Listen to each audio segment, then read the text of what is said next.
Good day and good evening, and welcome to Walk and Talk with me, Caetsu Chaiji, but you can just call me Kai. As usual, I have a plan for us going somewhere, and as we go, we can talk about everything and anything Final Fantasy XIV. Maybe I have a question about something that isn't even Final Fantasy XIV. It would be very like me to get sidetracked with something completely unrelated. But that's what we'll do, talk about this and that. If you have a question about something that you think you would like my answer on, this would be a good time to ask it. And when we reach our destination, I have actually a lot of clips this time. I don't think I can actually get all of them that we will look at, which are posted by all of you. Which means that if you want to send me a clip that you'd like me to review on one of these streams, there's a room specifically for that in the Discord community server, which you can find right there. There is also, just for those that haven't seen it, there is actually like some guidelines of what to do when you post those clips in a pinned message in that appropriate room, in case you're uncertain. And the reason why it's pinned is because there's too much information to have it in the the room description. But the broad strokes of it is, if it's actual Final Fantasy XIV gameplay with actual Final Fantasy XIV sound, and like, if you're not using plugins or anything, then you're probably fine. The more you move astray from that, the more I would highly recommend that you check that pinned comment. Just to be sure. With that said, hey Zaf, hey Marcus, hey Ceres, hey Kazu Dragoon, hey MPC, hey Lana, hey Taldemar, hey Giraheen, hey Matthew, hey Lawrence, hey Tina Lee, hey Vince, and hey Gassel, and hey Aradel. Hope you're all doing very well. Sidetracking here? Say it ain't so, yeah. Hey Sunthrone, hope you're doing well. I feel like it's been a bit. Has it? Anyway, we should also probably just get going. For those wondering why we're starting in the middle of Idleshire, that's where we ended last time. I think it's pretty funny. A funny way we have done this is that for the I think most of the Dawntrail walks, I've just started where we ended off last time.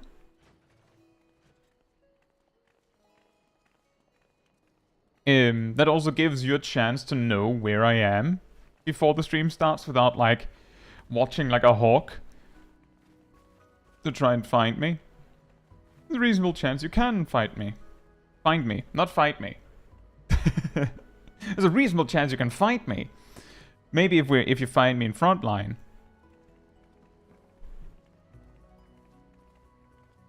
Which, speaking of which, we've had the PvP rework. We've had some buffs, changes since then already, really fast. Guys, the M5 boss. There's the pink small dragon. That would be really funny.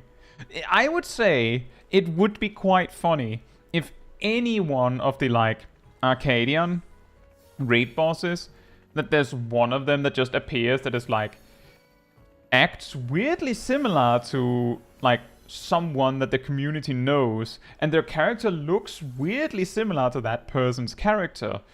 Like, it doesn't have to be exact, but it would be really funny. Like, specifically for the people that know them, right? And for the rest, as long as they don't go too deep on it, they can still have that. Like, the rest of the player base can still have that without it being like, I don't know, like fourth wall breaking or something. Like, I don't know.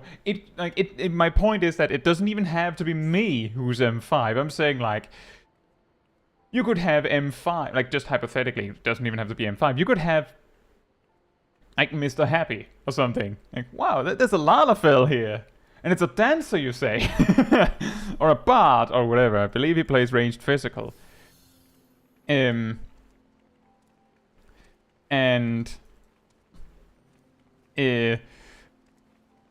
he just like, that character happens to talk a little bit similar to how he would talk. How much that actually comes up. But aside from that, it is technically just a Lalafell that happens to use a bow and looks oddly familiar to some players. Like, that would be extremely funny to me. Also, hey Vjek and Gleaming and Yannick, hope you're doing well. And Osteich, hope you're doing well as well. And thank you, Tristan, for celebrating 13 months as part of the Cult of the Pink. And I would walk for 13 months. And I would walk 13 more. Not close enough. Thank you so much for the support. Oh yeah, also that, Aradel. For those that are following the World First race, I had, like, the stream of that on a monitor, like just glancing at it every now and then. Most of today, the moment I turn off the stream to prepare for this, that's when they reach phase 5. That's, of course, when they reach phase 5, right? Where's my Kai version of the Furret Walk?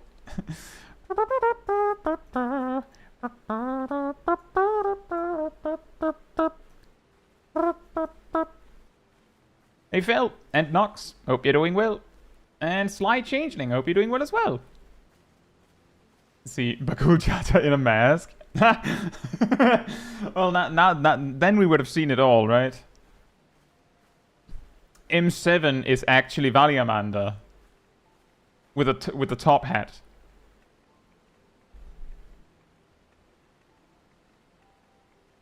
Did I miss Irahim? I don't think I did. Well, still, I hope you're also doing well, Gireen, in case I did forget. See, replace the Archangels with Soka, Joshi P, Koji, Kate, and Foxglon. Now that would be something else. Maybe they'll do that for the second Alliance raid.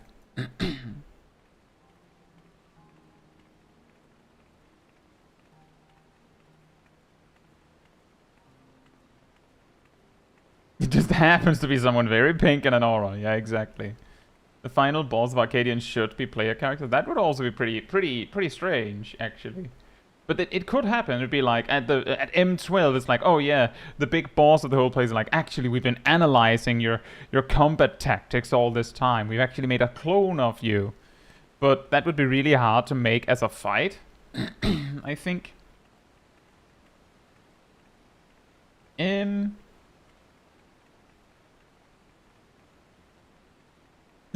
Omega again. True.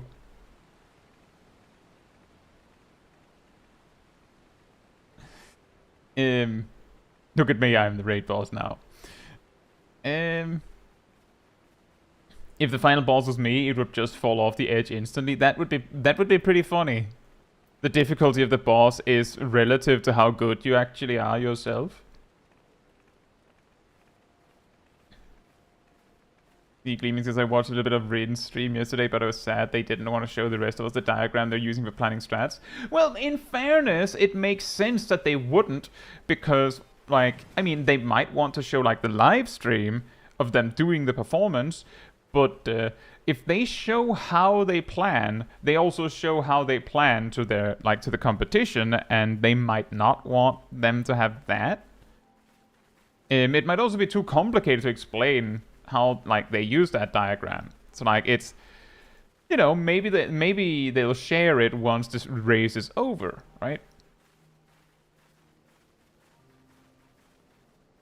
Popcorn is still ready for Future's rewritten Ultimate Drama, although there's already a taste of it over Altamangas. Yes.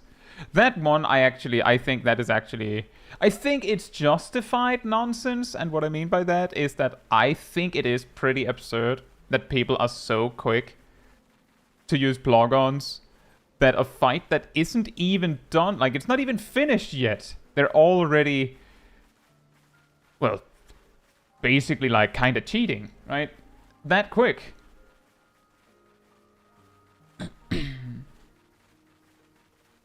Something, you're only cheating yourself. Blah, blah, blah, blah, blah, blah. What if the final boss cycles through all the current jobs to stand in for the player character? That would also be pretty interesting. Wait a minute. Trying to path through this place? to get there. That is pretty fast, Nox. Isn't there an alliance raid, I think, that has a mechanic that you have to fight an enemy that looks like a party member? Yes, in Aglaya, in the intermission with the balancing scales, which rarely comes up anymore, but when it does, there will be 3 ads, like 1 for each team. And one, I think it's a random player from that team, will be the look of that enemy. I don't think it actually matters, like it doesn't do anything, but they do that.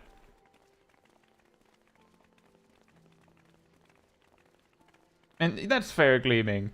It's probably a bit case of like, if you had really followed extremely closely with everything that was happening so that you knew the fight yourself, like just as much as the raiders, then you might be able to follow a bit more easily. I'm not saying that you didn't. I'm just saying that's the best you could do, especially when the person sharing their data is like, well, I'm not going to show you all of our stuff. Then it gets hard. And yes, there's also the slimes in level 91 dungeon. Noxus, it has taken me 3 days. I mean, that's still 3 days to, I believe, do the... Well, you didn't do all of the MSQ up to that point in those 3 days, did you? I don't know, given that you have other characters, I would still say that that's a lot of time investment in that character. A better Seed of Sacrifice? I guess so, in a way. I guess so. I think it would be interesting. Make sure you don't walk into any poison ivy. I think it would be interesting to have a fight where the enemy or enemies are using one or multiple actual jobs. And like it's just like how Seed of Sacrifice does it.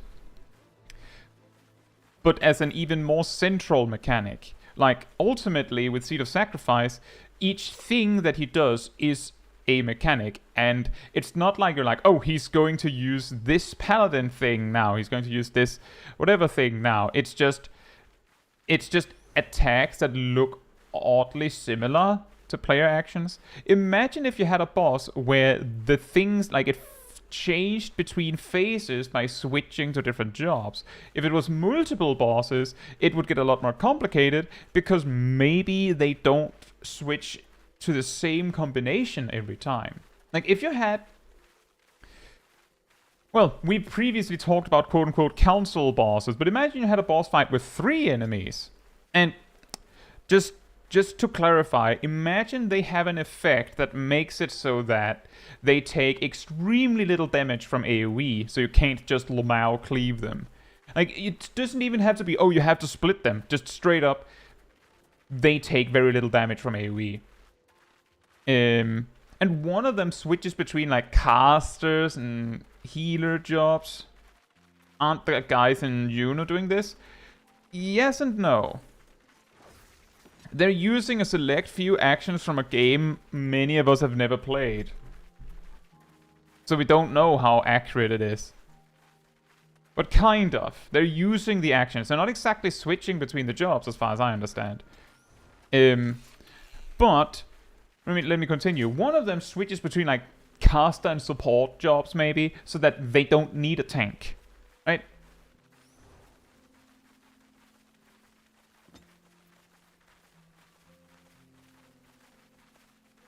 Like, make it so that they, like that one of them don't need a tank. And then you have one of them switch between tank jobs maybe, or tanks and some melee jobs, and then the third one switches between like other DPS jobs. And they have maybe 3 each. But when they phase change, maybe they switch based on health amount. So like if you focus one of them, that one will transition to a different job. But the other 2 stay what they are.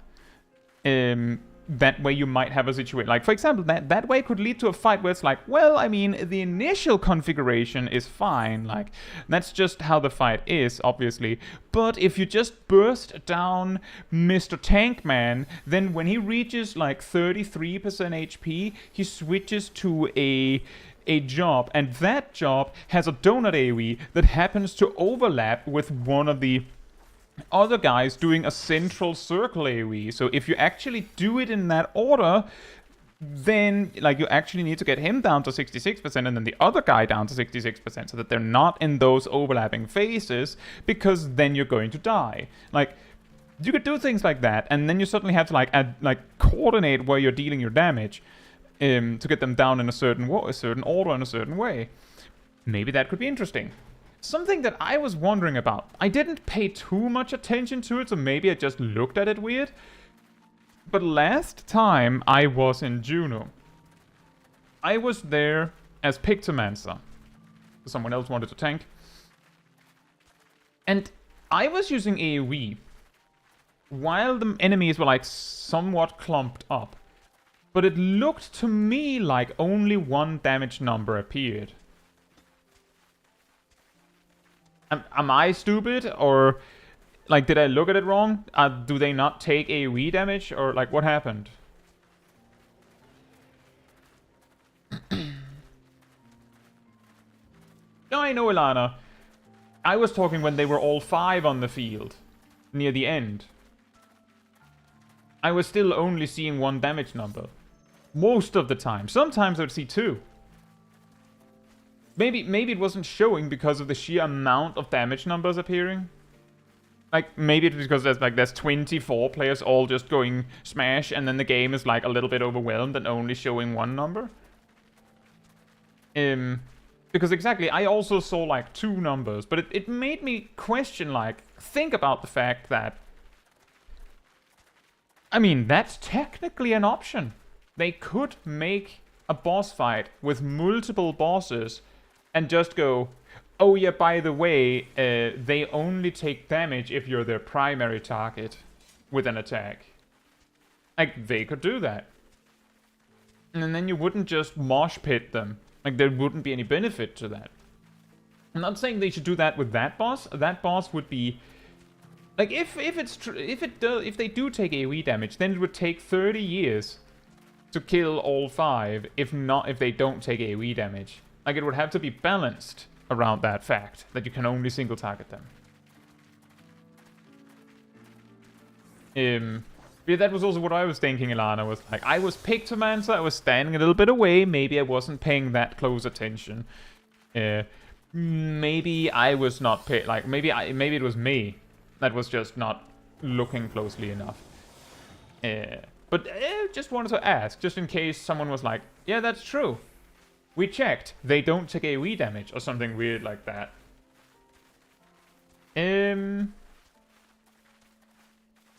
Also, hey, Rillian. Hope you're doing well.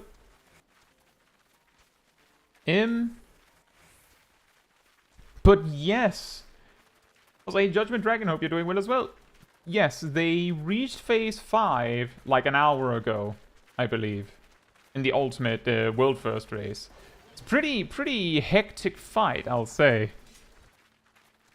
And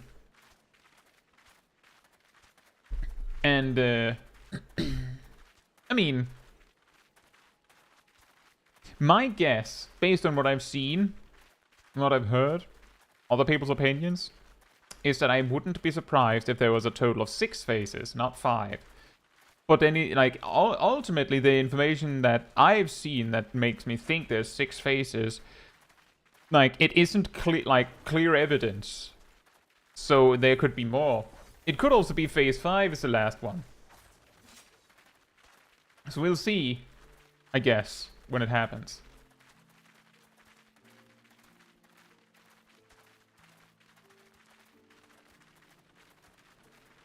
And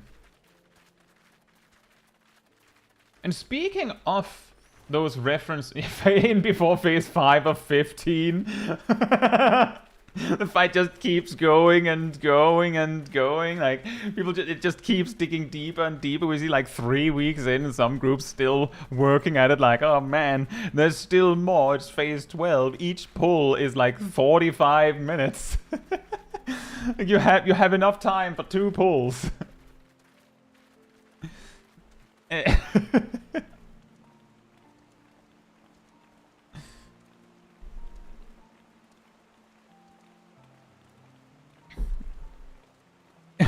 That would be really funny though. And would also be like, if it was just a little longer than any other ultimate has been before it, and it had like 1 more phase, or maybe 2. And the reason why that would be funny is because a lot of the time the way that we predict how a fight goes down is that we look at it and go, well, previously the fight was like this. Like, the previous fights of this caliber has been like so. Therefore, we can probably assume this one is similar to that. And that's usually how it goes, is that, oh, well, the fight is probably not longer than so-and-so. Because that would be absurd, it was longer than that.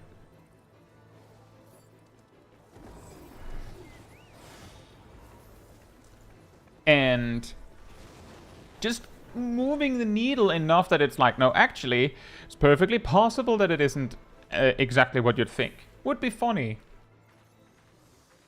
Like, imagine for a second, just consider for a moment if M4S had 2 phases. Actually, 3 phases, but a checkpoint after phase 2.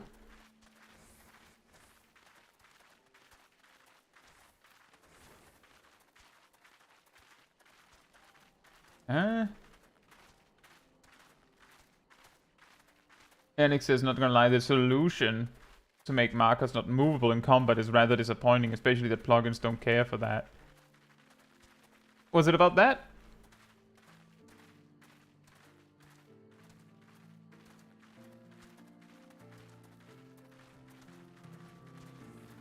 I believe the solution there is like solution to auto-marker shenanigans. The thing is, I actually heard people already hypothesizing how that wouldn't matter.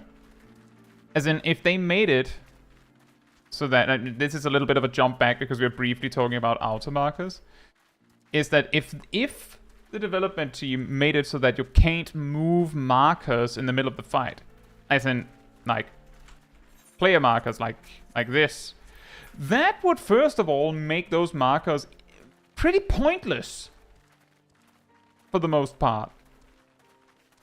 But second of all, if they actually did that, plugons would probably be able to do something like roundabout to put markers on people anyway. So, doesn't help that much.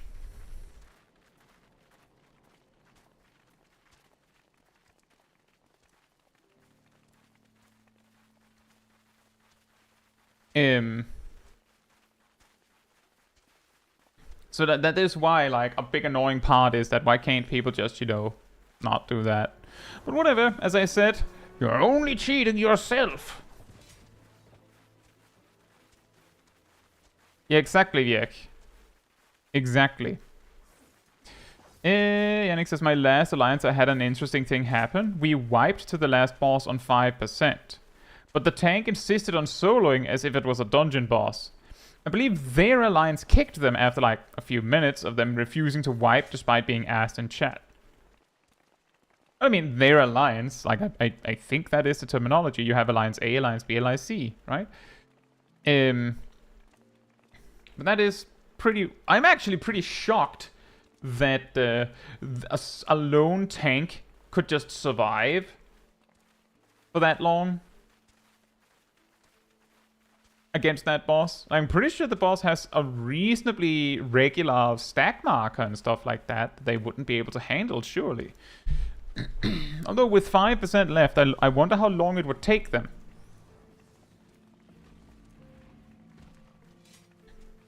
But yeah, I've heard about that before, Yannick, so it doesn't surprise me too much. Oh yeah, there's a rock there. Is that the rock that you used to get up? Yeah, it is.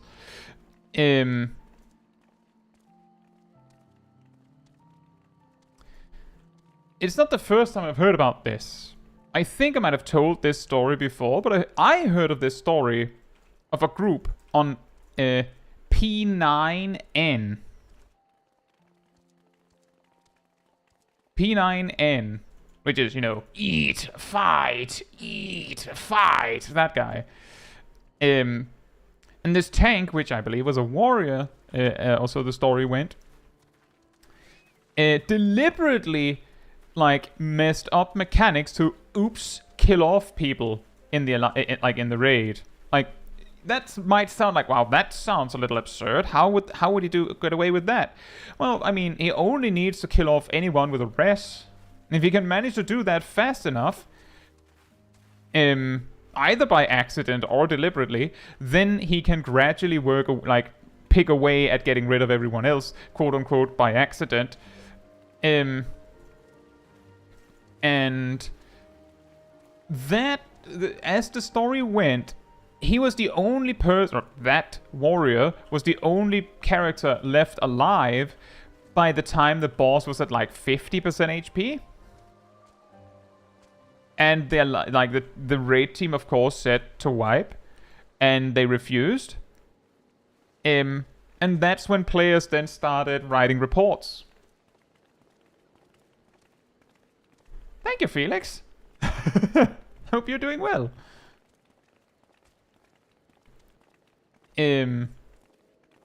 But the people just, like, while they were flat on the floor, they had ample time to, you know, just do this.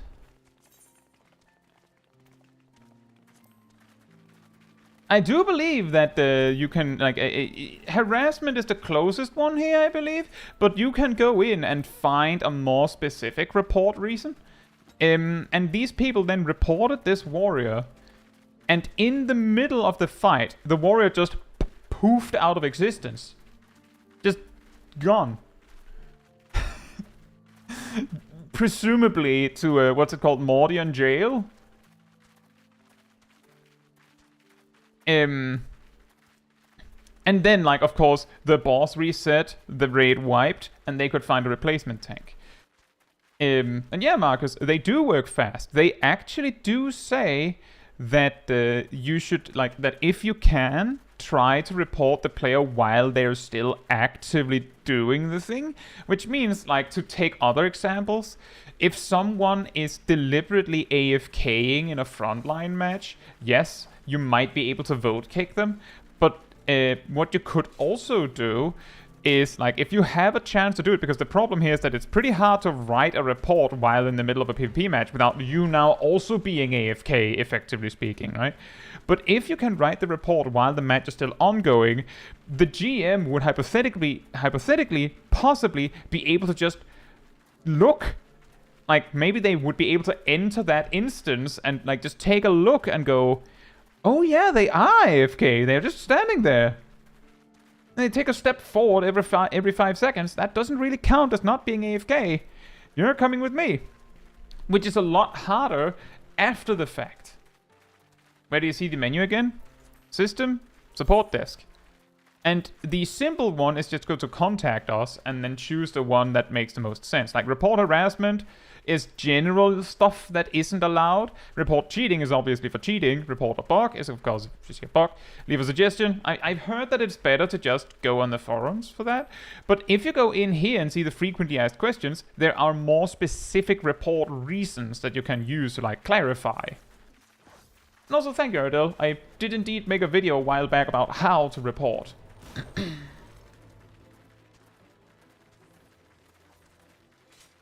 Gmod gravity beam appears on them. But yeah, if it's actively happening, they can do something really fast. And they might actually, like, I'm guessing they're reacting faster if it is actively happening. But usually whenever I reported something, I haven't reported very many times, but you could see that when I went to support desk, you know, regarding your inquiry. So I have done it, but usually they respond within 1 or 2 hours. Typically 1 to 2 hours.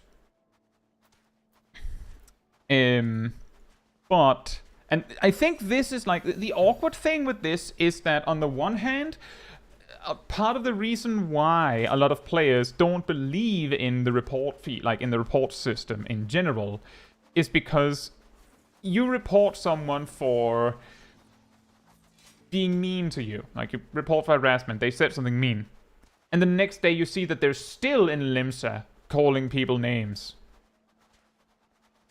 The possibility is that they did get punished, but that was like the first time they actually got punished, so the GM went, I'll just write it down for later. Like, the lowest punishment, I believe, is such a weak warning that you're not even told. It's just, they basically just put a notice, we should remember that this guy has been mean, just in case it happens again.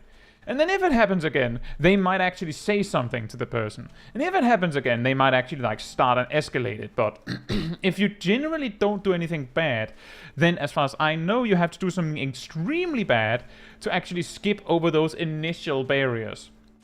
So if you don't report people that do something that isn't allowed, then they will never get punished. If you go, it doesn't work anyway, then it absolutely doesn't work, because it requires repeated offenses to actually like get punished for something that is a relatively minor offense. And that's just something you have to keep in mind. Hey Dan the Fool, hope you're doing well. It's something like that. It's something like crit, directed, determination, tenacity, with of course directed being from materia. After determination usually comes tenacity.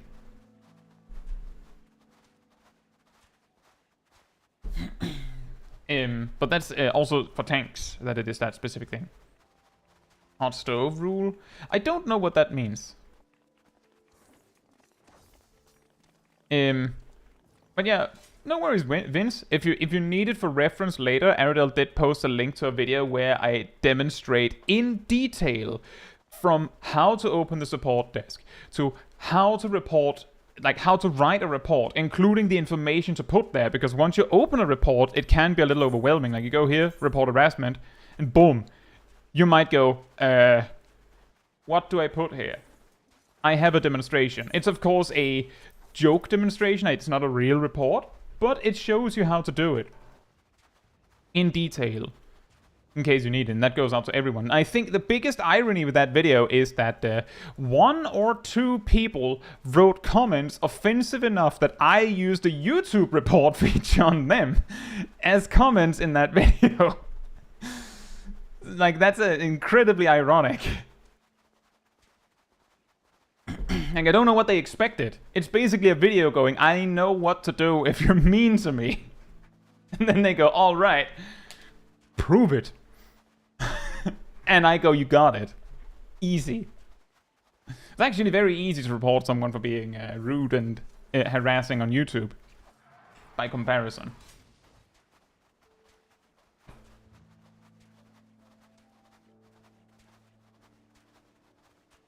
Exactly, Gleaming. Time to be mean to this guy online. Good job. Nana says there are 6 levels of penalty in ascending order of severity. Caution, warning, temporary service account suspension, temporary service account suspension, and then temporary, like a bunch of temporary service account suspensions, and then permanent suspension. Yeah, if I remember correctly, caution doesn't actually lead to the player being told.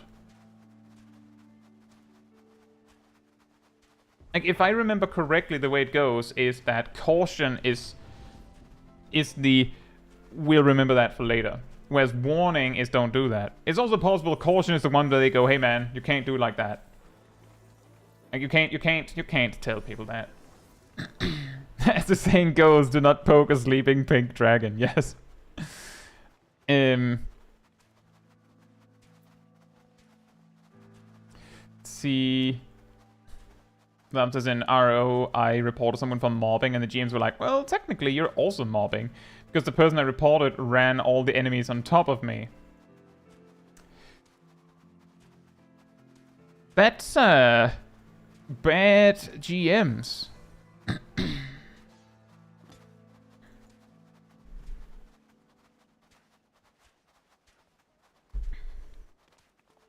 But actually, speaking of reporting, and, you know, how's one of my streams not finished if you can't get, like, a line on your bingo cards, but I've seen recently a little bit of a glimmer of hope for World of Warcraft's support desk.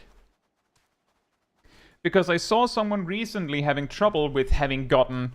Basically, they got a temporary suspension. I think it was a temporary suspension. It might have been a permanent suspension. It was a suspension. Like, out of nowhere, without having done anything actually illegal in World of Warcraft. And they talked, like, they asked people for help. What can they do? And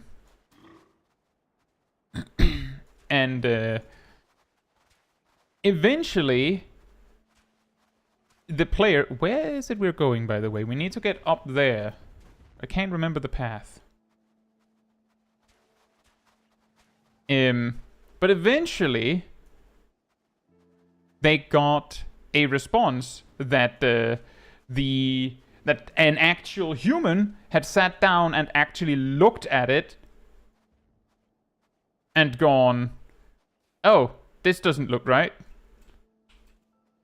Can I make it up here? Hey! I did it! I found my own path. But they said that they had realized that account had been erroneously locked and it had been unlocked again. So basically a human being had actually sat down and fixed it. And the reason is that apparently there are two ways that this can happen. The one way is that apparently there is a special kind of mass banning, like ban waves, that can happen in World of Warcraft. And that's like, you know, botting and stuff like that. And those are apparently usually done with a special developer label. So like if a character is banned with this fancy schmancy dev label, it basically means that support is just told to weasel out of it. Like basically don't interact. It's a bot. Obviously the bot wants to get unbanned.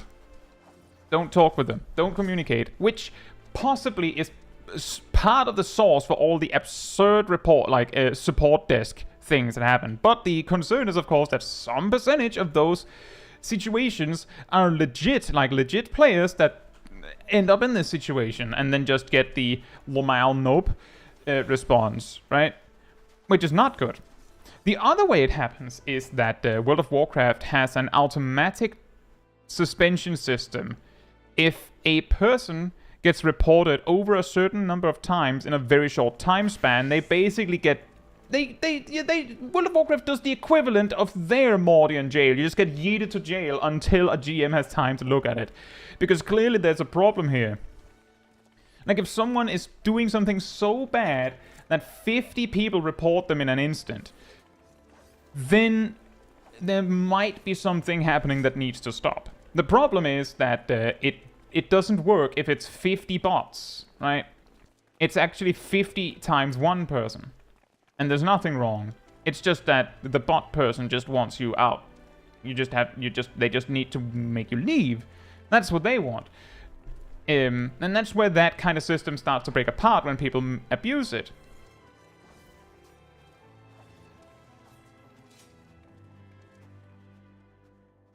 See, the thing is, Marcus, in World of Warcraft, the equivalent of doing this and writing this whole report, in World of Warcraft, you can do that by just going here, and then there'll be a report tab. You click that, and then you can just choose report harassment. And you don't even need to write anything. You just click yes. And part of what helps Final Fantasy XIV with policing this a bit is that in World of Warcraft, if someone is annoying you, you can very easily go, well, to get back at you, take this, and then just right-click report them. There you go. Now I got you. Take that. And I believe it even auto-mutes the character for you for the rest of the session, so you can't even hear them. Whereas with Final Fantasy XIV, if someone says something mean to you, you know, it's a little bit like, oh, well, now, I'll show you. And by the time you've reached, like, here, or like, maybe like here, you might have cooled down enough that you go, wait, I don't actually care enough. Done. Exactly, and then the duty is over, and already then you might have cooled down a bit. Because you're like, when this duty is over, he's gonna get it. And then the duty is over, you're like, oh boy, I can't wait. Oh, this is going to be great. And you like start to ride it, and you're like, what was actually the details of the situation? Wait, I just realized that I don't care. Like, it's quite effective.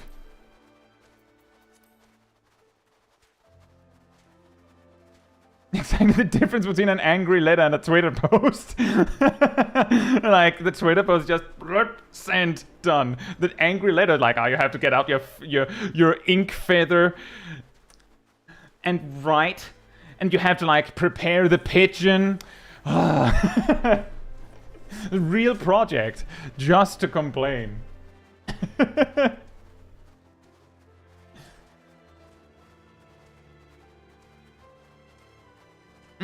See, Slide Changing says, has anyone done a Safari video on monsters and zones? I don't think so.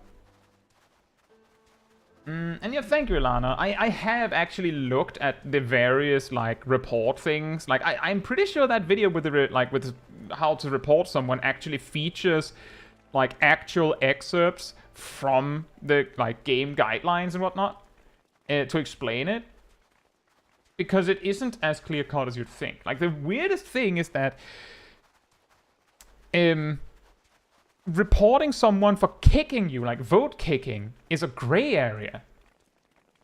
Because apparently, it says so in the support desk if you look it up, apparently it is okay for a group to vote kick someone over the reasoning that you disagree on how to do the duty. Essentially. Which means, for example, that a group, you join a duty, and player 4 has decided that they want to RP walk through the entire duty. The rest of the group does not agree with that. They're in their right to kick them, without fear of repercussions, because there's a disagreement. Really difficult to then figure out when people are using the vote kick system maliciously, right? What's that, Shark? The Shark? I hope you're doing well. And hey, Han, hope you're doing well as well. These Sharks as WoW supporters are annoying. Anytime I have an issue, I get told to check a WoWhead guide. But I've had friends who opened a ticket and got free game time, and one even got a free helmet of microtransaction helmet of his choice. That is pretty crazy. Yeah, I guess part of it also depends on which GM you get. I haven't had much interaction with... yeah, Marcus, in World of Warcraft there are a few, like, store helmets. It's just glamour, essentially. But they're there.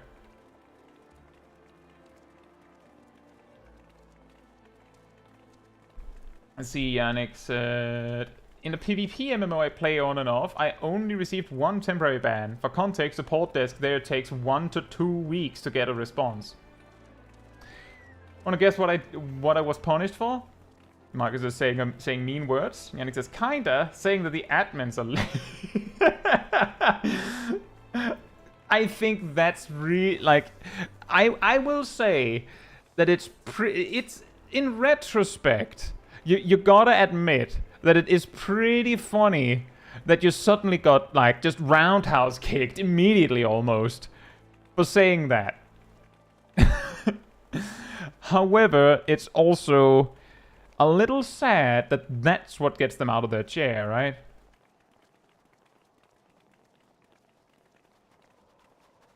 But it is a very effective way of them saying, no, we're not lazy, or we're not slow, we just don't want to respond to the other things that you do and report. As I said, did you just see Kai click on me? Well, I just clicked the top person on the party list and did this. I could have clicked on anyone. Don't worry, Gazel. I wouldn't report you if it was that, even if it was that easy. Alright, Zelda, good luck.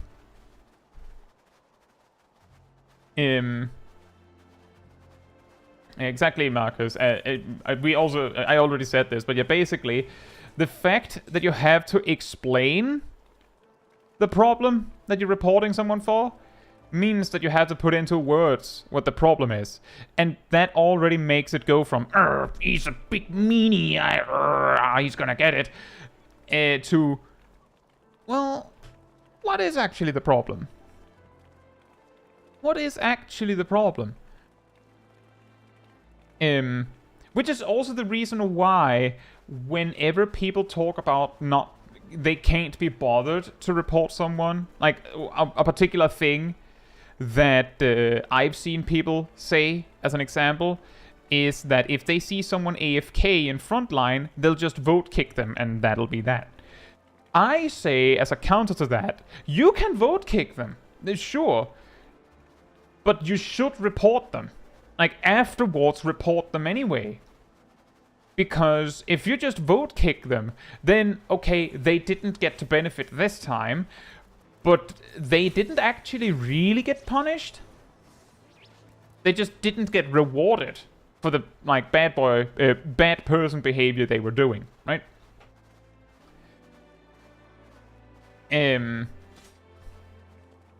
But if you report them, then there's more of a clear indicator what went wrong. And if people repeatedly report this person for AFKing in frontlines, it only takes so long before they will get faced with a GM going, can't do that, man. Because it is not allowed. You're not allowed to just do that. It's just as not allowed as, like, essentially, if you post up into a duty, like you queue into a duty,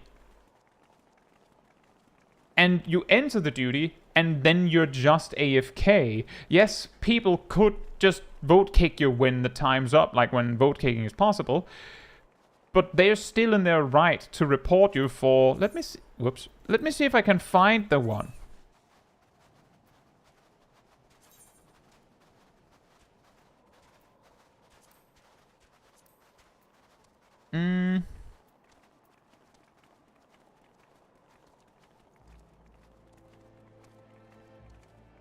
What does gridlocking mean?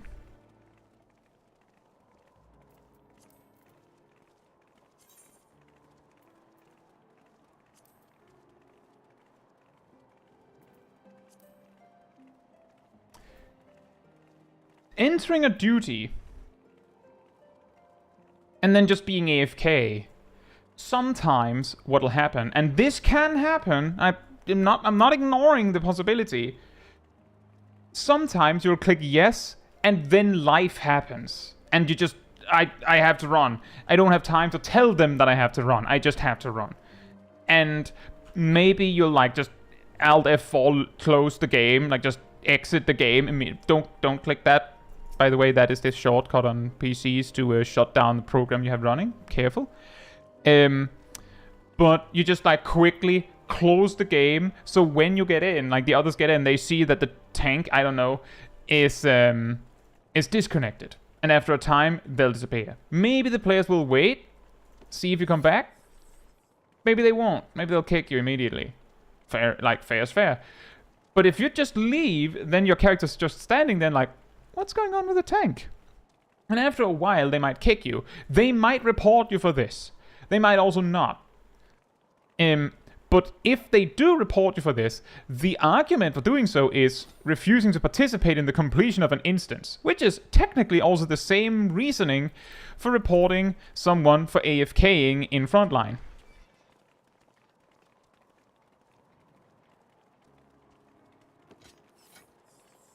So yeah, if you suddenly have to go, my advice would be, if you just entered a duty and you now have to go, close the game. Just to be sure, right? If you don't have time to explain to them that you have to go and you don't have time to wait for the duty to, like, load in, then close the game. Just to be sure. But it is unlikely that that would be a problem. Like, like if you get reported for that once in a blue moon, first of all, that's unlikely that that would happen frequently.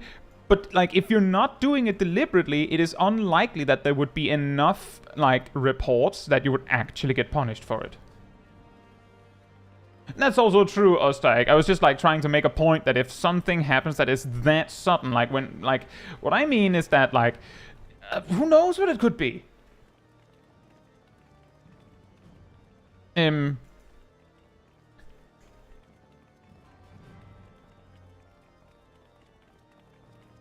He's mean because he pointed out damage numbers. Hey, you do it. Hope you're doing well. And FFXIV, hope you're doing well as well. And that could be interesting. Slight changeling. Let's see. It says gridlocking refers to a player or group of players that gather in a passage in an attempt to prevent others from entering.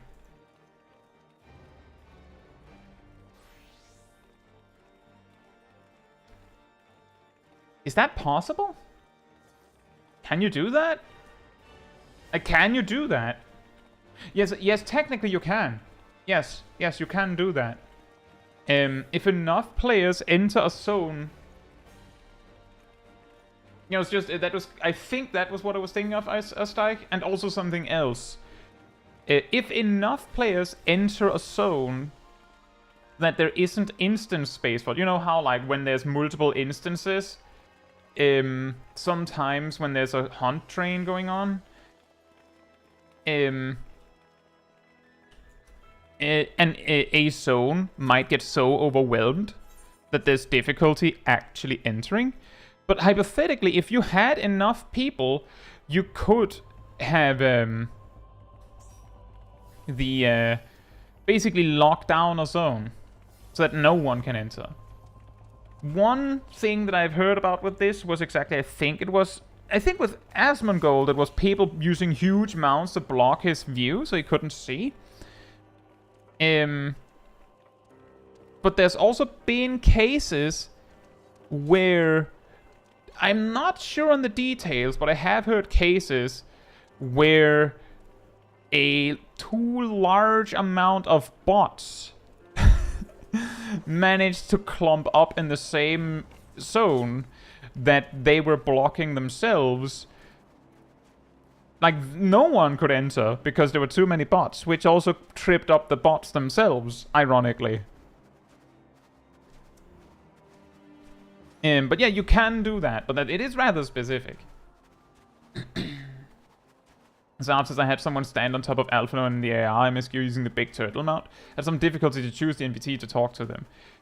Yeah, that was also something I was thinking of, Zav. But nowadays, I can't remember where it is, but they added a setting that makes it so that other players disappear when they're near an important quest NPC.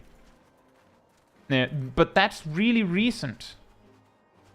Like, relatively speaking, it's rather recent. So, like, a year ago or so, I think.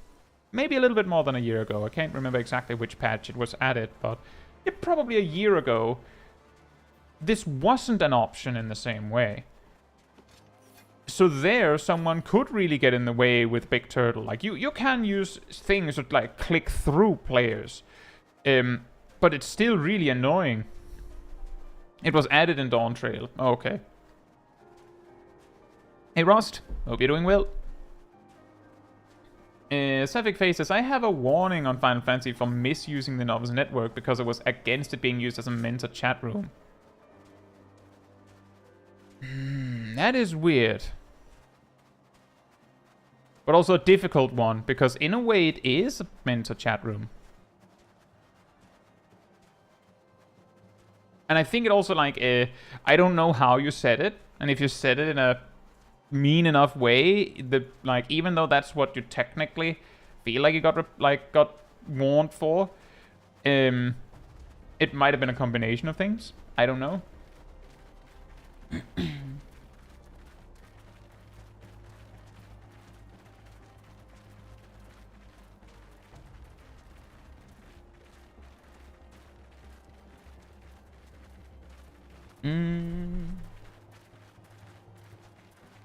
On a different note, which is slightly related in the way that we talked a little bit about PvP, the PvP rework and the balance changes that came recently. Some winners, some losers, some bigger winners, some bigger losers. I think it looks interesting. Something that shocked me. What is happening?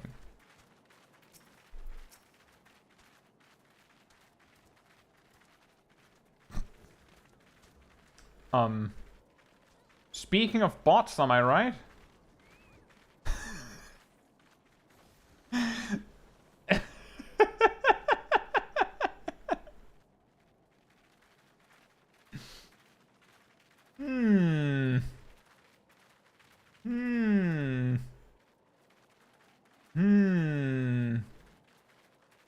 Strange.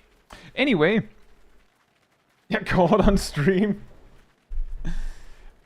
Something incredible that I didn't even realize is exactly that. Apparently, the toilet strat, as I've called it at least, which is Dark Knights, they use salted earth that pulls you in. That's the toilet flush. And then, you know, limit break, kaboom, isn't as effective as it was before the rework. And I'm pretty sure the only change that happened to Dark Knight in regards to specifically this is Eventide, which is the limit break. I think got a small damage nerf, but then Disesteem was added as a follow-up attack, and Disesteem ignores guard, so, like, broadly speaking, that's a buff.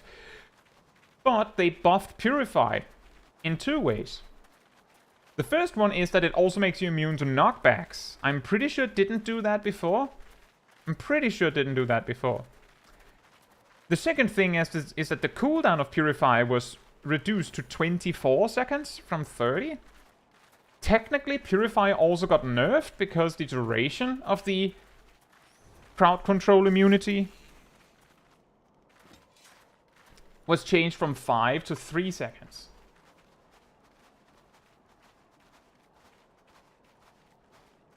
But how impactful that is hard to say, because Purify is typically used to, like, block a specific crowd control, like 5 seconds or 3 seconds.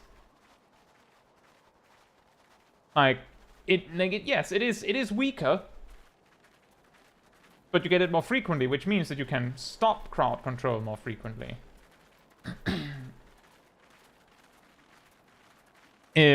But what I've noticed is that Dark Knights are having a lot of trouble actually doing the shenanigans that they used to, which is nice. Then, and Phil just said this before I got a chance to, Astrologian, for some reason, now has Hell's Ingress. And they just went, what could we give Astrologians? And then, I don't know, an Astrologian that likes Reapers just went, what if we gave Astrologian Hell's Ingress? And like, why? Why not? For those that don't know what I'm talking about, I think so Astrologian's got I think it's 20 yalms dash forward, which when you press it again sends you back to where you were. Which means that before the rework, a strategy that was starting to get prominence with just Astrologian was just to run into a pack of players and just click Macrocosmos, because it hurts a lot and it's a huge AoE. You take 4 Astrologians, run into an enemy team, and then all 4 just click Macrocosmos. Before the rework, there's a possibility someone would die because the rework actually buffed the HP and damage reduction of all the squishier jobs. They also buffed the HP of the tankier jobs, but before this rework, if the Astrologians had any meaningful amount of battle high, Black Mages would just die from that instantly. Other enemy Astrologians would probably also die, but you get my point. Then they change Astrologian in a few ways. First, they make it so that double cast gravity doesn't bind anymore. It just slows extremely heavily, and for like 5 seconds.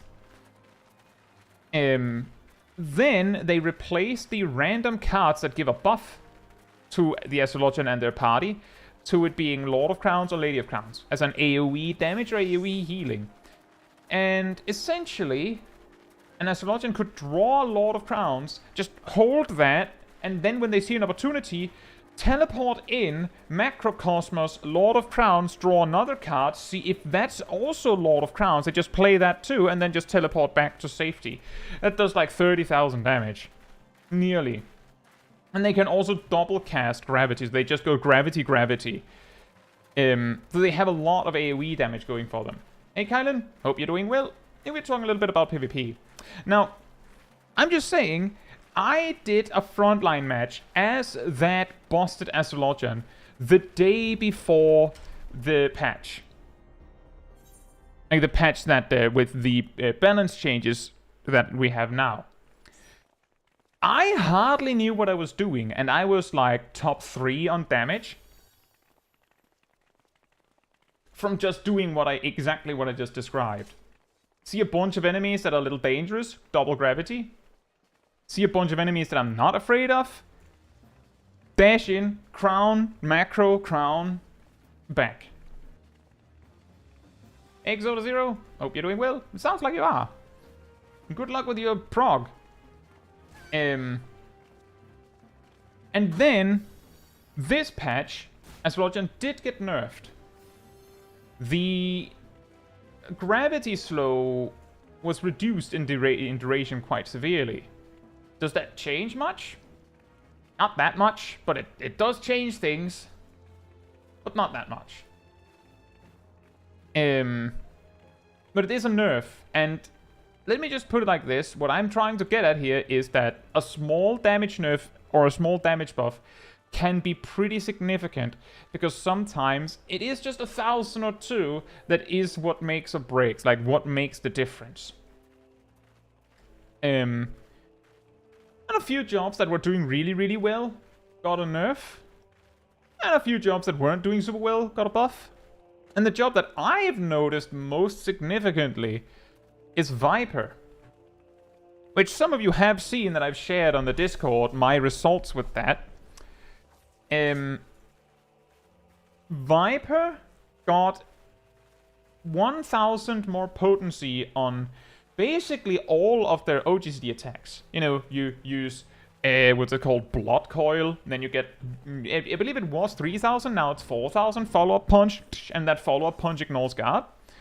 And you go Sanguine Feast, follow-up punch ignores guard. Use Uncoiled Fury, which is an AoE. You get 2 follow-up punches that are also AoE that ignore guard. And all of them got a 1,000 potency buff. All of them. Which means that Uncoiled Fury got a 2k damage buff that ignores guard. And they also reduced the cooldown on Blood Coil from 16 seconds to 12 seconds, which is so insane, in my opinion, because it means that even if the only thing you're doing is using Blood Coil, Sanguine Feast, and then just filler combos, you will not be able to finish your filler combo before you can use Blood Coil again. Which matters for survivability for the Viper, because that has lifesteal.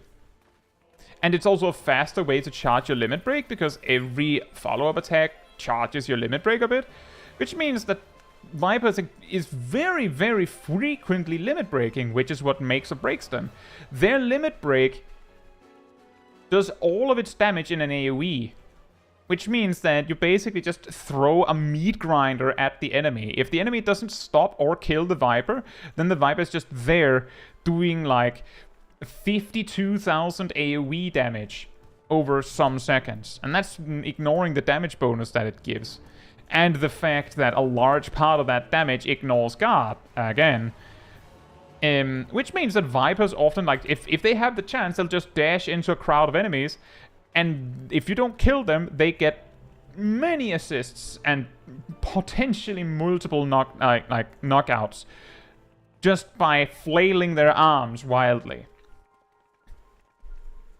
And the thing is, I tried to make that work before that patch, like before this balance patch, and it just didn't feel like it worked. Like, as in, it felt like you weren't threatening enough to make it work. Because the thing is, Viper's game plan when they do that is that they do so much damage that the person that they're trying to kill gets scared and starts to flee instead of attacking the Viper. Like, that's the game plan, is that your team is backing you up, so the people that you're meat grinding are not confident that they can stay and fight. But you're faster than them, because you got a speed boost when you LB. So you just run along them and just cleave them. It's not the only thing you can do, but that small buff that Viper got feels like it was exactly the amount needed to make it work. I don't know if the nerf to Astrologian that happened this patch is enough to make the thing that Astrologian does not work. But I'm just saying that I could make the Astrologian memes work alone. So if you have multiple Astrologians, yes, it's not as effective, but it's still effective. Hey, Agent Monaco, hope you're doing well.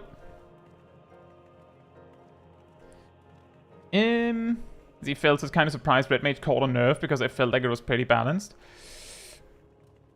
I don't know. Are you sure it's the correct direction? I think so. Is it not?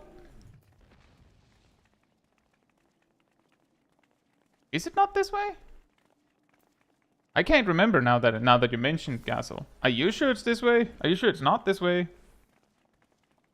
It's next to the dungeon. There?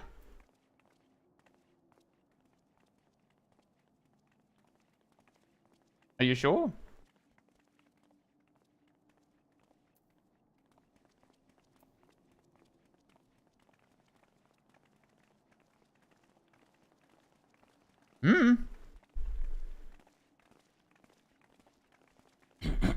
My bad. I was focused on something else. On the Red Mage thing, I don't know. I personally feel like Red Mage is really strong. I don't know if it's so strong that it warranted that nerf. But it did feel like it's really strong.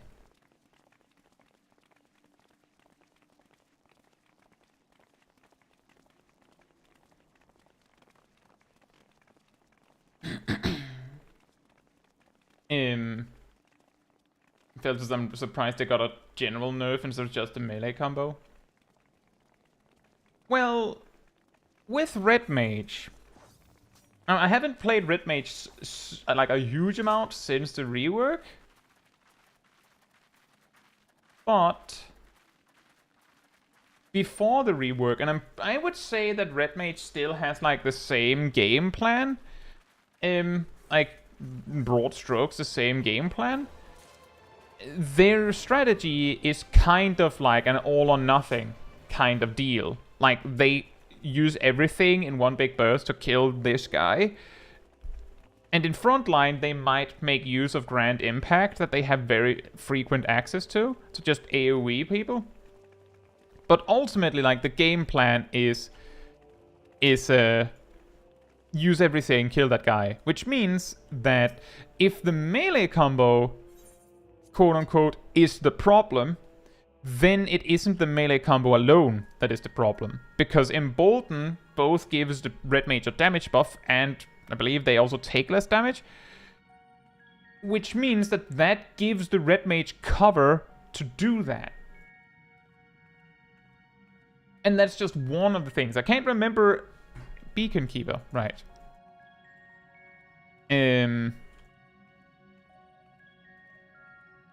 Bacon Keeper. For some reason, I had it in my mind that I had to click an item.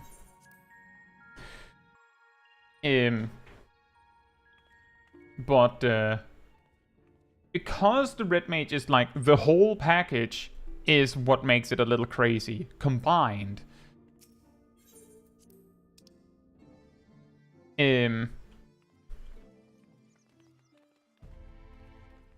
It makes sense that, again, the whole package gets nerfed, not just the melee combo. Even if it is ultimately the melee combo that's the problem. And I would say the reason why they do it like that is also partly because if they only nerf the melee combo, they might land in a position where, oh, then we're just not using the melee combo. Like, if they nerf the melee combo too much, the Red Mage would just be like, well, why do we have it then? So it is a careful balancing act.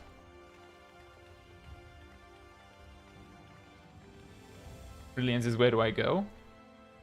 If you have the Crystarium unlocked, you can just teleport to here.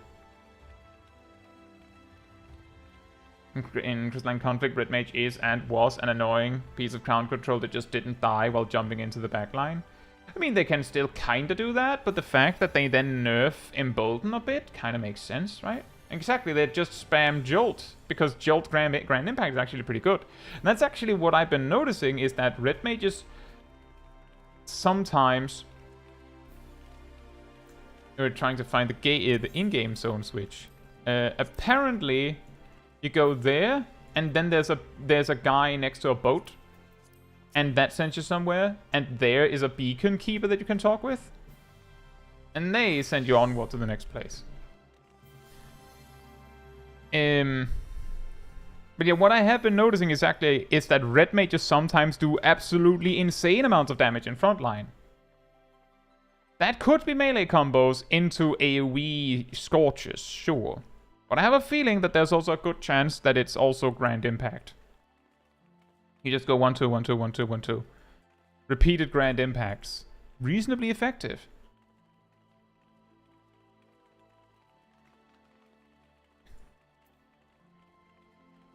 But yeah, I think it's pretty good that they that they're actively doing...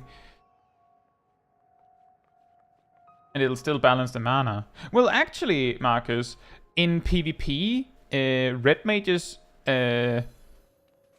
don't have gauge. Like, job gauges don't exist in PvP.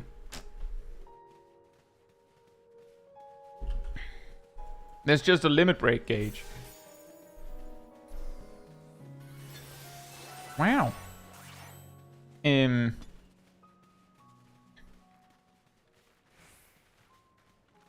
But I don't know if it was needed that they got nerfed that hard. But I can say that I remember back when they reworked PvP and added Crystalline Conflict, I've mentioned before that I reached Crystal as a Red Mage one trick.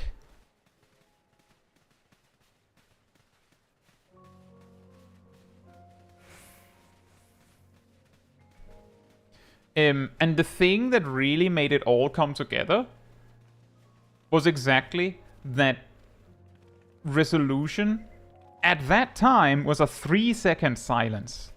Line AoE 3-second silence. I believe it's a 2-second silence now. Also, hey Chris, hope you're doing well. I think it's been a while. And thank you so much.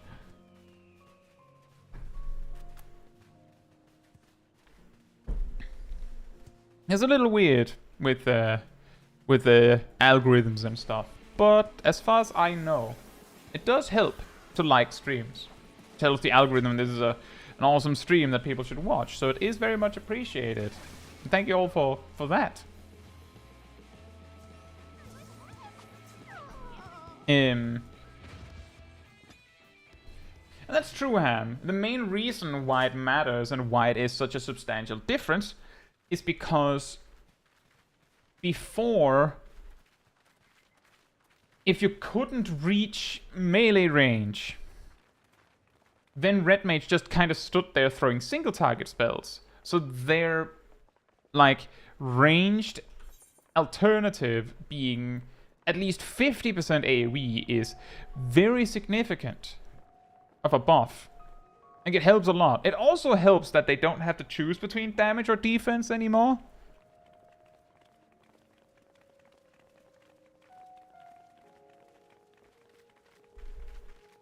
I've been a lurky turkey. Oh.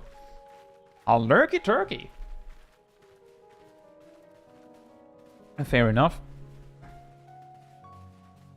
Yeah, I hope things are going well then, Chris.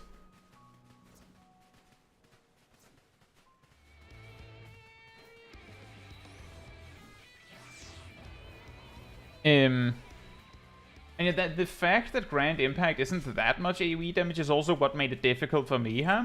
That is actually part of the reason why I'm not entirely sure if, oh boy, if the nerf on Red Mage was needed. Because what I've seen, and just to clarify, I haven't done Crystalline Conflict since the PvP rework of Dawntrail, so I wouldn't know from that department.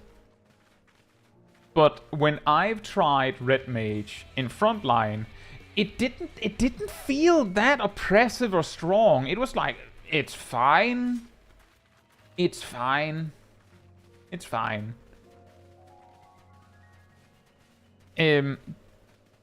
But it does make sense to nerf it a bit if it's reasonably strong in frontline and it's very oppressive in Crystalline Conflict. Like, that makes sense. But it is difficult because making a job balanced both for frontline and Crystalline Conflict is a challenge, to say the least, because it's two very different worlds. Like, a job that is pretty squishy but does a lot of damage is like, if it does enough damage and has enough survivability, then it's fine in Crystalline Conflict. In frontline, it's also fine if it's ranged, probably. But if it's a melee job, like predominantly a melee job, like for instance Red Mage before the rework, then it might just not really work.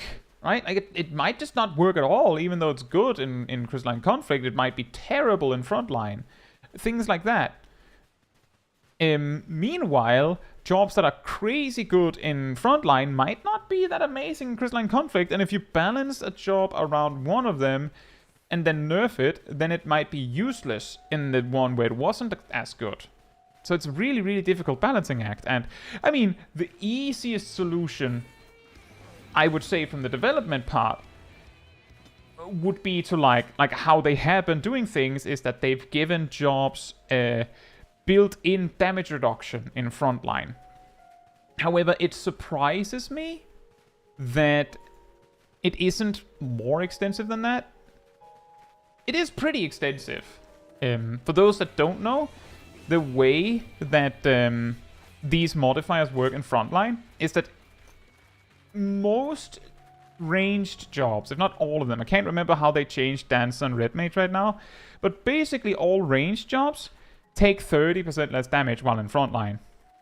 And I believe basically all melee jobs take 40% less. I'm pretty sure it was changed from 50 to 40%. And then with the rework that also did this change, they buffed everyone's HP quite substantially. They buffed the less healthy jobs more, and the more healthy jobs less. So all of the jobs is actually closer to each other in HP amounts.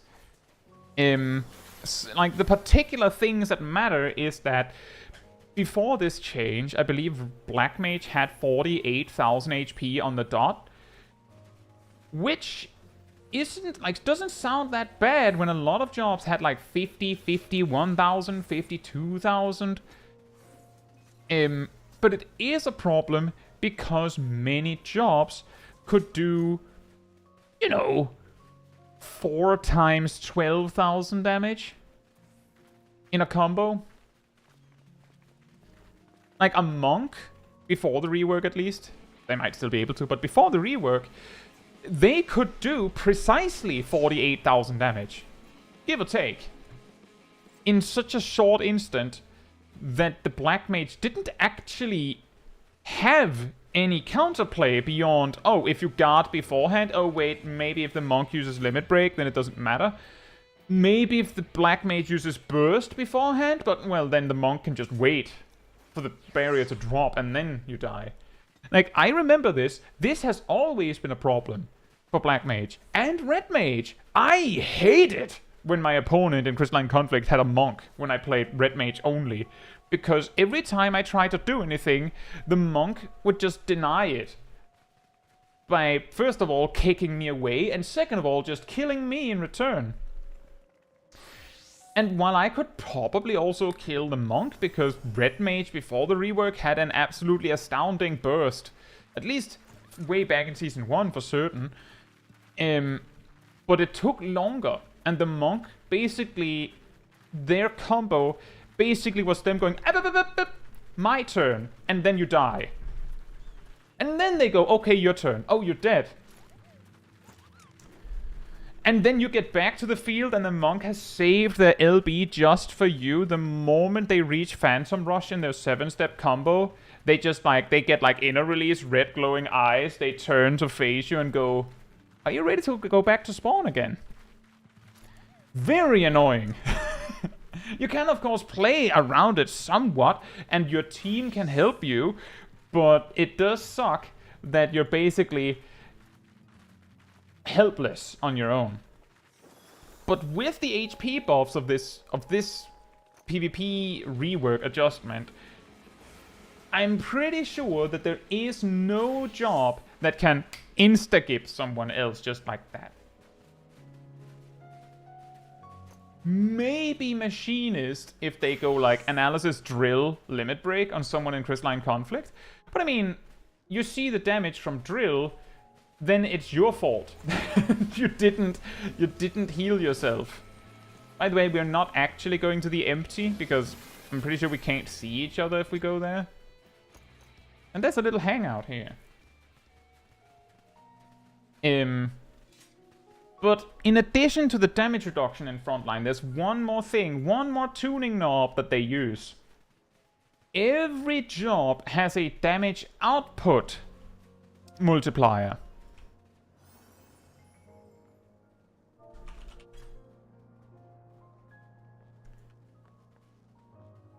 And here I thought I was guiding everyone's FRU. Well, I mean, kind of. We're almost there, right?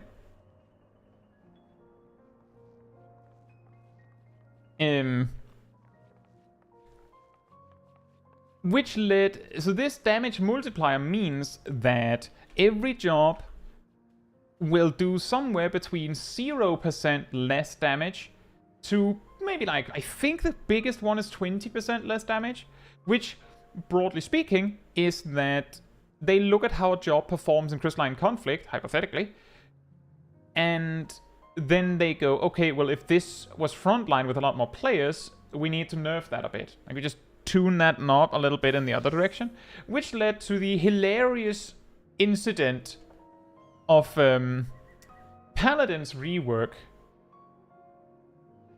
essentially moved a little bit around on their sustainability. They don't heal quite as much as they used to. They still heal a lot, but not quite as much. And then their damage got buffed. And their damage modifier was changed from 0% to minus 20%.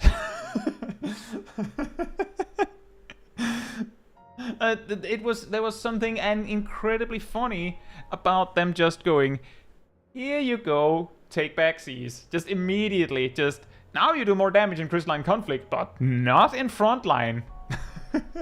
Not in frontline, no siree.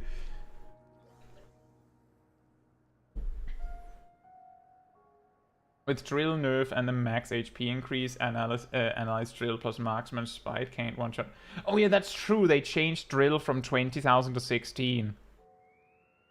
That's true. Still, it's pretty close. So if you can set up wildfire into it, then maybe.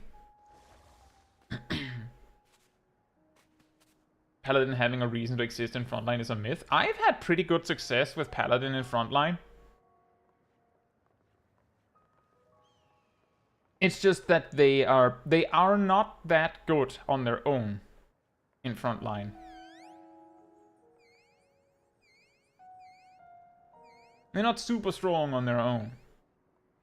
Which is also, like, that's something that I've talked about before. Some people that hate that it's really hard to be in frontline. Because, like, if their team's bad, then they just lose.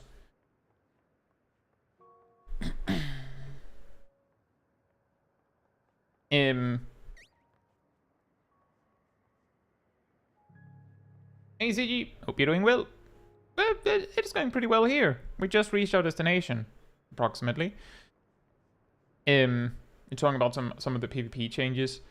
That is also the reason why I emphasize, like, I try to play jobs that rely less on their team. Because when I play a job that relies on their team, it's like the fun when it works doesn't remotely outweigh how unfun it is when it doesn't work. Like, it's not even close. Which is the reason why I play jobs like Ninja. However, I started after this PvP rework with playing Paladin, which was fun until I had a match where my team just wasn't backing me up very well. Then I started trying other jobs. And, like, the final straw was I played a match as Scholar, where it felt like every time I tried to do anything, my team somehow just, like, smoke bomb disappeared out of thin air, and then I was alone and I died.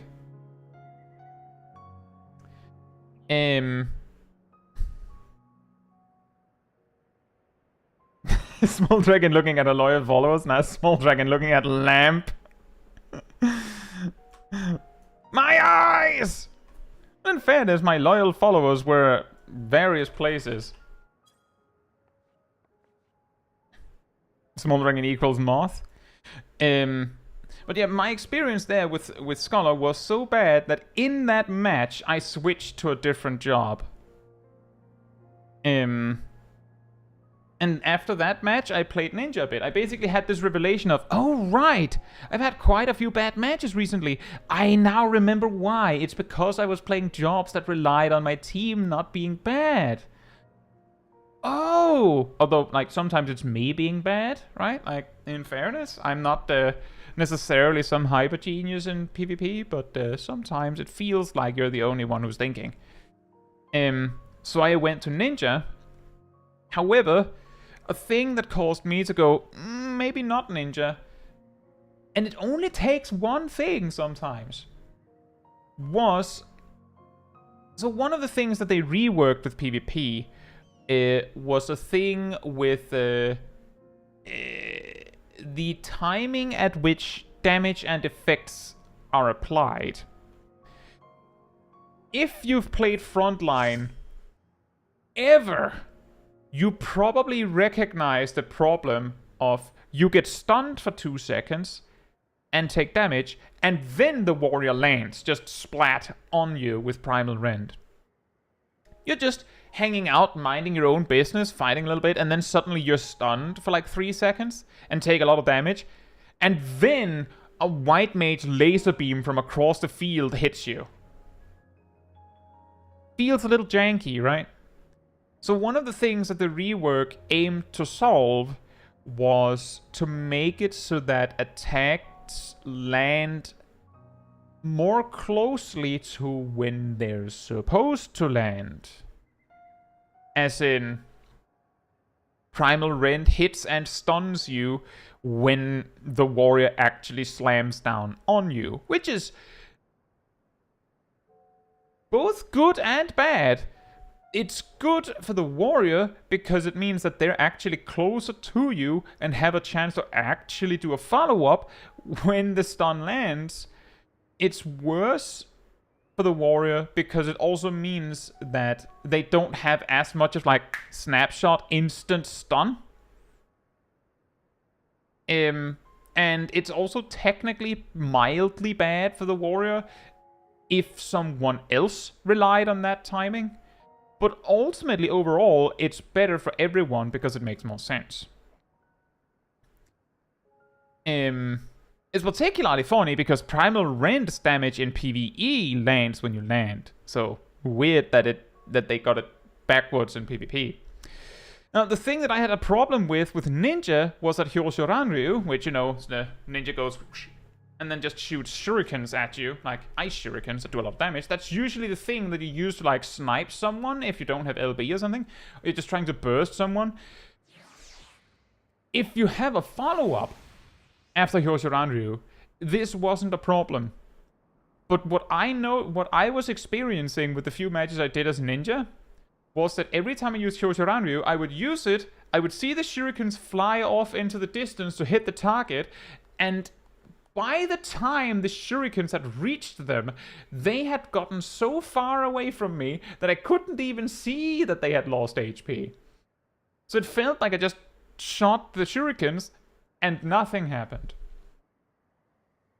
I read in the patch notes that one of the issues that they fixed was that the ninjas Hyoshoranryu had an incorrect like damage snapshot timing. And the best I could say to that is, yeah, you don't say. But that had such a strong impact for me that I didn't actually find it that fun, which was part of the reason why, after going, I should play more selfish jobs in PvP, I still kept looking. Because it didn't feel like Ninja was the one anymore. And that's also why I've been trying Viper. Alright, enjoy your evening. And hey, Butterfly Spirit, hope you're doing well.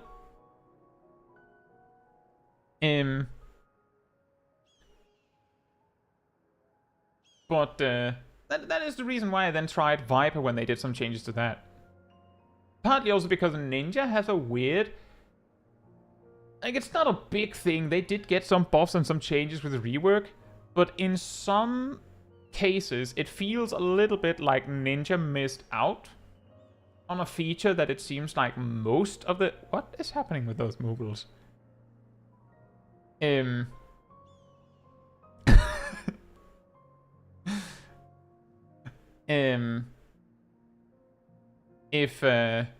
Like, most melee jobs in PvP have gotten a way to heal while attacking. Millions is what's funny. Do you see this? Like, look here.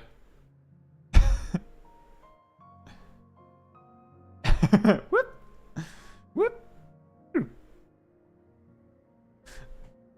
And most melee jobs have gotten this feature, and also some casters for that matter,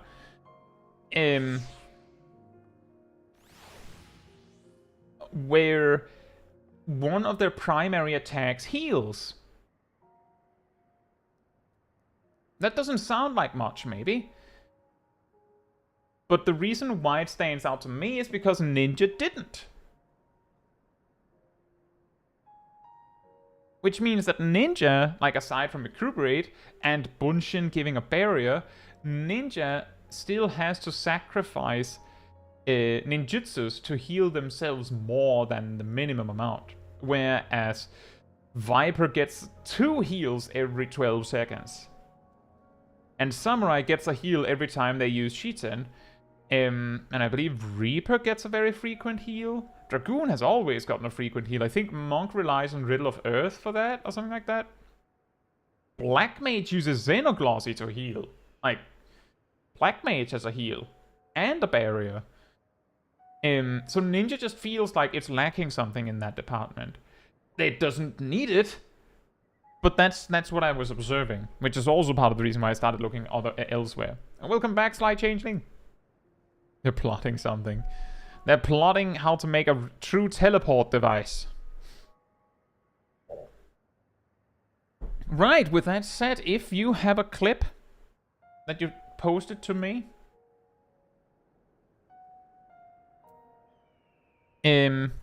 for the clip review, do make sure that I know that you're in the chat, so that I can grab the clips from people that are here and prioritize those. Let's see, we have a clip from Jake. I think we have 2 clips from Jake. No, from Viek. I think we also have 2 clips from Licky. We have a clip from Bluefish.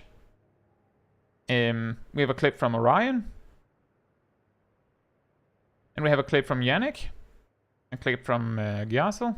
2 clips from Zaf and a clip from Shaq. We have 2 clips from Shaq, but based on what they said with their follow-up clip, I felt like maybe it makes more sense to just focus on the new one.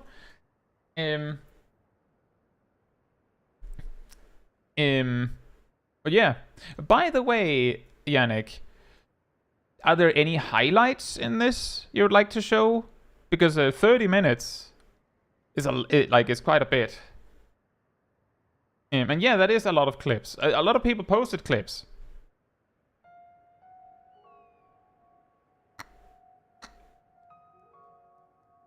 I mean, we could also just jump around in it a bit, but if you know that there's like some specific part that was really awesome, then we can focus more on like seeing that.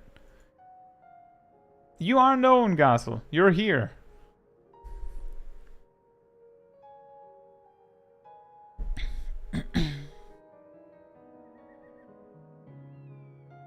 You know what would be really funny? I know that Imia usually comes in really late, if at all, for these Thursday streams. But Imia has a little bit of a hatred towards this boss, so it would be really funny, wouldn't it? But yeah, we can hold that for a little bit later, is what I'm thinking. Marcus says, what counts as clippable? That depends on you. Most people sent in clips for me to review, either, Marcus, either for me to give advice on it, or for me to see it with all of you. Like, for example, if there's something incredible to see, or just a showcase of it.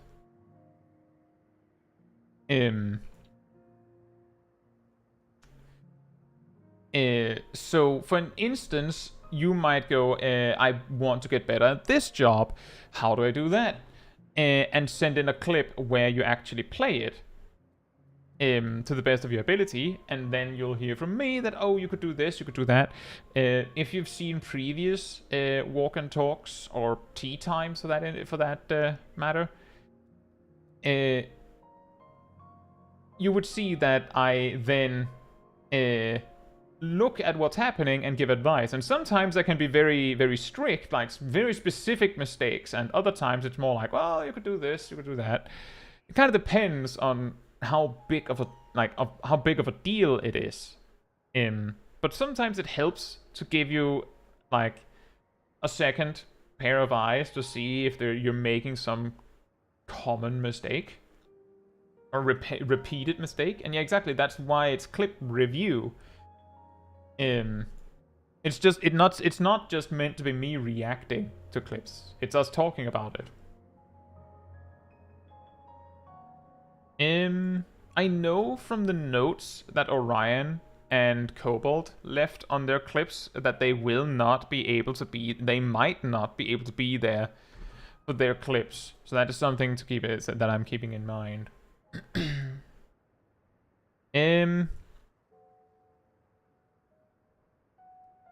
Looking at who's here. Hey Kat, hope you're doing well. We could probably start with Gassel. For those that that haven't and don't want to see the newest Alliance raid, it does appear to be that, though. But it is in Japanese, so if you don't understand Japanese, you might miss out on all the context. The weirdest kind of non-spoiler effect. I don't understand what they're saying.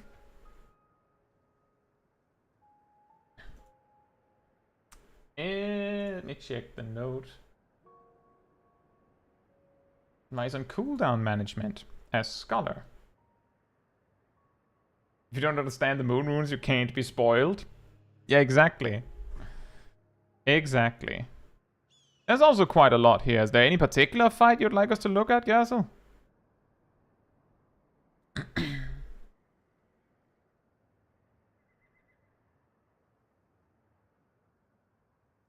Hey, Space Pirate. Hope you're doing well.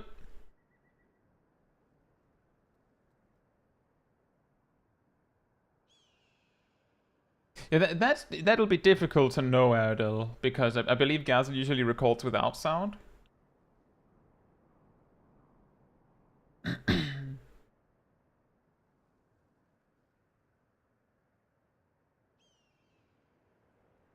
this is also after the initial trash pack. Maybe the 5 angels one in the final boss? Sure. Of the distant chains.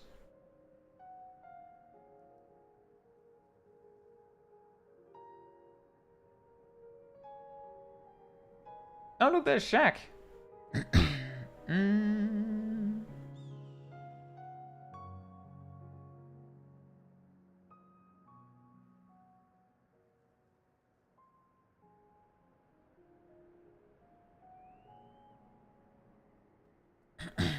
And yeah, I think it's pretty normal that the mob names often just have the same name. The recitation, crit low deploy right at the start is not a bad idea. The scary thing with this fight is it's a lot of chaos, so it might actually be difficult. To say what you can do.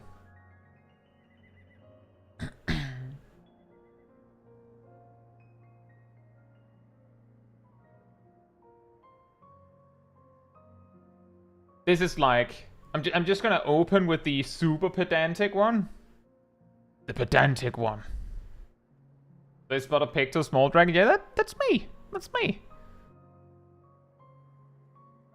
It might actually have been what I was talking about earlier, where I was wondering if my AoE was going through. Hey Shaq, hope you're doing well. As I'm doing a lot of Rune 2. Yeah, that was probably what I was going at. The thing that I'm looking at here is you didn't need to use Rune 2 there. First of all, because in hindsight, you were already out of the circle, so you didn't have to go any further. But also, I'm pretty sure that okay, yeah, if you weren't out of the circle, you would have had to run. But I don't know if it was necessary. But it's understandable. It is a very chaotic fight. But one piece of advice is if you're using Rune 2 a lot, is to ask yourself whenever you move if you had to get there that fast. Like for instance, now it makes sense to do Rune 2.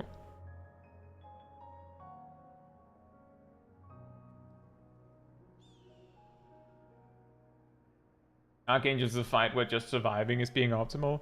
I mean, any fight where there isn't a hardened rage, technically that applies to. But yes, there is a lot of chaos. But if you're trying to optimize, then it is fair to ask whether it could be better. See, that was smart. Just going, well, I have time. Expedience was also a decent time to use there, as you did. Also, I like that you put your pet in the middle. Personally, I would probably see... I don't think you need to do this, but I'll mention it just the same. I think I mentioned this in my Scholar Guide. Moving, actively managing your pet can sometimes be a good idea. Especially if the arena is really big. This is eye measurement here, but I'm pretty sure that this arena is great, is larger than 15 yawns. Which means that if you're out here and you say use Whispering Dawn, I don't think you're getting hit. So the thing that I do is that as the fight is going on, and again, you might not have to do that. It is like 20 to 25. Yeah, exactly. It's a little bigger. So placing your pet in the middle isn't always going to work perfectly. It's like if it is, like even if it was 30 yalms, your pet can reach with Embrace, because Embrace has 30 yalm range. I believe Ether Pact has 2 now. But Whispering Dawn is like 15. But my advice here is, the way I would do it is, I try to maintain that my pet is somewhere along like the center point of my party. Which means, which means that like if everyone here was the party, then my pet goes around here, right? Like around here. And then as people move around, I'll move the pet so that it matches with that. Not because of Embrace, but because Whispering Dawn is like 15 yalms. That's true, Parent, but usually alliance raids are bigger. Alliance raid arenas are typically significantly bigger.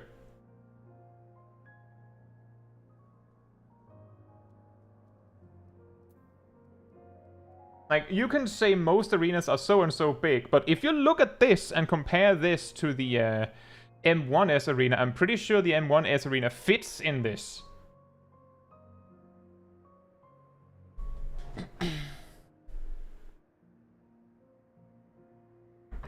But yeah, usually arenas where this kind of optimization matters, to that degree where you care about knowing exactly how big it is in detail, they're usually in a size where you can almost make it work by just planting ears in the middle.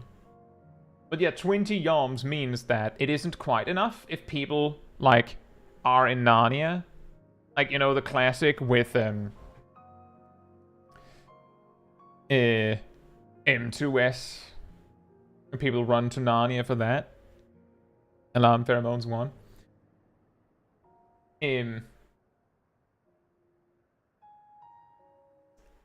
You might be right that it might be 20. It just looks like more than 20 to me.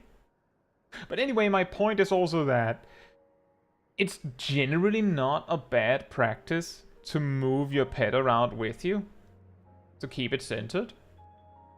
Exactly, because if arenas are typically 20 yalms, radius, then it means that if it's a square arena, then you'll miss the corners. If it's a circle arena, you'll also miss like the outer ring if you just keep your pet in the center. Which ultimately does mean that exactly what the parent says is really important.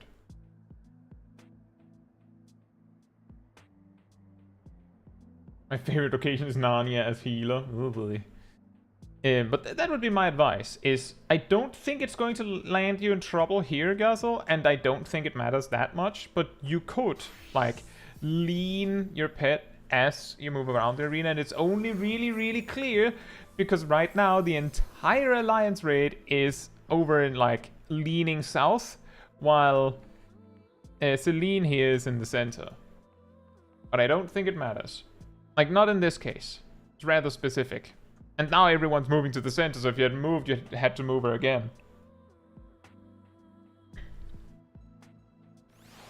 Out of Wars Arcanon 2. Nice.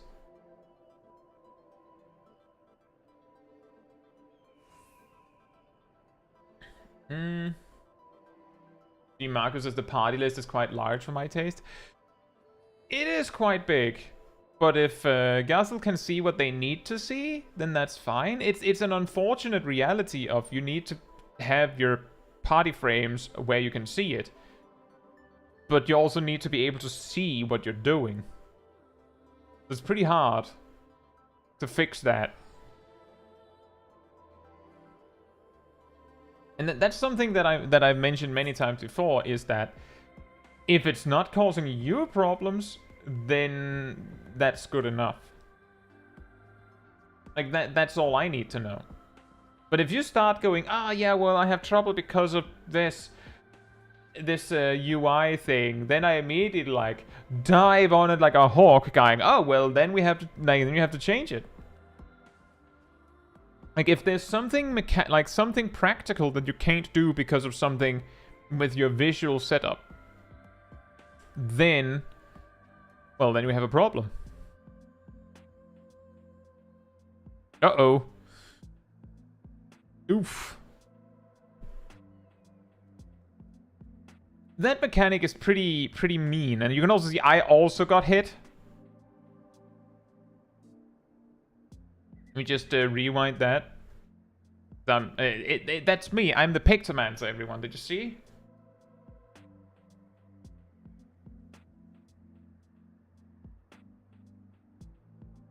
The reason why I wanted to rewind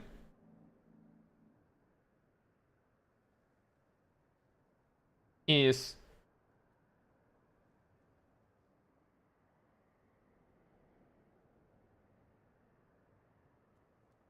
oh, that's noted, Yannick. We can probably check yours after this.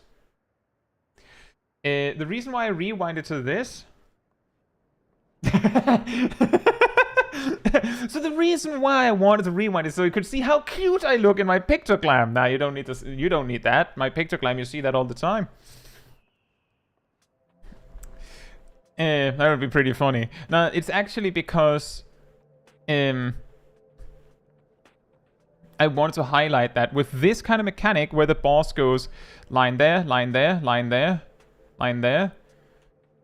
It's not super easy to deal, like, to do this, because, like, you could move early. You do need to see it.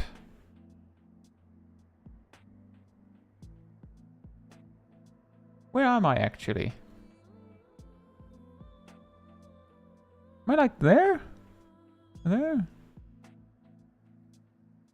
Where's Pictomancer? Don't think I'm on screen. Am I there?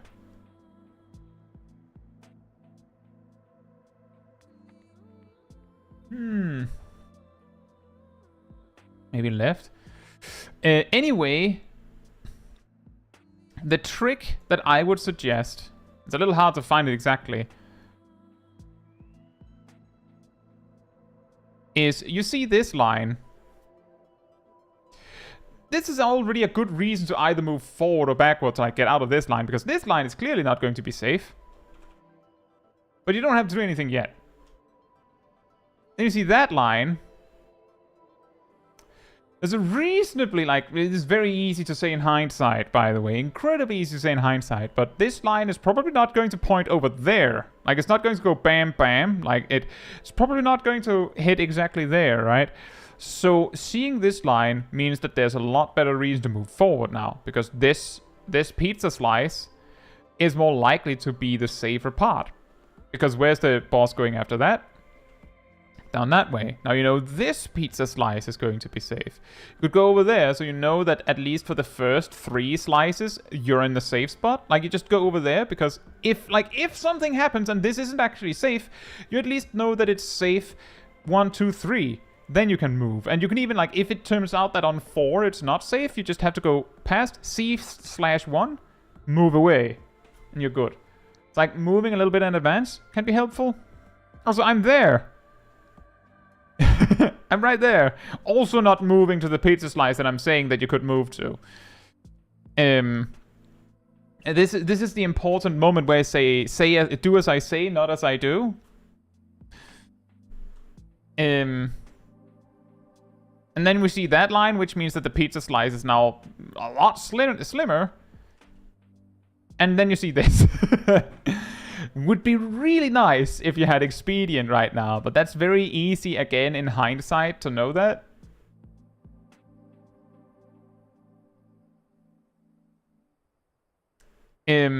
But the main problem here is that now that you've seen this circle, you now know that the safe spot is this square.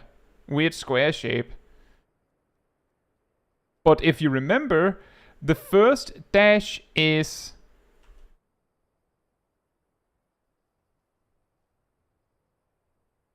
apparently really fast to snapshot. Because I feel like you're out of it in time.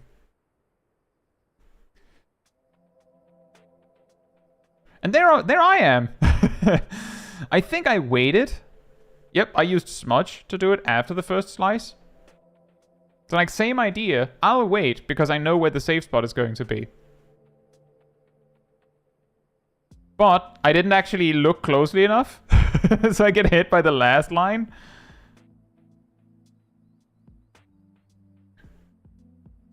But like, it's like a rather specific thing, right? But it's something you can do. Think about how soon you can move to the safe spot. And this raid, in my opinion, has a lot of... remember this, and then it follows up like 5 seconds later. And just moving to the first safe spot and then remembering how long you're supposed to stay there before the second safe spot happens. It's not a bad move. I think the last boss has it as well.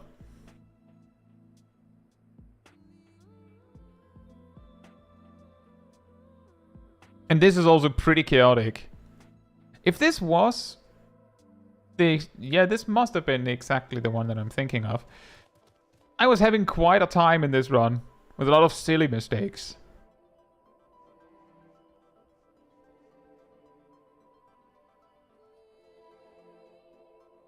Oh yeah, and Imia's just tanking everything right now, if I remember correctly. Just everything. Oh, you actually used Seraph for this. That's good. Like, specifically with Summon Seraph, the scary thing, and I'm sure Gazel already knows this, is that if you need that, you need to use it in advance. Like, you have to use it sooner than a Sage needs to use Panheimer, because it takes a second before Seraph is there. And I feel like it's pretty common that when you, like, if you're not used to using Seraph often, you'll use it when you take the first or second hit and go, oh right, Seraph, and then you don't get all the AoE heals out in time. That was very good. Fey Illumination too? Yeah, that one too, but if you're going to use Summon Seraph, it might be difficult to get both out. That was very efficient movement. You see, exactly. That was the kind of stuff that I was thinking of just now. Like, you moved exactly to where the safe spot was, and you did it quickly as well. So that's very good, Gazel.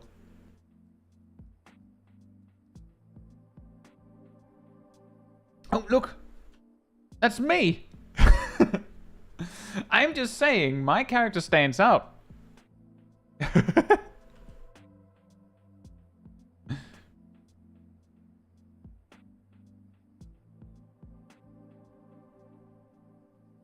It's me. Right.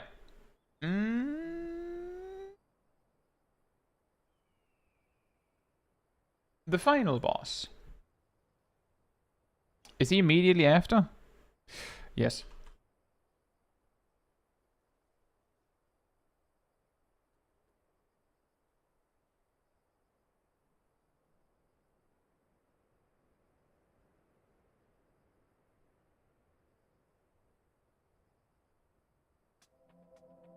Seraph is pretty fun to use for multi-stacks. The Scholar doesn't have Panheimer.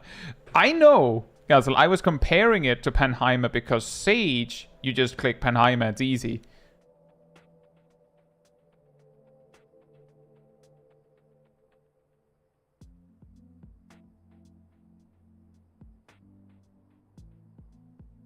I've heard a lot of people mention that this mechanic is really hard to see, and I kind of agree. There, I got hit. I think part of the reason is that my camera isn't leaned up as much, so it's a little hard to see.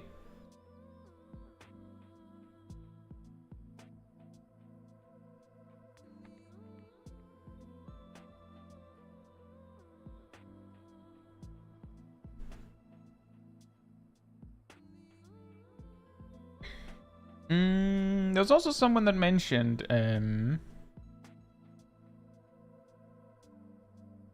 who was it?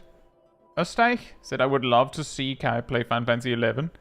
It could be interesting. I have seen a lot of interesting things about it.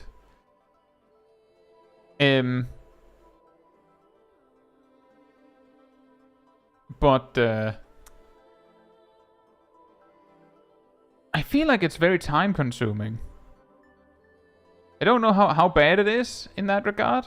I don't know how much of the quote-unquote horror stories people tell about it still applies. How hard is it to play alone?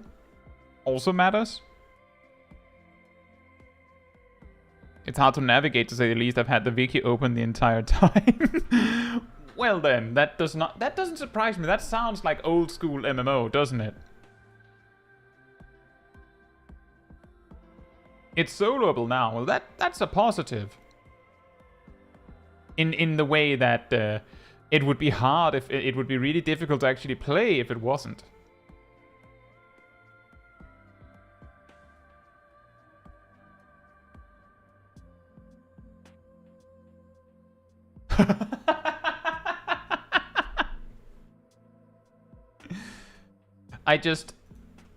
I remembered this specific part. It was pretty funny. I think it happened to me twice.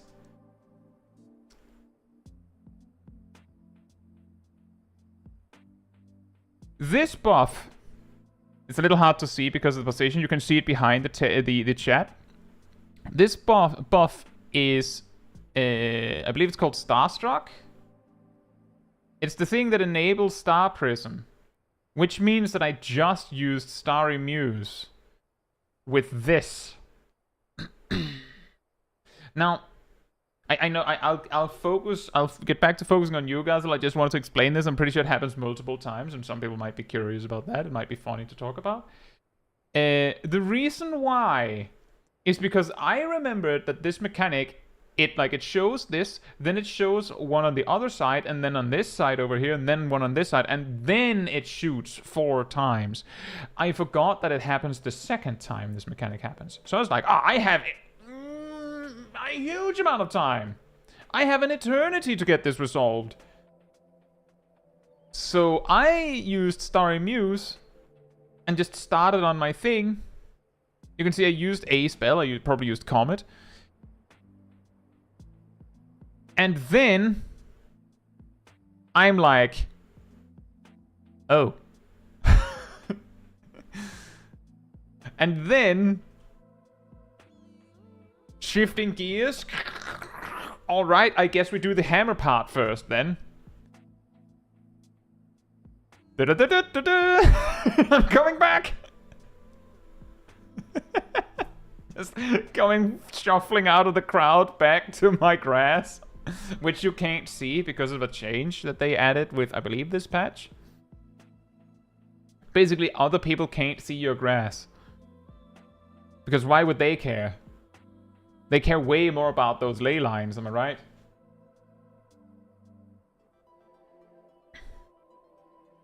I used Dissipation here.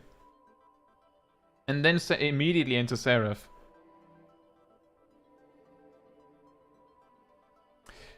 That is actually exactly what I was talking about. See, so Sacred Soil is good. So because Dissipation is active, Gazel cannot use Summon Seraph. Summon Seraph is used now because, like, we need it now. Consolation is used.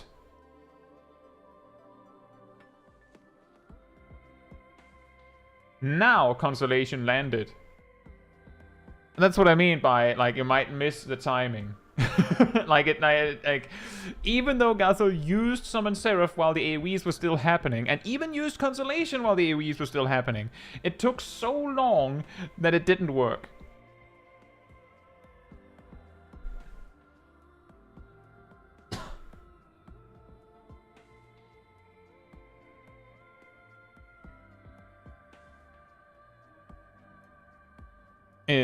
That was basically what I was thinking of. And yeah, it was a minor issue. There were other things running. It was not like Gazel was using nothing. Sacred Soil was down and things like that. My point was exactly that. The reason why I commented that Seraph was used early on the other boss was because this is what usually happens. Like, if you're using it reactively, it's like, oh, right, I need Seraph here. Use Consolation. And it's like, Seraph comes up like, what time is it? Oh, Consolation time? Right, I'll be right there. And then, like, danger's over.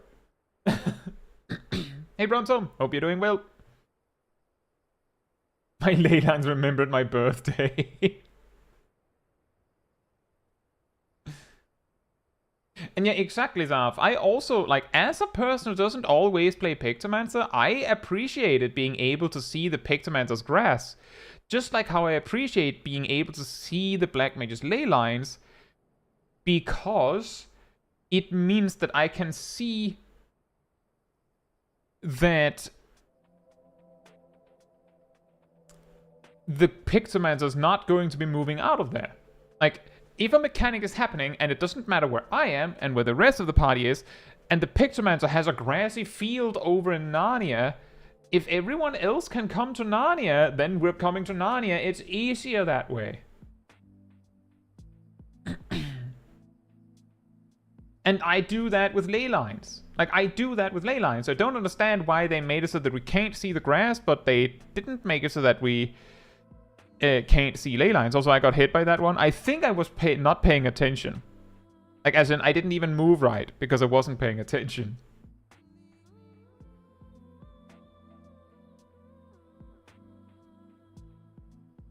And Parent says, I like being able to see the grass so I can bait AoEs into it. Ooh. Ooh.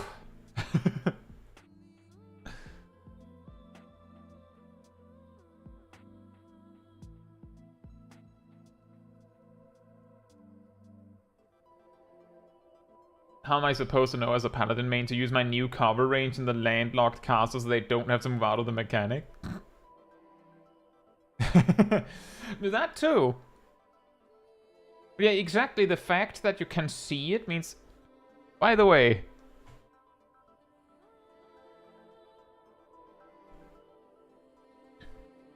We have Sacred Soil. We have... There is a Passage of Arms. It's not ours, but there's a Sacred Soil down that is going to run out. Dun dun dun dun dun dun dun dun dun dun. I'm just saying... Before this mechanic, I didn't have a Vuln debuff. I didn't have, like, any... Like, I had full HP. This stacks to a little bit of damage when one alliance is dead. Yeah, when we have, like, about nearly half an alliance dead. Nearly. Now we have half an alliance dead. If this isn't, like, perfectly metered out, then I don't know what is.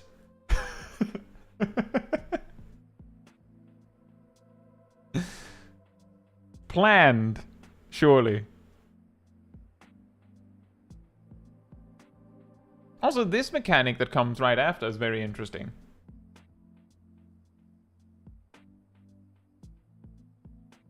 The way I usually deal with this mechanic is that I look for a safe spot for this first set of circles.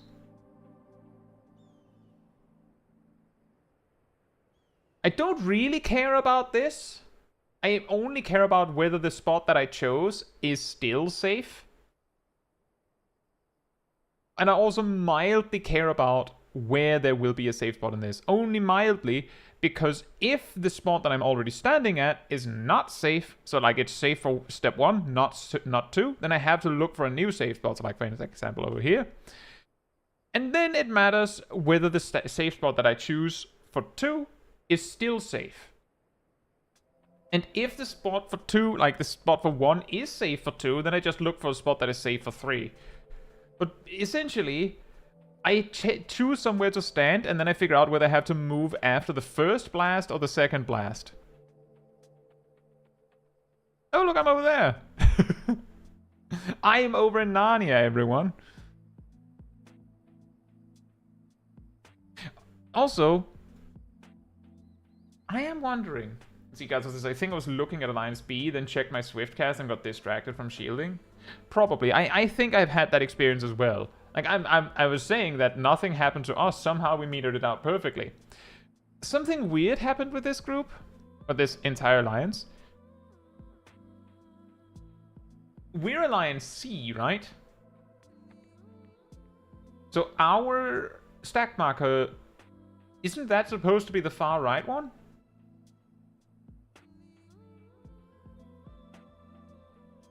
Now, I'm not saying, Gasol, you're in the wrong spot. I'm saying something weird happened.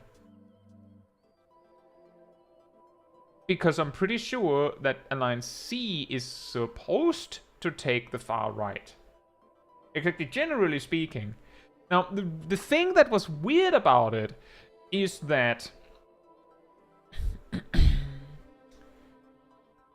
you see, like, a mishmash of players coming over here. But I'm actually pretty sure that a majority of the people on the marker over there, and I was over there,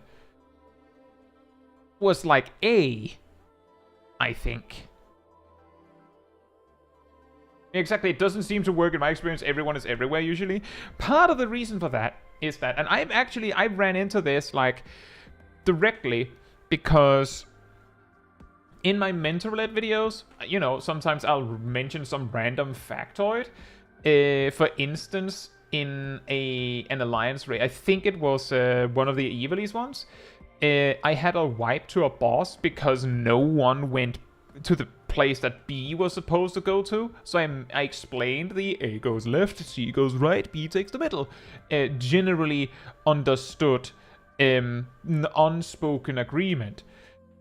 And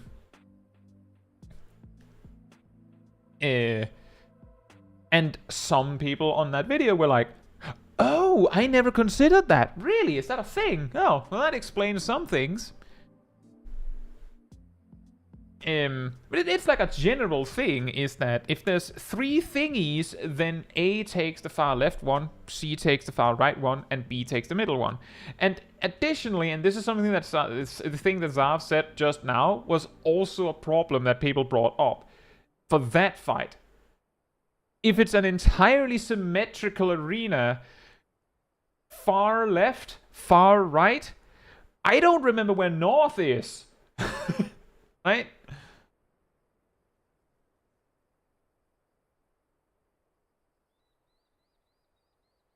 The Gleaming says the other day I had a black mage who positioned her ley lines directly behind me during mountain fire, so she could minutely shift left and right to dodge it. That is pretty nice. I can't remember who it was, but near the end of Endwalker? Was it Bondi? Was it Cole? Near the end of Endwalker, sent in a clip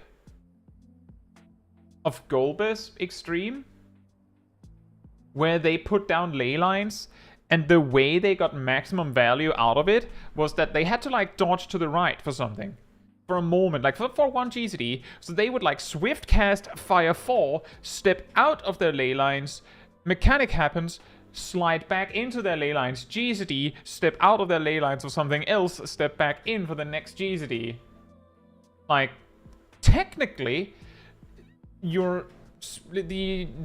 cooldown reduction, essentially, the GCD reduction from ley lines only matters in the exact instant that you use the action.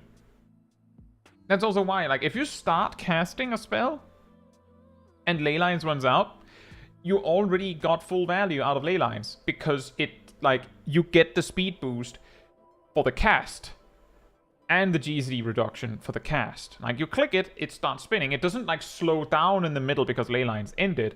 So as long as you have, like, you step your foot into ley lines, get the buff, use your GCD, then you can step out and come back. It's actually the same with Pictomancer. If you have to leave your grassy field, your options there are, well, you have 3 hammer stamps. And those don't have to be in the grassy field. So you can do those and then come back and then do Comet and then like do whatever else you need. The important part is that you don't start using Comet while not in your grassy field.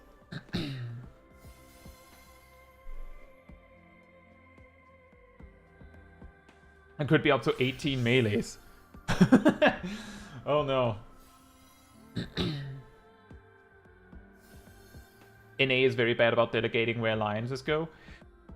Yes, but like generally speaking, the reason why we have these kind of like quote-unquote unspoken agreements is exactly because you go like one goes this way, one goes the other way, and just by having it understood, we don't even have to understand more than that. But when the arena is symmetrical, it can be hard.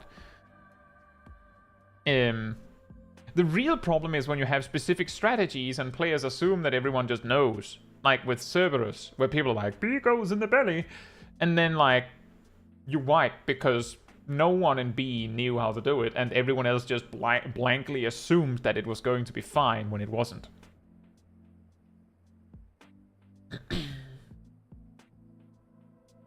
They don't use ley lines for increased damage. What do they use ley lines for? They use it for kiting. Oh, so that they can jump back to their ley lines?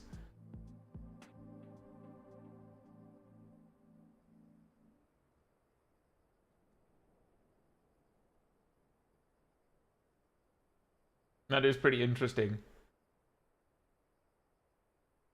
VX says we actually had 18 melees on my first one of this raid. That is impressive. Not a single Pictomancer was seen.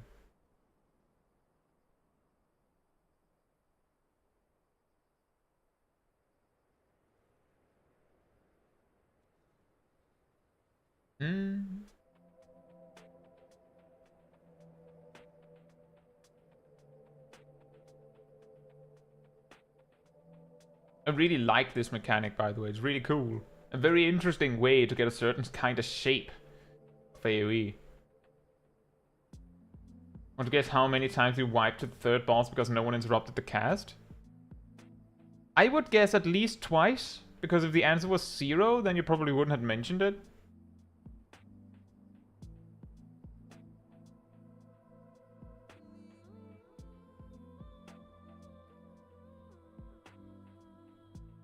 Four times. Ugh.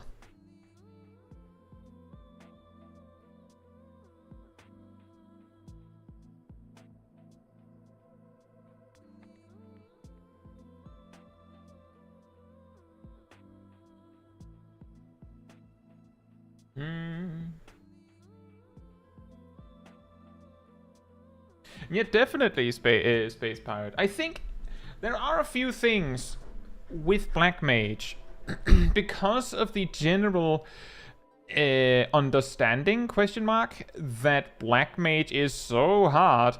A lot of players, for some reason, feel justified in not bothering to learn it, which further adds to this, oh, Black Mage is hard, so many people don't know how to play it, which then further makes people scared of trying it. It's not that bad. And speaking of not that bad, I didn't have that much to add, Gazel. Like, I mean, overall, you did fine. You used your resources. You didn't just sit on everything. But arguably, there not always was something to do. I didn't pay too close attention, but, I mean, I might have missed it. But if I didn't miss it, then I would have said maybe you could have used Seraphism more. But the question is whether you needed it, right? Because something that I really like about Seraphism and Philosophia is that they actually really feel like mega buttons, right? Like you click it and whatever healing related problem you had is now probably solvable, even if it wasn't before. But that also means that when you look at that, realize that, and look at the 3-minute cooldown, it becomes a little bit like, when is a problem dire enough that you can use it, right? Like, it's like, I think I've mentioned this thing about Benediction and Macrocosmos as well, is that they're really, really impactful buttons, so don't just throw them out there and waste them. But if you make them too precious in your mind, then you'll never use them. And then, like, they might as well not exist. Hey, Jared, thank you so much, and I hope you're doing well as well.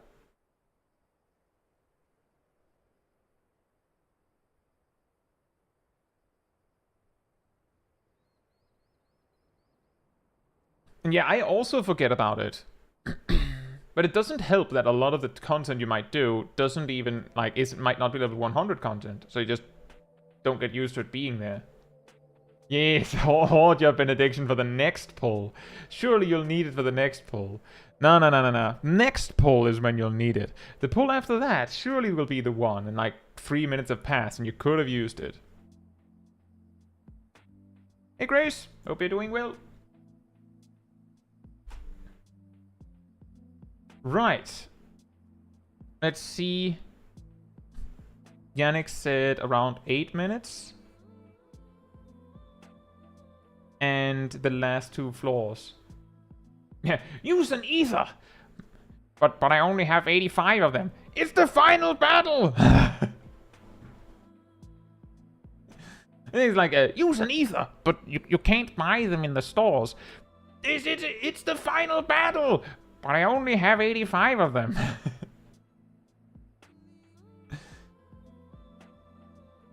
Interesting with that is I don't think Final Fantasy XIV has that. The closest they have is the Waking Sands teleport tickets. And what I mean is items that are not re-obtainable. As in, you know, the limited quantity of ethers in some Final Fantasy games and whatnot. In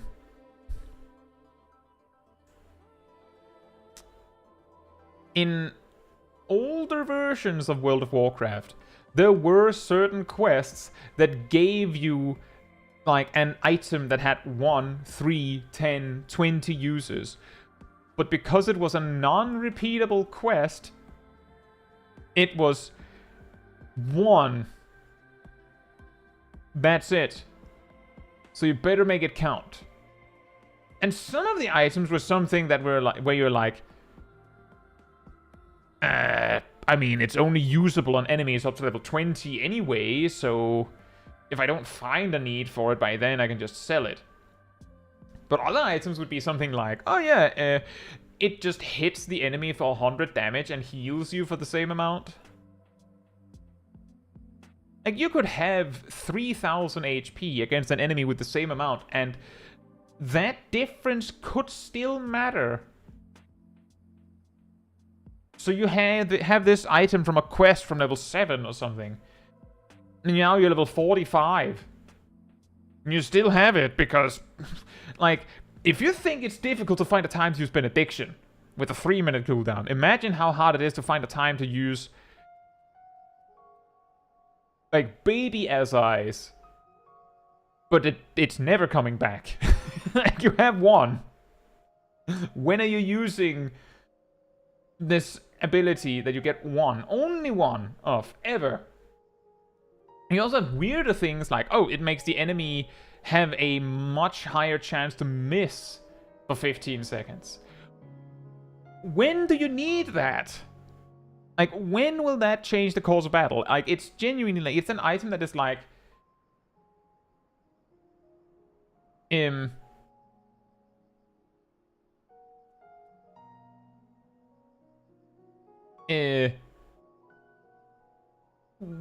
like, it's such a Hail Mary that it's like, you'd use it if you don't have anything else. But because it's a chance, you might just, you know, fail anyway. And then you wasted the chance. Oh, it's the speed run. Right.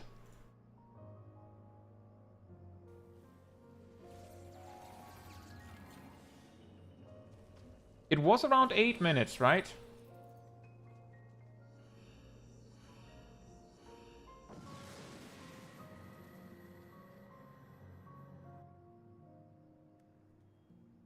Time to learn how to take the ferry from Limsa to Whisper Bay. See, the funny thing is, Gazel, is that I feel that for some players... Oh yeah, the jump Pomander. You did mention that to me. Oh, Mimic!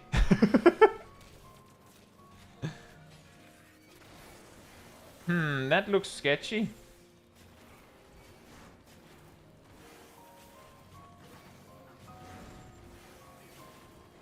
Circle room. I sure hope there isn't like oh, I don't know, like a frog trap somewhere.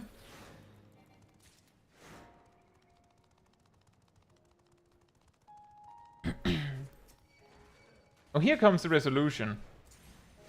Oh, that's scary with a cast time. But it does stun a lot of things.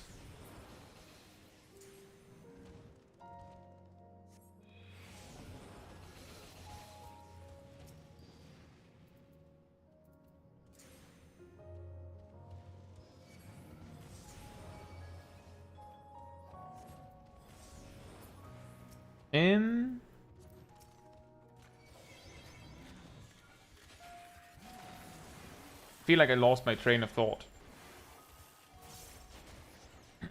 Surfism should have had this sort of wings. That would probably look a little cooler in a way. Oh right, the Vesper Bay thing. If you have a really slow PC, teleporting to Lim to Lamensa, and then using an Aether Shot to hop over to the port, and then teleport, like then going to Vesper Bay, is an additional loading screen, and one of the loading screens is Limsa Lamensa. You might actually, like, if your PC is slow enough, you might actually get there faster by just going to the Aetherite in the zone. Also, that was like 3 minutes, and you killed a lot more, like a lot of things. That's crazy. The reason why I don't do that is because I'm not confident that I would actually be able to do that resolution attack before they just swarm on me and kill me. Next few floors are just rage spam. Oh, okay. See, you said the last 2 floors, and I'm guessing it's I'm guessing it's whoops. I can go to here. I'm assuming it's not the boss floor you're thinking of. Although this was the set where the boss is also susceptible to resolution.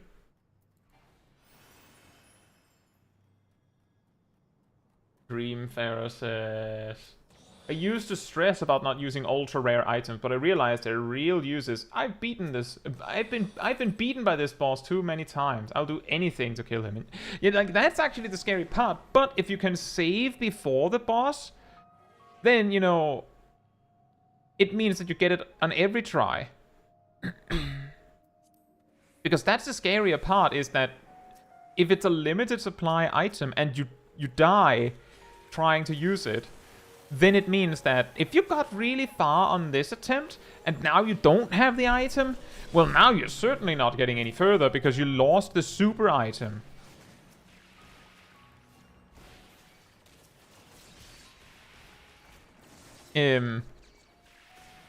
So like that can be even worse.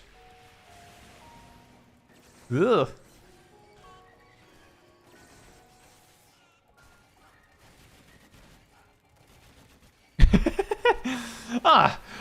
You join the fun, Ariman. Why don't you?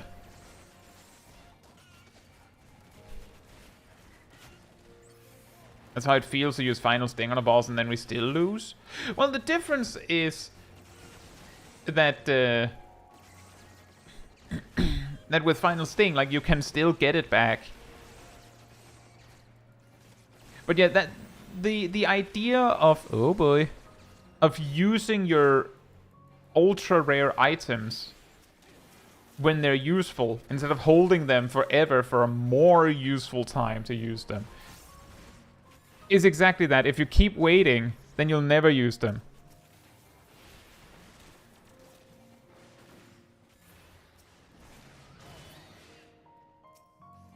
That is I should be I guess I should be pulling more in those lower floor in those not super difficult yet floors when I am playing Machinist.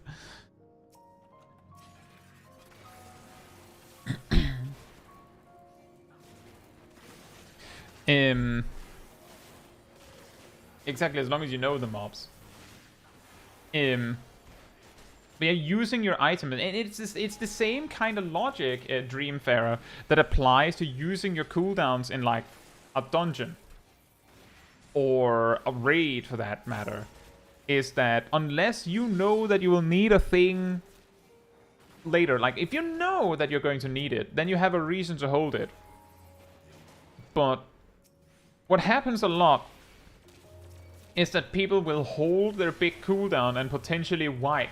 Because what if something bigger comes up? And then when they finally know that it has to be now or they'll die, it's too late. Like that's what happens with Summon Seraph, is that people, because super mode for your pet sounds like a really big button, right? Like that's something you shouldn't just waste. But it's not that big. Like it's not actually that big.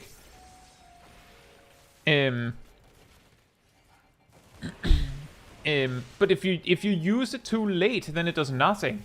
And then you just send your pet, like your EOS, away, so that Seraph does nothing for a few seconds. Which is also bad. So using your cooldowns more aggressively if you don't know if you'll need them is pretty good. And it's a lot easier to like see that how that makes sense with a tank or a healer than it is with a with a DPS, because like all of it is damage, right? You just click it. But with a healer, it can be like, well, will I need this defensive cooldown, this heal later? With tanks, it can also be difficult. Like one that I can find difficult sometimes. See, on the next floor, if I remember correctly, there are the troubadour mobs, and their main attack is a cast targeted on the ground, so I can fully dodge it. Oh!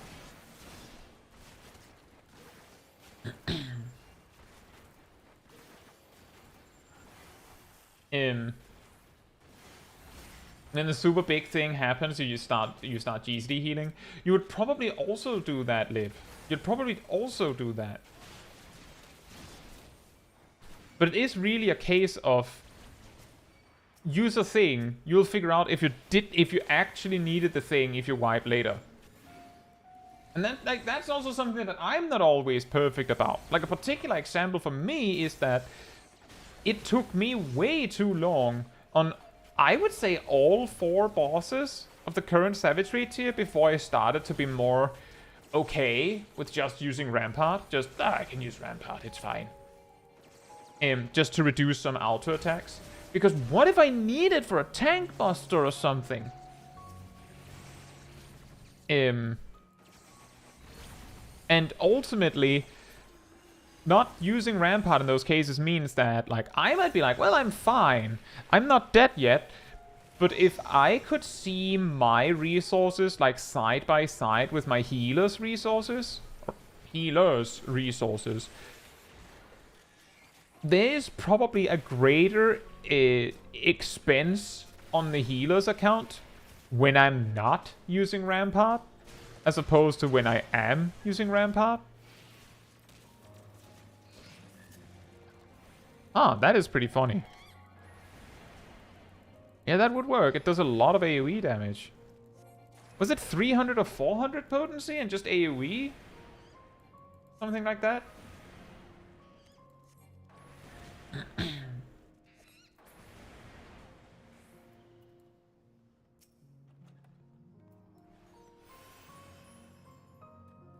Sometimes I feel like I'm a huge drain on healers as tank, but I'm not sure why. In the current Savage Raid tier, the auto attacks from the bosses hit pretty hard. If I remember correctly, I think it was M2S where I sat down and counted, and the auto attacks that happen during Alarm Pheromones 1, if I remember correctly, they add up to more than a tank buster. Which means that if you're like, oh, I have to save this Rampart for the tank buster coming up, it's like, well, if you just used Rampart now, you take less damage from this set of attacks that adds up to more than a tank buster. You'll probably survive that tank buster, because the tank buster comes infrequently enough that you'll be able to get your 2-minute cooldown again in time. So you'll probably be fine.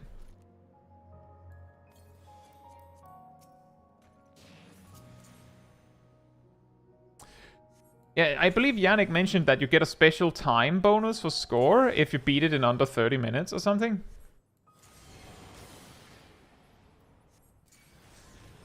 You plan on using invuln on the tank buster anyway? Sometimes. On M2S, I don't use invuln on the tank buster. And part of the reason for that is because there's a 50% chance that both tanks are needed to respond anyway. So might as well just make it the default assumption that we're dealing with it properly. On M1S, I don't really have an excuse to hold on to on my various cooldowns, except when... Well, nowadays there's no reason to hold on to them because even the third tank buster, we still invuln it. Wait, what? What? Why? Do you get extra points for that?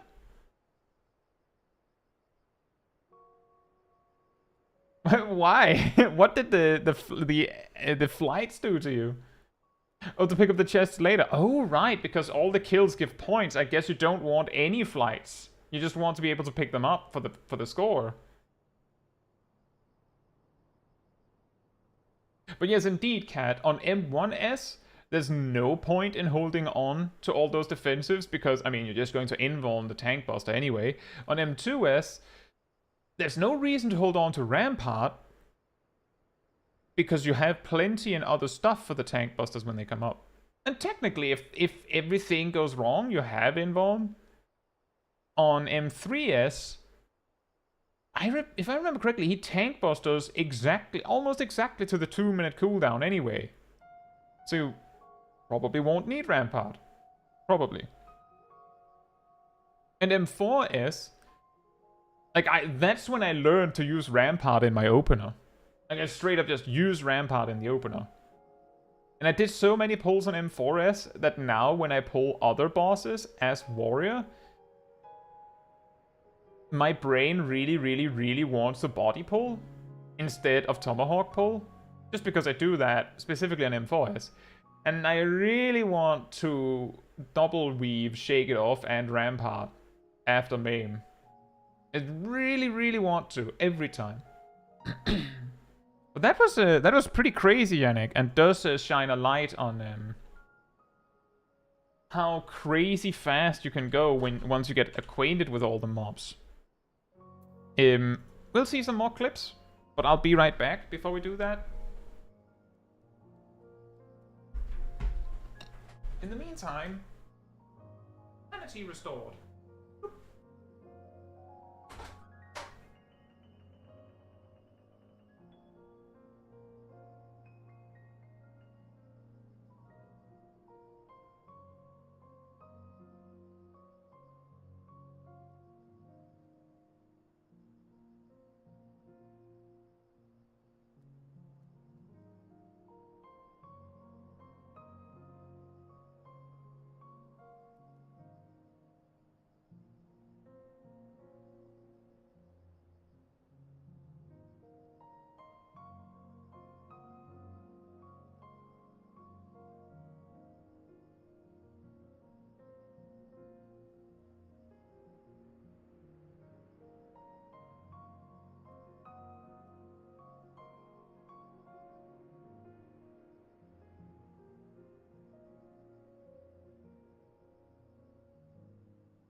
Alright, I'm back. Hey Coco, hope you're doing well.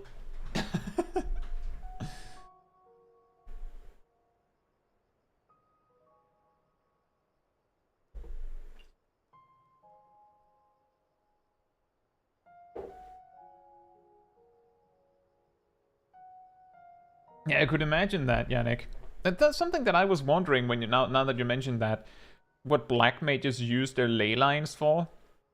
Outside of Palace of the Dead, like the other deep dungeons where they have between the lines, for example. Kind of unrelated to that, I was thinking, well, black mages in deep dungeons have a little bit of an issue with a large part of their toolkit basically being inaccessible if you're not allowed to stand still.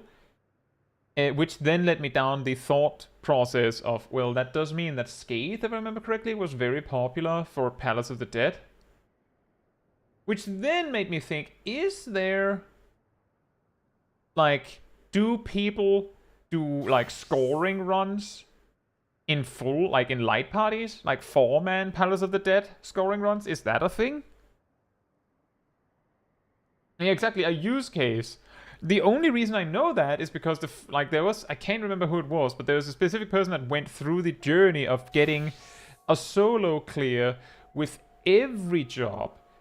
And that was, I believe, also the first person to beat Palace of the Dead floor 200 solo with Black Mage. And they said specifically that Scathe was very helpful.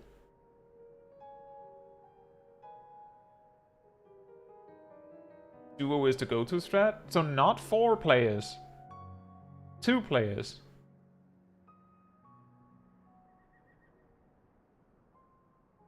Since each floor you climb to yields points and it's multiplied per companion missing. Oh, okay. So what you're saying is, technically yes, but they score on the same leaderboard as solos. So if 4 players doesn't actually make you able to score a lot more points, then there's no point. Like that?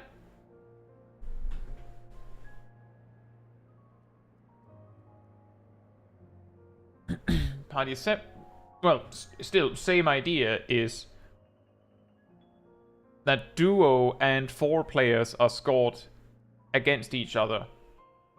Right?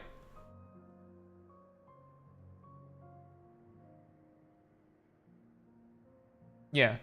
The same idea, it's just solo isn't compared against, but duo and 4.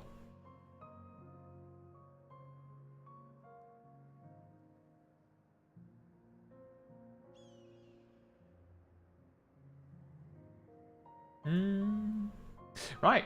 Zarf, are you still here? Because then we could check out the... just for people checking in here, Zarf does a lot of content, both minimum itemable no echo, but also blind, with other people that also enjoy doing that. So this is a Phoenix, which is a P3S from Endwalker, it's the 3rd boss. It was notorious for being really difficult to see the boss mechanics, because it was all orange. I specifically recall, not naming any names, but some players like specifically said that they used like plugins to change the color of things in the arena so it wasn't all orange. Which, in a weird twist, and I'm not trying to make this about plugins now, but it basically meant that there was an avenue to suggest that even even things that change things visually, just aesthetics, could be considered an unfair advantage, because it made you able to actually see the fight. But then you could argue that that's a mistake, that the fight is all orange and all the markers are orange and all the telegraphs are orange, right? But yeah. So apparently we have a group here that does not know what like the meta strat was, doing it blind, minimum itemable, and... Wait, is it plus echo? Does that mean that it is with echo or without echo? That's the icon for there being echo, right? They're just making sure. With echo, okay. Blind and minimum ice level. The difference with echo on savage bosses is that... So on regular trials, every wipe where the fight has been ongoing for at least 3 minutes, if you wipe, then you get an echo boost, which will be 10%. On extremes, it's 5%. On Savage, if there is an echo boost to be had, they just give it to you. Like, just welcome. On your left, you'll find your echo boost. Let's go.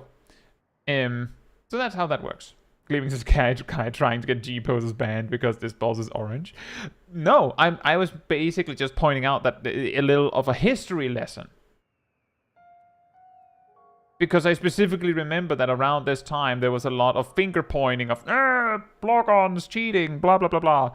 And then like it's really funny when it's like, well, we're not like the G-pose is going, well, we're not cheating, it's not giving us a combat advantage. And then you see this, right? Then you see this, and then the people like everyone else goes, well, are you sure? Right? Like it's basically the holier than now perspective that it pointed to.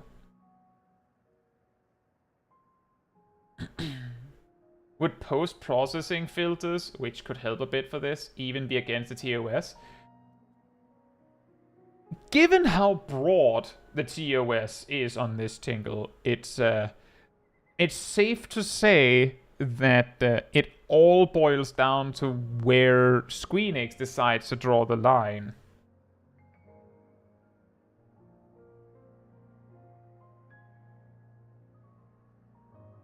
Based on the way they describe it, if you're going to be pedantic enough, you could argue that having YouTube open and listening to music while you're doing the fight falls under what they say is not allowed.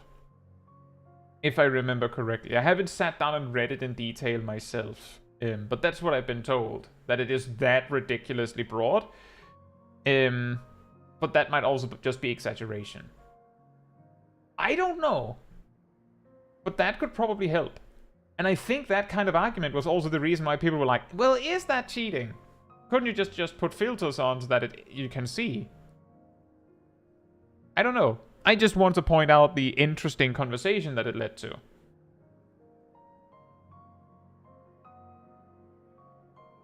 And yeah, exactly, Gleaming. That is also part of the problem, is that... And that's the part of the thing with plugins in general, is... It's really hard to definitively prove that someone is using one. If they don't, like, admit to it themselves. Anyway, let's see this.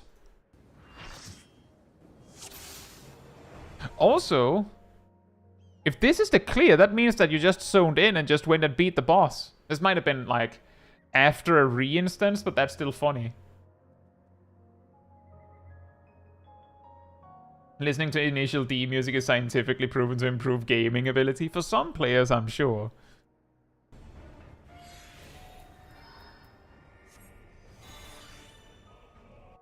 Gazel says Yoshi P stated that they won't provide an exact line because then people would be arguing if it is crossing the line instead of where the line is. And that's correct. That's correct. Absolutely, 100%. If they put down a line, then people would go from well, we don't know where the line is, so is it or is it not? They would just go, there's the line, and I think you're crossing it. And the other person would go, well, I don't think I'm crossing it. And then we're no further. The only difference is that they specified something.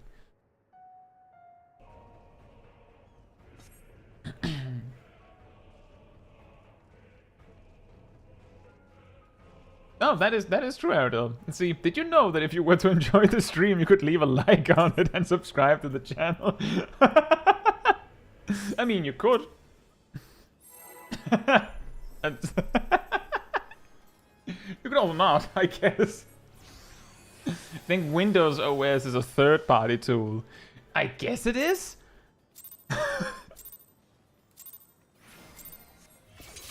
I haven't done this fight Savage, so I don't actually know the tactics. So I'm not going to be here going, well, you did it weird.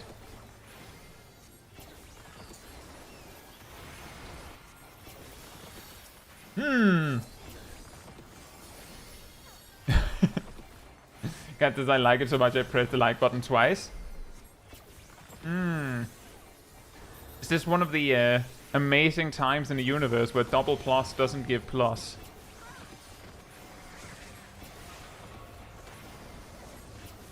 Oh! That mechanic happens a lot faster than on normal.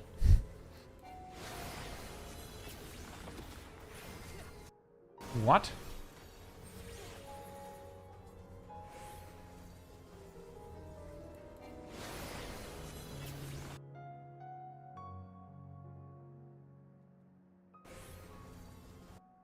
What is the tell for that?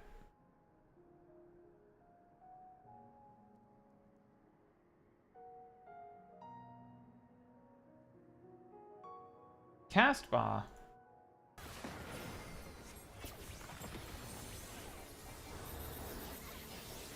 Oh.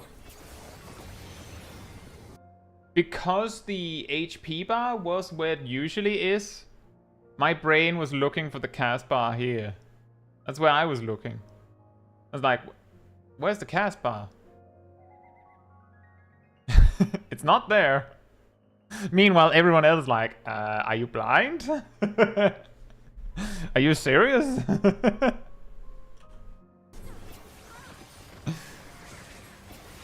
Sorry. I'm a Savage Raider, by the way.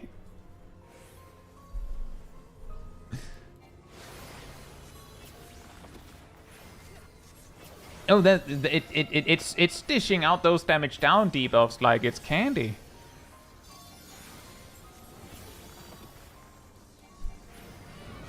Warrior main doesn't need to know about casting. Well, what if it's interruptible?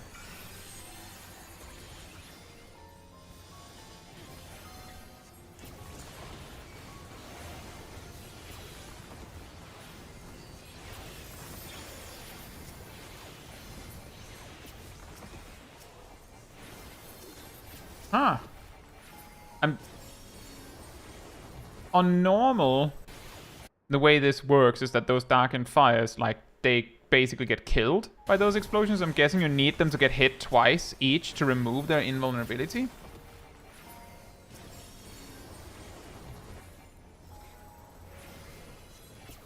They have 4 invuln stacks. Oh.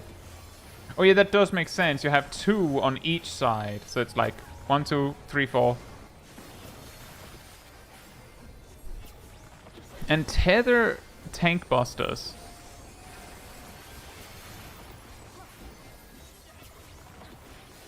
The tail, it's right in the middle of the screen. Excited disapproval, yeah.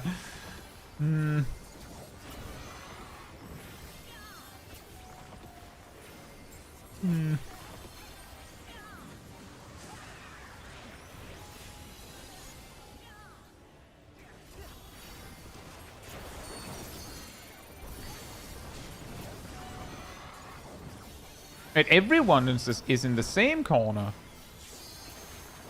Okay.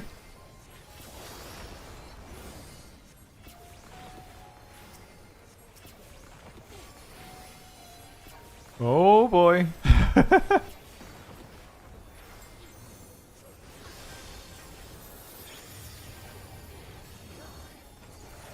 Big boom.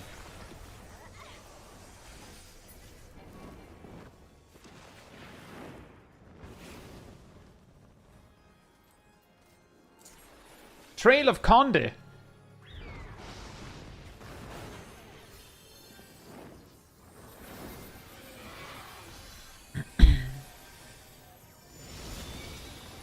Huh, that's weirdly similar to the normal version. Not entirely, but weirdly similar. It's just 2 ads at once. And they still have to be placed out.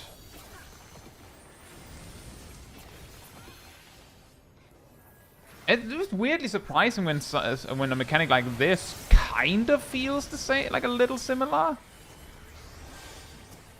And now it's different. Now it's different.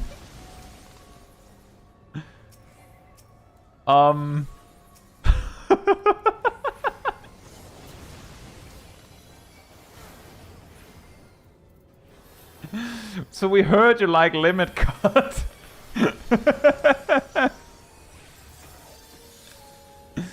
What if we had 4 of them? But they're a little shorter.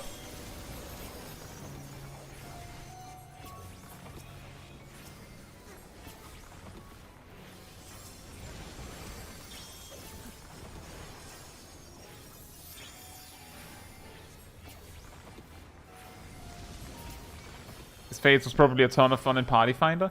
If I remember correctly, Phoenix was the Party Finder killer.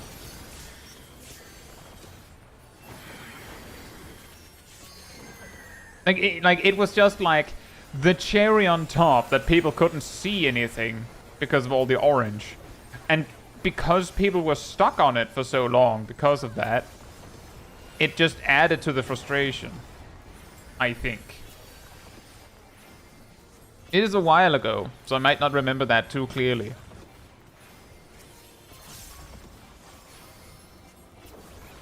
This was the tier of limit cut. Every fight had them. I mean, based on how much people talked about limit cuts in Endwalk, it almost felt like it was the expansion of limit cuts.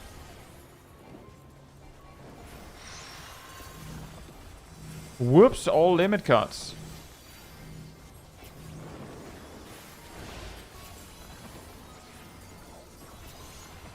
I also remember that one of the mega cursed openers of Endwalker, which technically still exists now, like technically still exists, is the inner release 29 seconds before pull warrior opener. No, 2 damage. Ow. That's worse than 2 damage downs. 2 damage deaths. But because of the... I believe it was that the timing of when the ad phase came up was exactly so that the warrior could use inner release on them. Or something like that.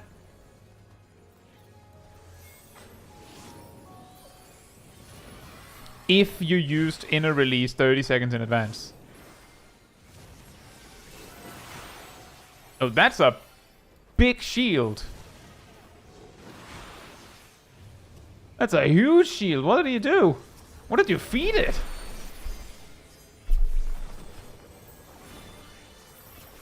I have a healing bonus? The fire gives a healing buff. Oh, yeah, that... You see when you see a casual more than all of the tank's HP barrier from a scholar, and it's just 1, it's not like with the catalyze on top, then you know there's something going on. The samurai still had overshield after 2 raid wides. Yeah, exactly.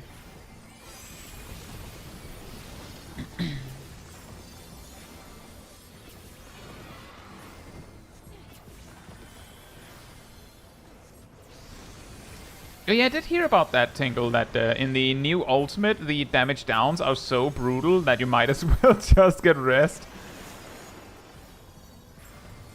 And that is pretty funny.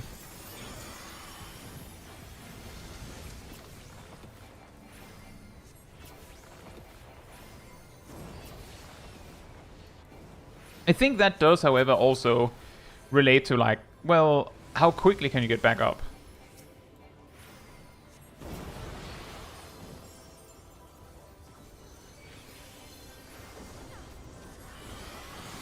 And there's 3 of them.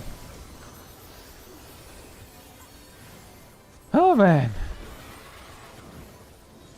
Enjoy, Ridleyan.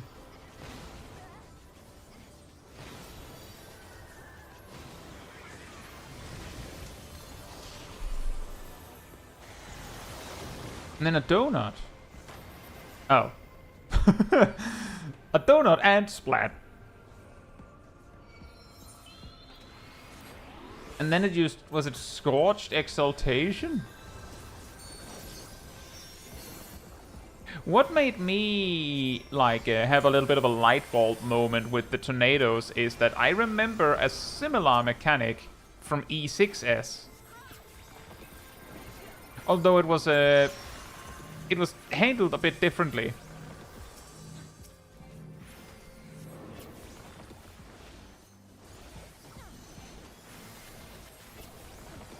Shouldn't have raised here, the summoner's just dead. Well, that can happen.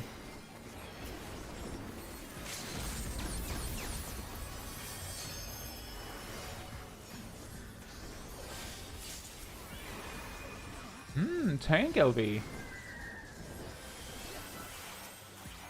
Oh, you had infirmary, so you couldn't do...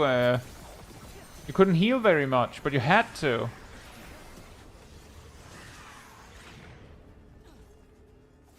I would say on the one hand there, Zaf, you giving the raise to the summoner isn't... It's not your mistake that they took it early.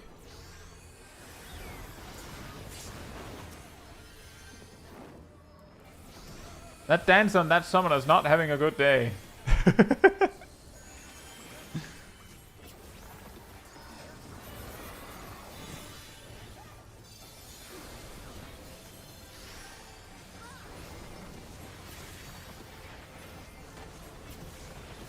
Dun dun dun dun dun. Spiraling AoEs and then kaboom in the middle.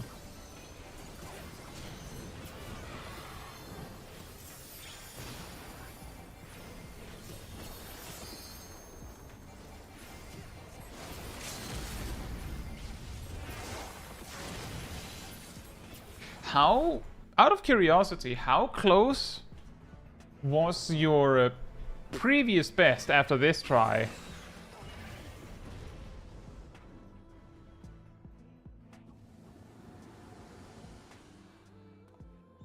You know what I mean?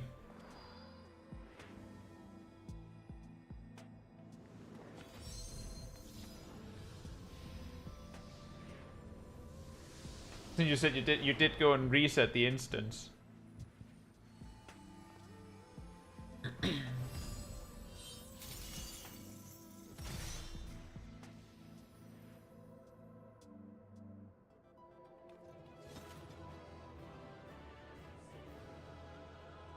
We died at like 2% previous attempt. Oh man. Oh. That's brutal. That's nice. That's well done. Vince says, I do like that there is a timer on rest, so if someone knows a mechanic is going to affect when they're being raised, they can delay it for a short bit to allow a heavy mechanic to pass first. I agree.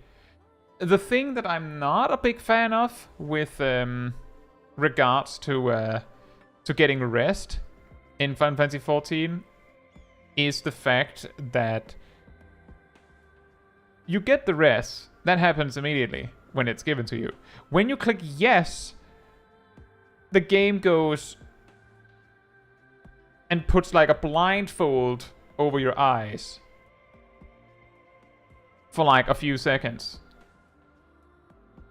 And then goes, alright, now you can look. See, this is where you're going to spawn. And then like another second or two for the animation. And then you're back. And then you have like 5 seconds for most things. Not all things, but most things. Before they hit you and kill you. So you have a moment to take in your surroundings. But I'm really not a big fan of... the amount of times that Final Fantasy XIV goes, alright, put the blindfold over your eyes.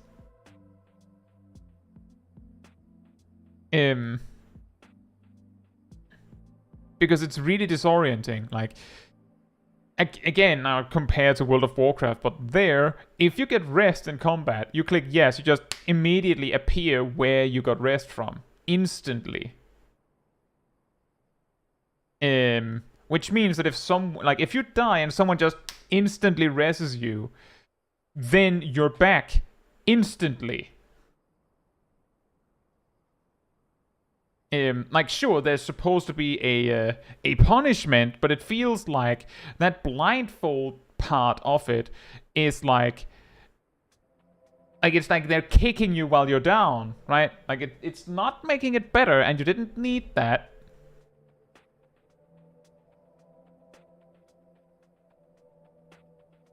The Osteich says, for the newest ultimate, it's 90% damage down for 3 minutes or something like that. Yeah, I was going to say, like, for something to be so bad that it's better that you first die, which means you get 100% damage down, then someone has to res you, which costs them a GCD of doing no damage, then you have to accept the res, which, you know, takes like 5-10 seconds or something, and then you're back and you lose about 25% damage output, maybe a bit less than that, for 2 minutes, and you lose all your resources, and that's somehow better.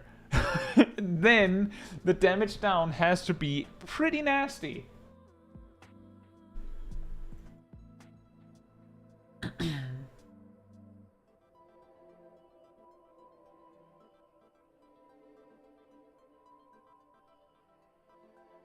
Are we living in the timeline where the limit break same job nerf was implemented to prevent multiple Pictomancers?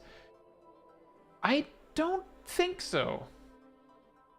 From what I can see, there are multiple groups that have deliberately decided to bring a Pictomancer and a Red Mage. Like, they choose to do that. Which means, yes, that that one of the prevailing group compositions in the ultimate race is double mage.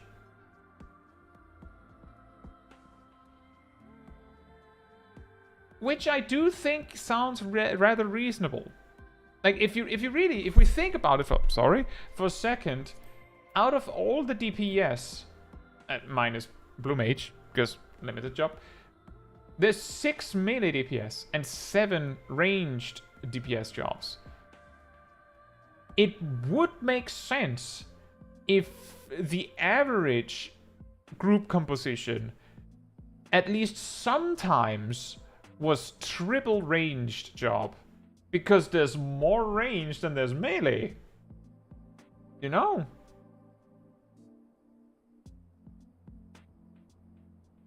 Like, it makes sense. At least to me.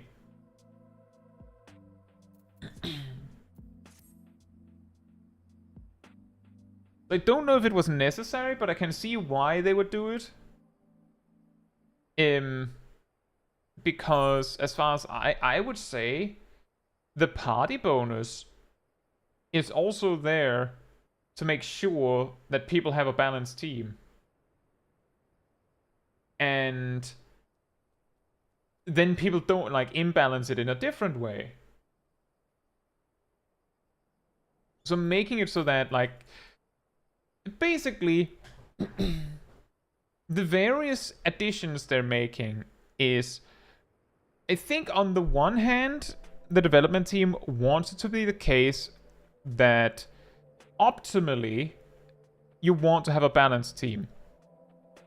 Like, that's the expectation, that optimally you have a balanced team with 8 unique jobs.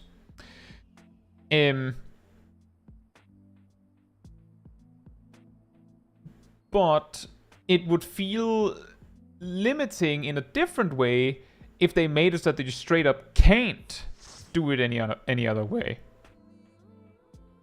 But by making it so that there's some sort of restriction when you do, it at least feels like the game is saying, I mean, you can, just be aware that so and so, right? Like that there are negatives. But it is mildly concerning when a change like that is made while a specific job is winning pretty hard, right? Like, you have one job be really, really, really strong, and then you have a change that goes, by the way, you can't bring 2 of them. Like, it feels a little like it's not the best time to do it. To do such a change. But when would have been the right time to do that change? I believe late in Endwalker there were speed runs of like the final raid tier where people had where sometimes they would go double Dark Knight. And I think we've also had that now. So they could have made that change at almost any time, and players would still be like, oh, they're trying to combat this specific job that is overpowered. That's the reason. It's not because they just want like groups to be more varied. Like there's never a good time to make such a change because people will find a reason for it that isn't necessarily the reason that the developers went for.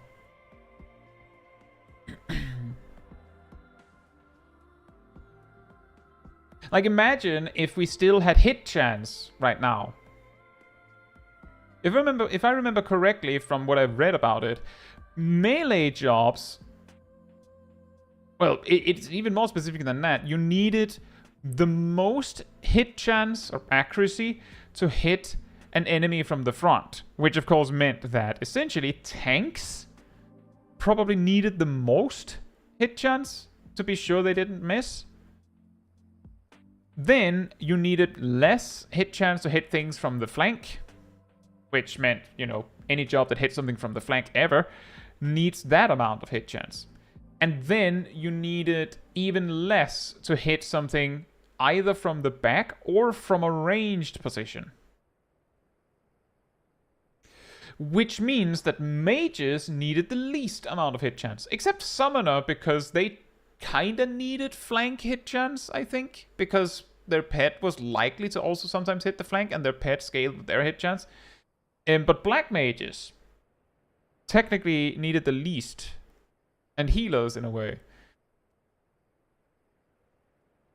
If we were in flank hit chance, just because you're behind an enemy doesn't mean that you won't miss. No, not Marcus. I should be clear. It's not a separate stat for flank hit chance. It's as in the chance to hit the enemy is X when you're in front of it, Y when you're to the side of it, and Z when you're behind it. So you needed specific amounts of hit chance to hit these breakpoints. But if, let's say, Black Mage was at the top of the charts, right? Black Mage is the strongest DPS. And the next patch, they remove hit chance. And Black Mage is, because they need the least hit chance of all DPS jobs and all damage dealing jobs by and large, it's a bigger buff for everyone else than Black Mage. So you could interpret this either as, yeah, well, hit chance kind of blows. It's nice that they removed it. It's really annoying. But you could also interpret it as, oh, they're stealth nerfing Black Mage by buffing everyone else more. Like, that's kind of what I mean, is that I feel like we've been seeing that a lot recently. That anything being changed in Final Fantasy XIV is going to be flipped and turned to a negative. That, oh, they're trying to nip this problem in the bud that the developers might not care about at all. So if we still had hit chance now, and then 7.2, they remove it. Well, incidentally, Pictomans on Black Mage are pretty high on damage, and they would have needed the least hit chance of all the DPS jobs that are that high. So it would be an indirect nerf to the mages, because it would be a bigger buff to the melees. So you could interpret it like that, even though it might have just been, no, we just think that hit chance sucks now. Hey Darth, hope you're doing well. Darth says, I did a double Picto and M1S and my overall DPS was way lower than normal, even though I played the same. A pre-buff Black Mage probably would have done more, though I don't have exact numbers. Ultimate downtime. It's hard to say. The thing is, when you have duplicates of a job, it also comes with the caveat that if that job has, I don't know, a raid buff, then either you have to stagger that, which means because of how raid buffs nowadays also is like the key to unlock your biggest attack button for some jobs, Star Prism. You can have the duplicates stagger their buffs, but that means one of them is losing damage as a result. But if you don't stagger them, then your raid loses a raid buff. And that's just part of it, which means that double Pictomancer, while it might be good, it's worse. Like, 2 Pictomancers combined would lead to a lower average between them than 1 Pictomancer. Because that 1 Pictomancer will benefit from the buff of the not Pictomancer in their group, whereas the 2 Pictomancers will not benefit from that extra Starry Muse unless they stagger them. And Pictomancers are not super great at having a 1-minute and 2-minute burst. They're pretty good at having a 2-minute burst, though. It's a lot more complicated than you'd think.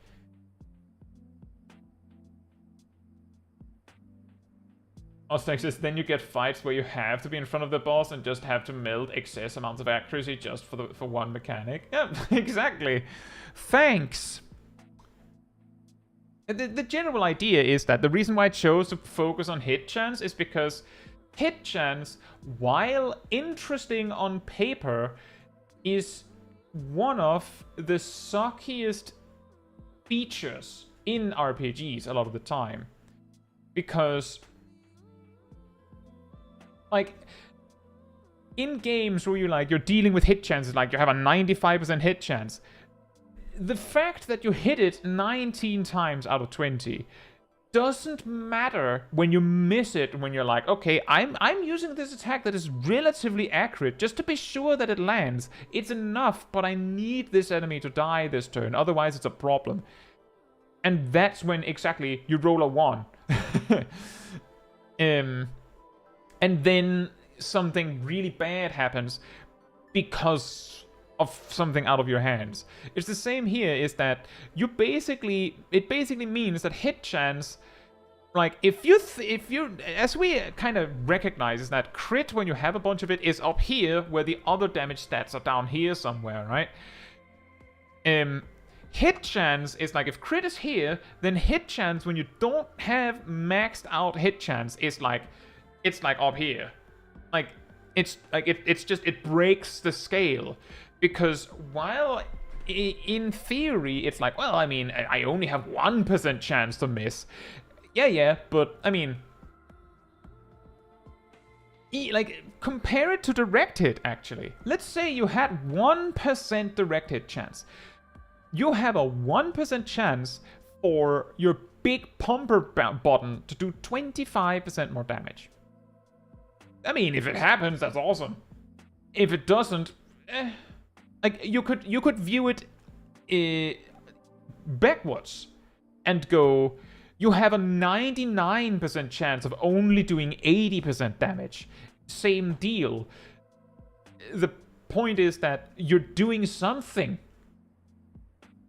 You're doing something. Whereas missing with 1% chance is, you don't get any value out of the attack. As in, it's not even, you just, you only hit part ways. No, it's 0 damage. No value.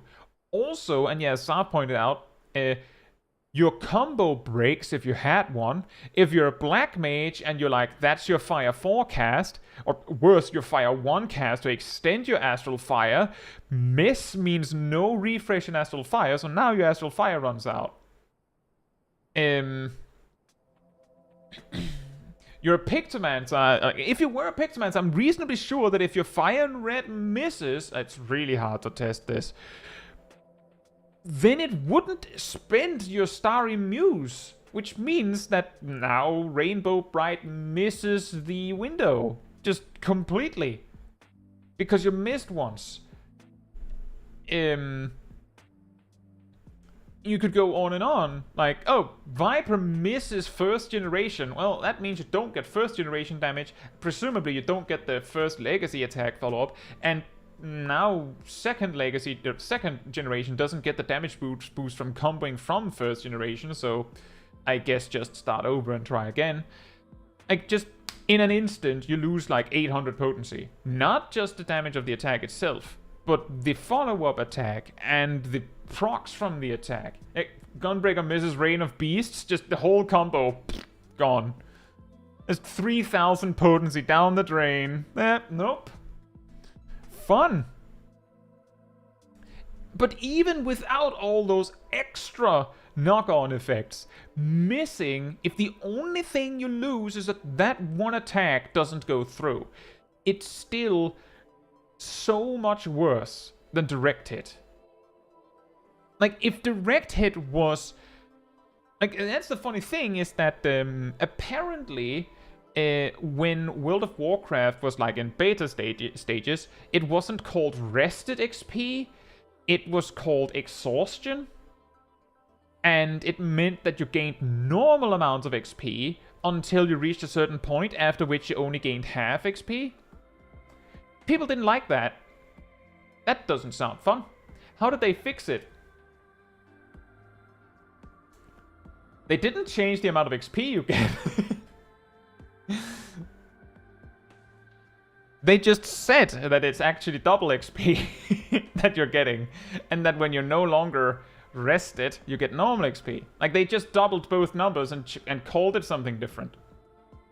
Yeah, Final Fantasy XIV 1.0 brought it right back. Yep.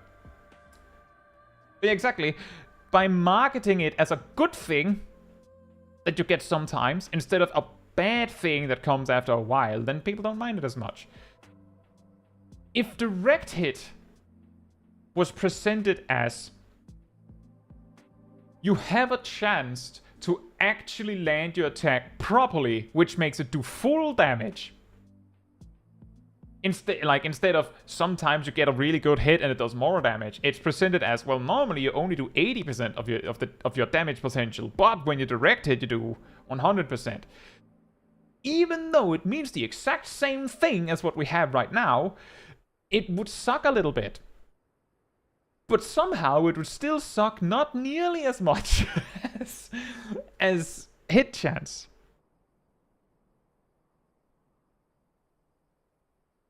Yeah, marketing, exactly. Let's see. Yeah, or miss with your 2-minute cooldown Mega Punch. Exactly.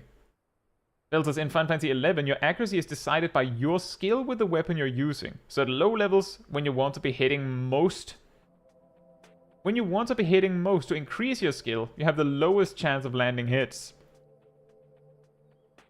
Yet, like it accelerates as you gain more skill. Oh boy.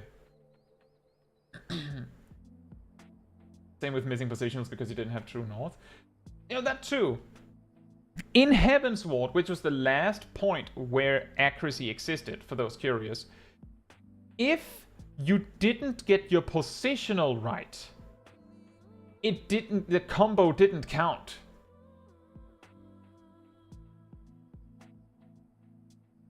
For the few jobs where that applied.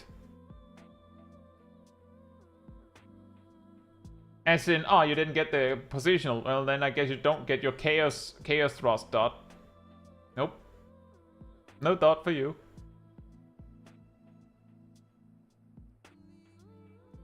Aesthetic design. Like how some other games do it where if you have excess accuracy it gets converted to bonus crit or something.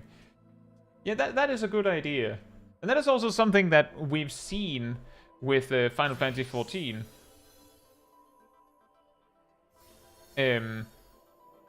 In that attacks that are guaranteed to crit now do something with extra crit in some way or another. Not the stats on your gear. Like, the stats on your gear still gives you crit damage as is, so it doesn't need to double dip on that. But, you know, crit rate buff. There's actually one game I know of that you basically needed a little bit of excess accuracy optimally for mid-high group content. That doesn't surprise me.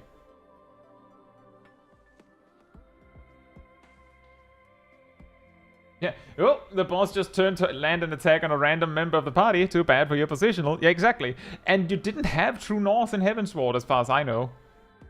So it was just too bad. Just, nope, too bad for you. And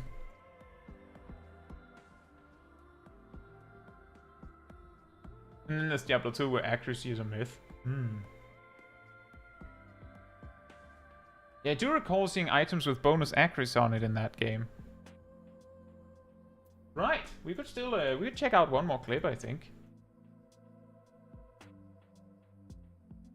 Maybe two. At least one more.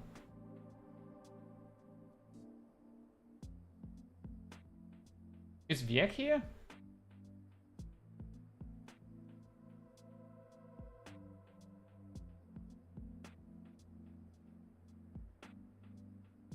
Min says, Swoto, the optimal accuracy stat is 110% due to a lot of group content bosses having a 10% defense against accuracy. That is funny. That was also a thing in World of Warcraft, that you needed more hit chance than... Basically, you needed over 100% hit chance because bosses were considered to be X levels over you. So you need a little bit more. It was just mechanically explained as something similar to that. Alright, Rust, enjoy your MSQ. I think this would be interesting because Viek tried O12S solo back in Endwalker and it wasn't quite possible. So I would like to see this. The thing that made it not possible in Endwalker was the limit cut mechanic. Probably not surprising. If I remember correctly, that was it.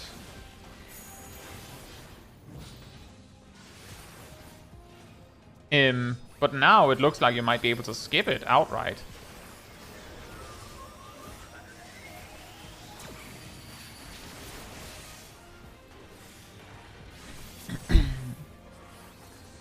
Oh yeah, you have magic vuln, but you just take the hit. The hit that is supposed to be lethal. You just take it.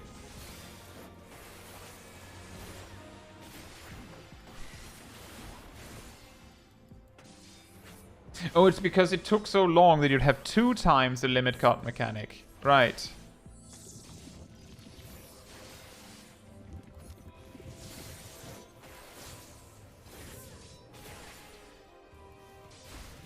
Whee!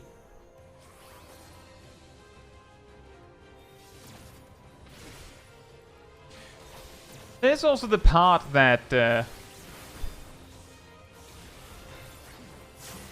From says, I'm surprised the job that is soloing these unsoloable duties is expansion is Paladin. In this particular case, it's just because Viek prefers Paladin. It isn't because Paladin is the one that has to do it.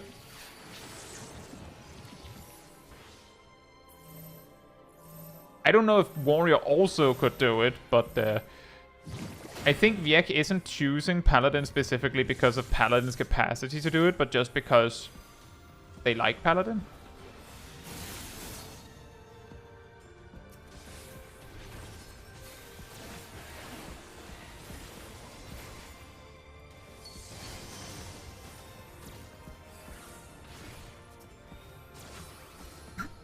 Oh yeah, you can only attack one of them. Uh-oh.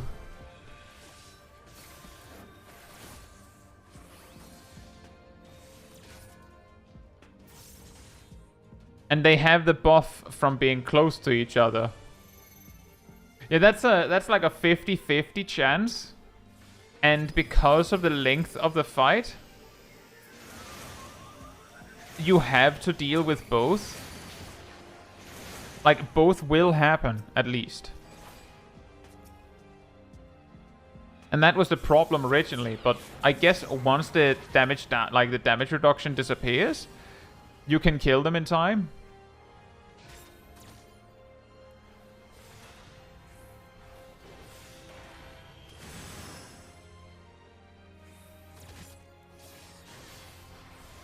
I mean, exactly, because it was specifically that it would probably be nicer if it was the resonance when they're when they're far apart, because then you could deal with them early.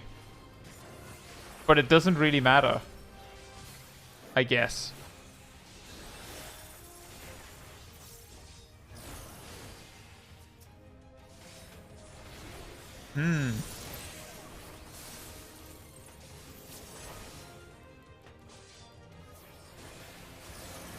That was a lot of damage.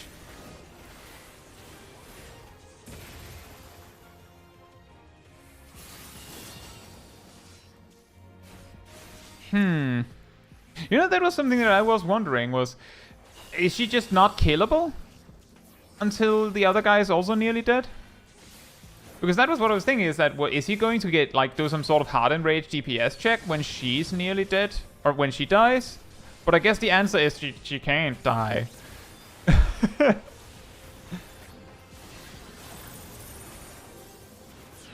But that is pretty funny.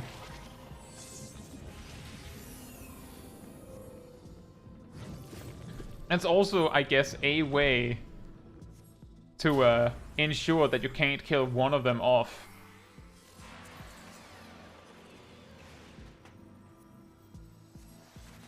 So a fun fact is that, I can't remember if it was already at the start of Endwalker, but people figured out reasonably early that that this part of the fight was soloable. But because of the resonance staying in the limit cut, phase 1 was impossible to solo. You needed at least 2 players.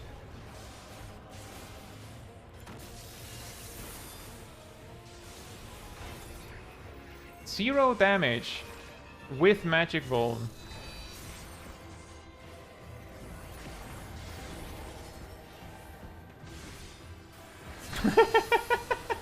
I just saw what you said now, Gary. A bit late, but positive marketing hit chance.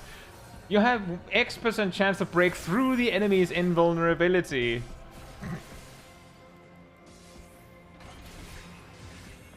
I mean, one way you can get it to sound better is also like, in tabletop, a fight can drag on sometimes because you have to actually land a hit. So like if 50% chance to miss is normal, then it doesn't feel nearly as bad to miss. If 50% chance to miss is normal. What patch? I don't remember. I just specifically remember that I saw that people were like, oh yeah, you can solo phase 2.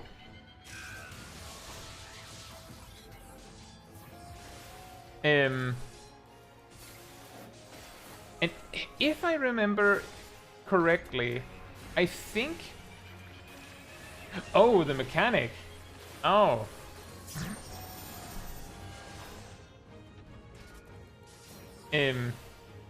Pass is called patch, right.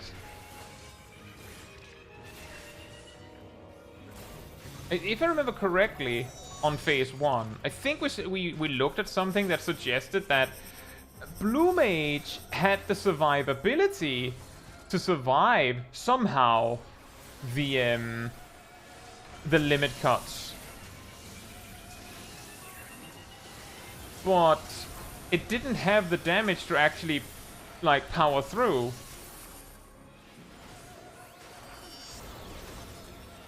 And meanwhile, something like Paladin had the damage to almost make it, but didn't have the survivability to even have a chance to try. Hello World solo has to be the saddest thing ever. I still think it's really funny that people just used the goodbye world strategy.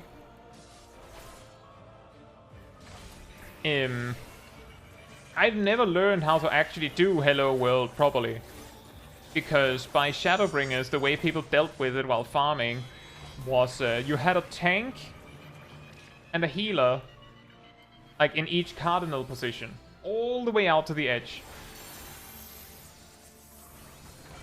And And then you just had all the DPS jump off.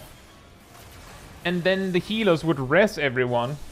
Because there was not enough stuff happening in that time. So healers could just res 2 DPS each. And then once the danger had passed, all the DPS got back up. And then you just continued the fight as if nothing happened. As if nothing had happened.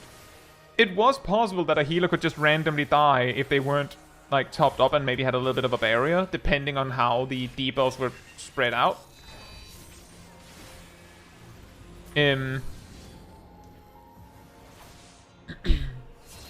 Sac strats feel so cursed to me. Yes. Just generally, very cursed.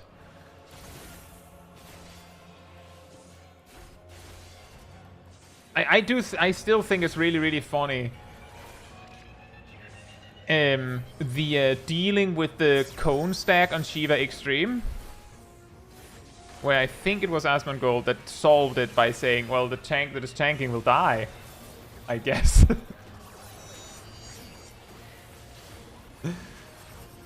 Like, just as that's the way we're doing it strat.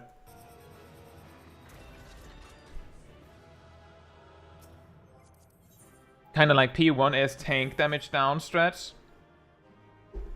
I'm guessing that's a case of... is there a possibility? I'm just thinking... Is it possible that that happens to be a melee uptime strat? Ostak? Is it? But well done, Miek. Nice one.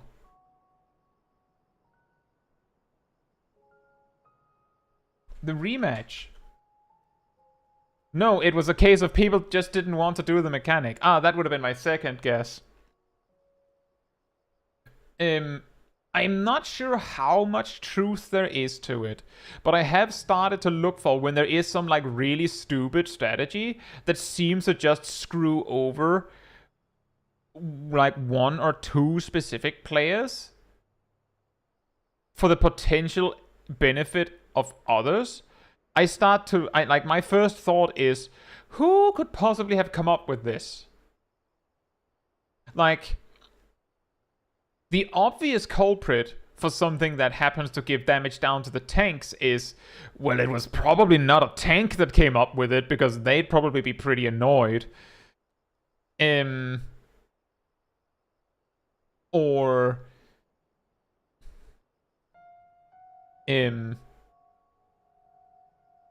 Like, well, get your glasses ready or something. The Mario Kart thing on M2S.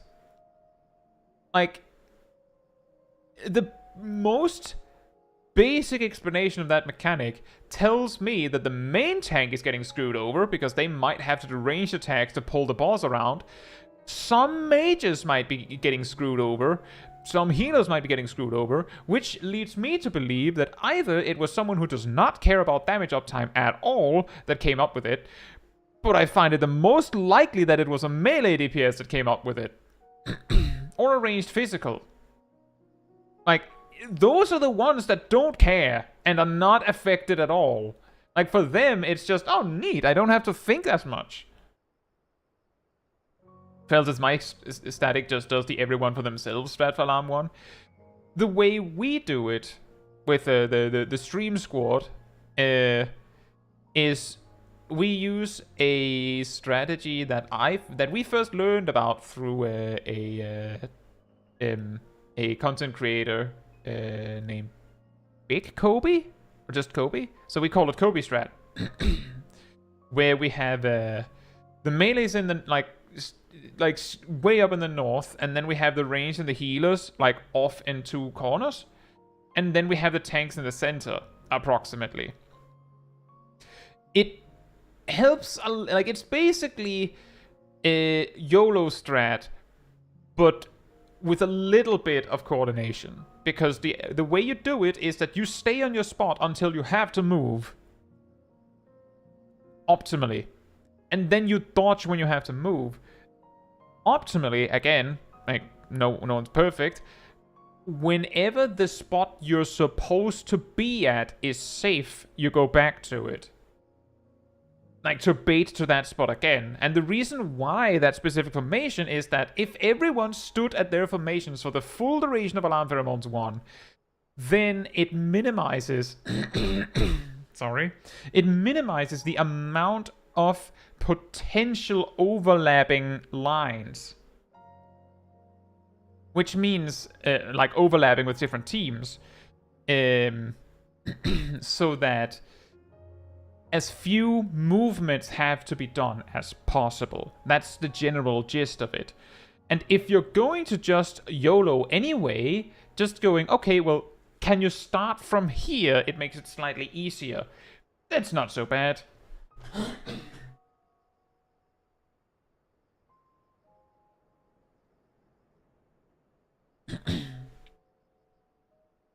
Shank's chance of range surviving, reasonable. Chance of melee surviving, maybe. You see, the weird thing is that I'm not entirely sure why it is so bad for melee, but my guess is that it feels weirdly frequent that tanks and melees end up together. Whereas, now I have never checked, but I'm gonna go out on a limb here and suggest that there has not been once where we had Alarm Pheromones 1, where we did the Kobe strat, where our mage and ranged physical squad managed to run into our healer squad.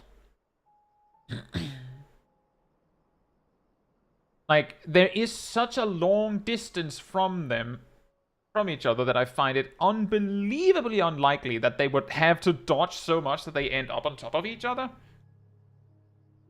But because tanks are in the middle, there are 3 Bs just straight up that could point straight at the tanks without targeting the tanks. I think. Approximate. It's not entirely true. It's approximate. Because positioned correctly, I believe, it shouldn't happen.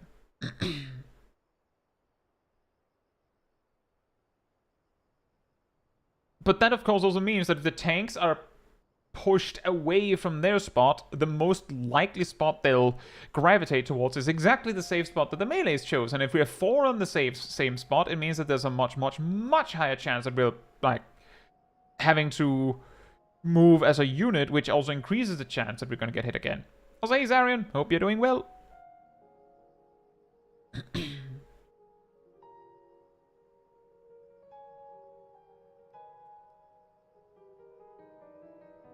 Dad says it works about 70% of the time. I'm guessing you mean Mario Kart. Sometimes my group rolls 30%, 6 in a row.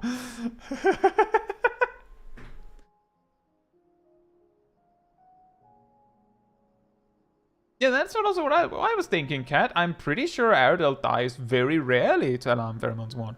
That's exactly what the reason I'm talking about melees is because I feel like it's very frequent that melees or tanks have trouble. But it's very rare that anyone in the outer, like the range of the healers, have problems. But I might just not be looking at it as much.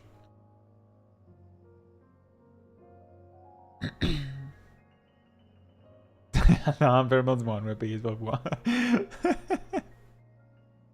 mean, the thing is, all of the various strategies are meant to reduce the amount of RNG a little bit. Reduce the amount of thinking that you need to do on your own.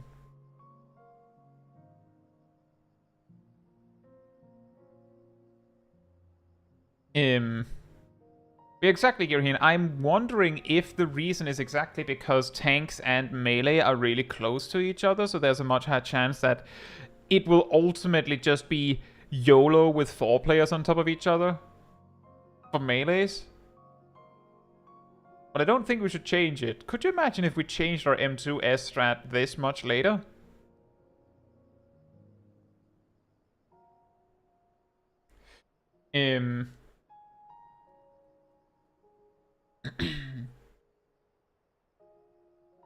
Actually, I think I've been told by Cobalt, or aka Bluefish, that they will probably not be able to catch a walk and talk stream. So how about we finish up with this Seat of Sacrifice Extreme.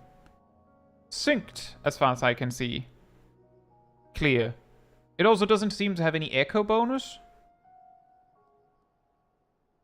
Because I can't see the buff. And the duty is running out of time, so they have absolutely wiped.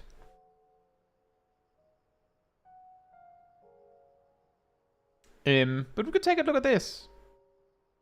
And Cobalt is, of course, playing Scholar. I'm not sure how exactly it works, but I do believe Cobalt has been, like, putting together party finder groups in a separate Discord that might involve some community members. Just to, like, learn all these things and do them synced.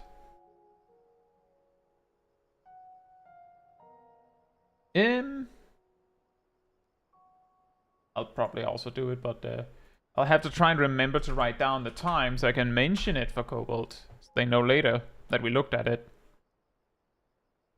Let's see, EVX has a bit of context on the O12S run in late Endwalkers. I tried with Paladin and Gunbreaker. Paladin didn't have enough damage. Gunbreaker was a bit better, but still not quite enough. And the limit cut dealt about 5.6 million damage, so no way to mitigate that much. Without mitigation, yeah, of course.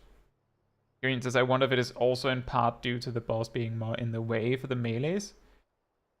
Yes, for M2S. I recall that when we were YOLOing it, wait for 4 and then YOLOing it, sometimes we would wipe because I didn't see one of the lines because Honeybee was in the way.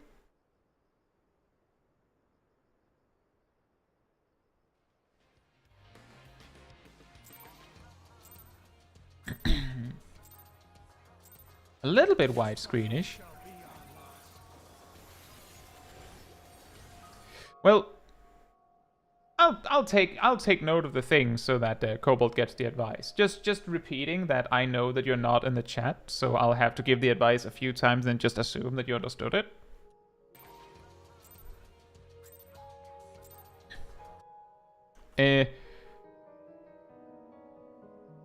I believe the boss opens with something that might make it unnecessary, but a general...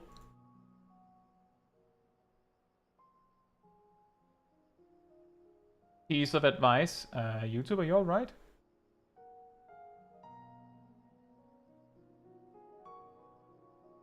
A general piece of advice for starting a fight as a scholar is to set up barriers on everyone. The way you can do this is with recitation and then ad loquium on someone, for instance the main tank, and then use deployment tactics. That's a generally good idea unless you know that you're going to need these tools in a little bit. But if you do it in the opener, or like in this pre-opener, they're basically free, and now they're on cooldown, so you're not wasting them by sitting on them. So that's a generally good piece of advice. The reason why I'm saying it at this point is because right approximately here, you should start casting Broil. So that your Broil lands here, and then you can use Bio, Etherflow, and if we assume that your group is not coordinating buffs, they might not, then you could double weave and also use Chain Stratagem if you want to. But the general idea is that you use Broil like a couple of times to wait for your group to set up. For instance, the Paladin might appreciate that you give them a chance to get a little bit closer to having used Royal Authority before you use Chain Stratagem, so that their fight or flight overlaps with your Chain Stratagem a little bit better. The Ninja might want to do a few GCDs as well, because they might be waiting for everyone else before they use Mug and Trick Attack. The Red Mage might be doing a little bit of setup before they use Embolden. The Pictomancer might be doing a little bit of setup. They would probably use, optimally, they'd probably use Palm Muse, then Winged Motif, which means that for the first 4-ish seconds of your Chain Stratagem, the Pictomancer's doing nothing. Actually zero. to set up. So it's a really good idea to wait like 5 seconds into the fight before you change stratagem, especially if it's like a proper hard fight where the DPS really matters. So that was my advice. Also, don't do what you're about to do right now. That was about at least 1, if not 2 full GCDs where you did basically nothing. The reason why that matters is because generally it probably makes perfect sense for most of us that you want to use your cooldowns. Like, you want to use your cooldowns, especially the ones that do damage. The more you use your damage cooldowns, the more damage you do. Dots can be viewed as 30-second cooldowns. Like, for instance, Bio at max level right now does 750 potency over 30 seconds. It's like all scholars have an attack that just whacks the opponent for 750 potency right out of the gate, which is quite a lot for a healer, actually. But it has a 30-second cooldown. Similarly, imagine that you had a cooldown that actually only had a cooldown of 2.5 seconds. You would want to keep that on cooldown. Obviously. It does like 300 potency or something, like thereabouts. But I mean, the more times you use it, the more damage you get. Right? The more times you use it, the more times you get out of it. Like, for instance, if you have a 1-minute cooldown in a 10-minute fight, and over the course of the fight, it sits ready for a combined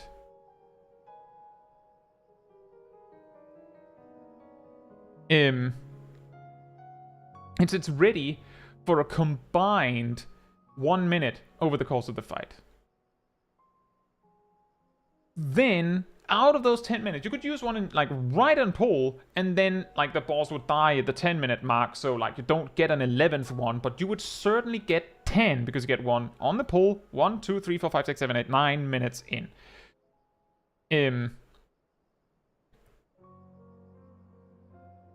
Also, thanks, Alf. I was also wondering. Thank you. But if you sit on the cooldown for a minute over the course of those 10 minutes, then you lose out on a full cast of this cooldown. You could have had 10 of them, but because you held it for too long, you only get 9. Your GCD is this, but on steroids. You wait 2.5 seconds with using a GCD. Poof! You've lost 1 use. You wait 2.5 more seconds. Poof! 1 more gone. Out the window.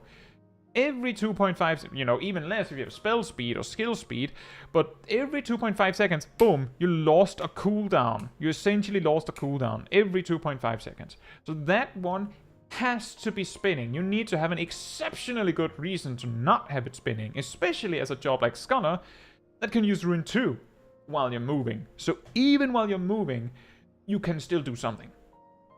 So yeah, I know that's a lot to say, and we're only 10 seconds in. I'll probably not repeat this.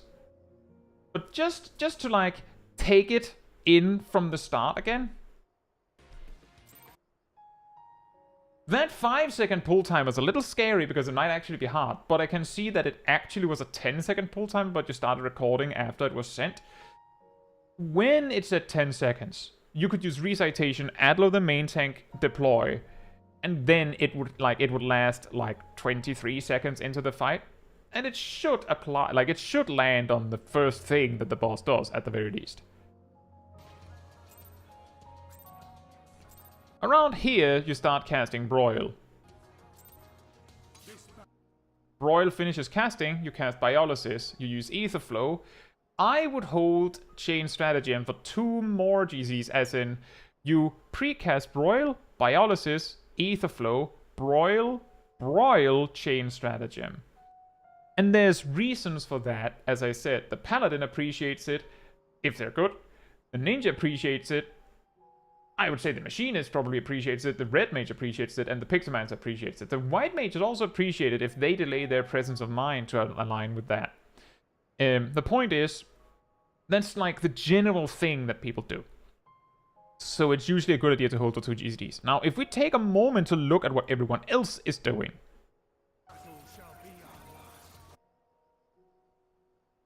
The Dark Knight, like, we're not here to evaluate all of them, but just to take a moment to see how big of a difference it makes, this delaying this chain stratagem. The Dark Knight came out swinging with immediate delirium. And from what I could tell, they actually ran up to the boss, used Edge of Shadow, and then used Bloodspiller. Which is... it's basically the same mistake as what you did. Leading with an OGCD. The ninja looks to be doing it, doing something more expected. The Pictomancer came out swinging with Starry Muse immediately. And the White Mage used Presence of Mind immediately. So, overall, you using Chain Stratagem on the first GCD, meaning you did, precast Broil, Bio, Aetherflow, Chain Stratagem, isn't completely out in the woods, because there's clearly others that expected you to do that. Or at least didn't care whether you did that or not.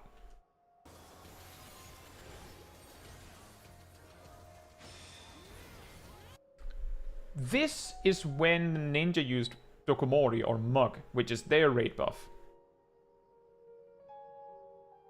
As expected. About 2 to 3 GCDs in. This is when the Red Mage used Embolden.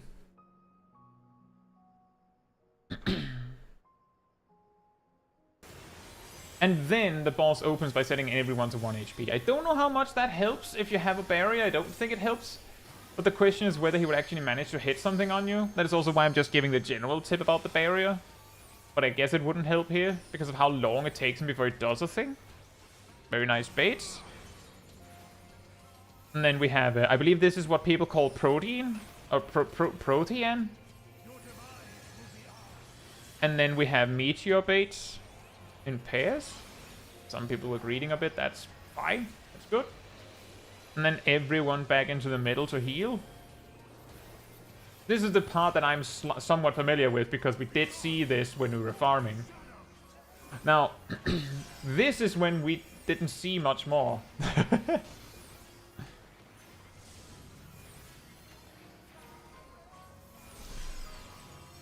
Double imbue.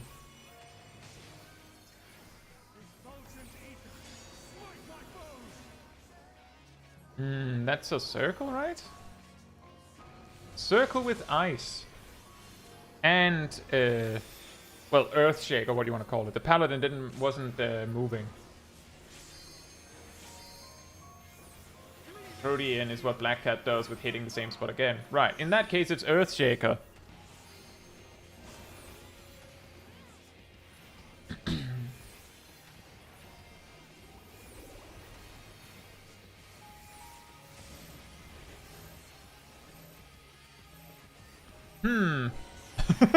Why are you not standing with the rest of the group? I mean, it doesn't matter, but it's so weirdly specific.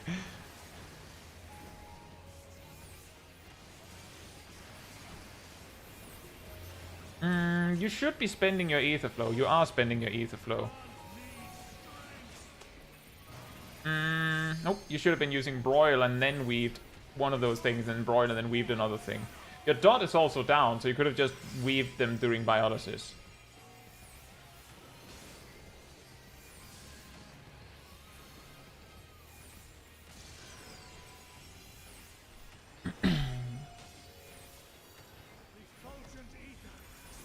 I didn't see what the elements were, but that's a donut AoE, certainly. Pyretic.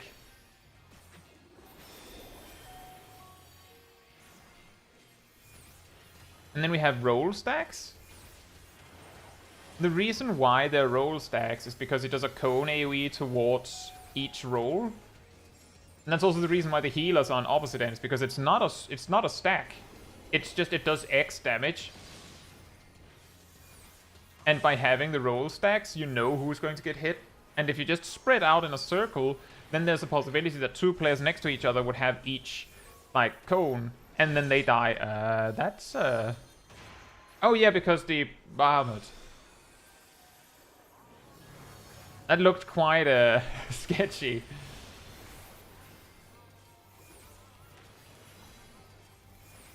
Yeah, that is the reason why you have roll stacks like that, is because you might be able to spread it out so that only one person gets hit on each.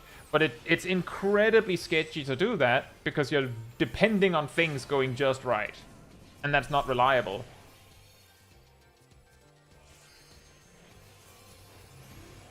Just want to rewind quickly here to say,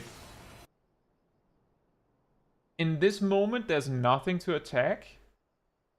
The machinist could use some healing. You could use... I mean, you could use recitation, but you could also just use adloquium on the machinist and just, you know... Oh wait, deployment tactics is on cooldown. I mean, it could still work. You could set it up and then see if there's any reason to deploy in a bit. The main reason why I'm saying that is because you might not have to do that. Well, there was nothing to attack anyway. You could also have set up Aether Pact on them.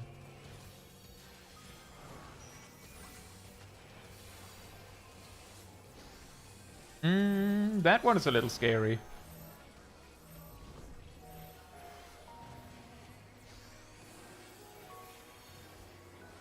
And we have baits. That was a very smooth one. You might have been able to do some Ruin 2s, but you know, I respect it. Focus on the mechanic. I imagine that is not one you got easily the first time.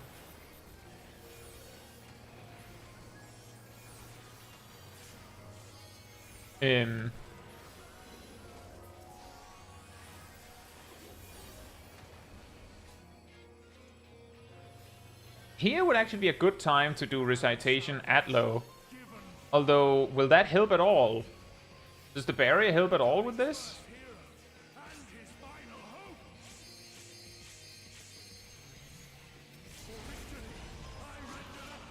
It does. Well, in that case, you should probably have done at low deploy. Maybe with recitation as well.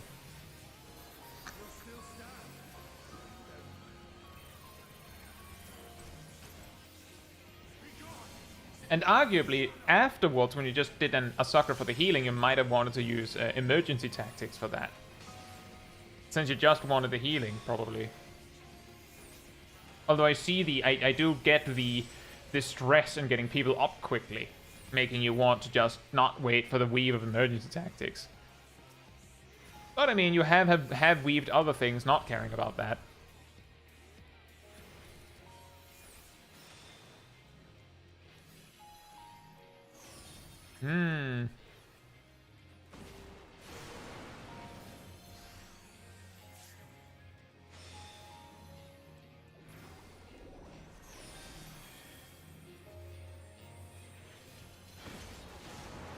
I don't know if you're talking about something else, Nox. Because I'm talking about the Limit Break 4 from the Warrior of Light. That's a donut. There's donuts on his sword. He pierced a line of donuts.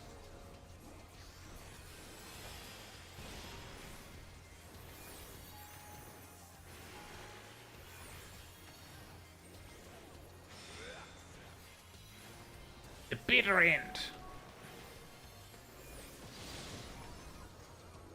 That's tank switch. It looks smooth.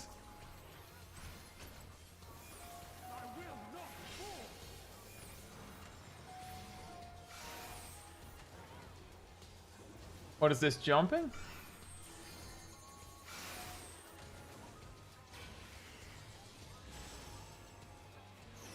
Oh. The jumping cat is some players swear by, instead of doing this, you know, something like this, to make sure that you're moving. You know, just like you might have seen me, like when we've done some Balingamander farming or something, that when we have the deep freeze stuff incoming, that I'll be running like on the front part of the arena like this, like making like infinity symbols on the floor. Some players swear by instead just doing this, because this is technically moving. This also qualifies as moving, except you can probably see that there is a few frames where you're standing still on the ground between each jump. At best, it's like 1 frame, but it isn't as perfectly constant moving as this. And the reason why I run like this is also because if I did this, there might also be a single frame in between where like I'm alternating Q and E, so it's better to like have this wave motion where you always have at least 1 key pressed down at all times. Gotta learn how to do the frame perfect jump. Yeah, exactly. There are a lot more jumps than ice mechanics. Oh yeah, probably. There's probably also some just jumping because jumping is fun. Or they're indicating to each other, it's here! But for like the specific reason why I was aware of this specific detail is that the co-healer is announcing the order in the chat. Let me just rewind it so that I can announce it as it comes.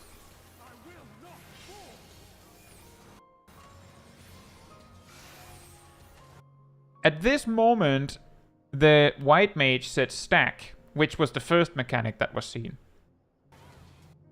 At this moment, they said jump, which is technically a solution to this mechanic. Like, it is a way to deal with it. Then they said glare, which I'm guessing that there was a sign that I didn't see. I'm guessing there's a gaze that you have to watch for. And then there's clock positions. And then there's don't move for 3 seconds.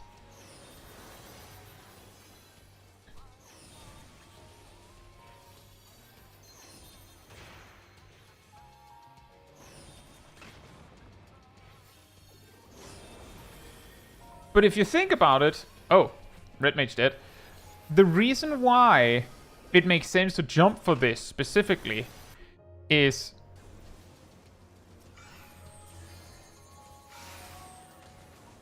For the stack marker, it would be real nice if you stood, like, real close, everyone real close, and not running around. But you might be moving aggressively to avoid getting sniped by the ice mechanic. That comes immediately after. But if you're jumping, then with respect to the stack marker, you're not moving. With the ice mechanic, you are moving. So you're satisfying both without being all over the place.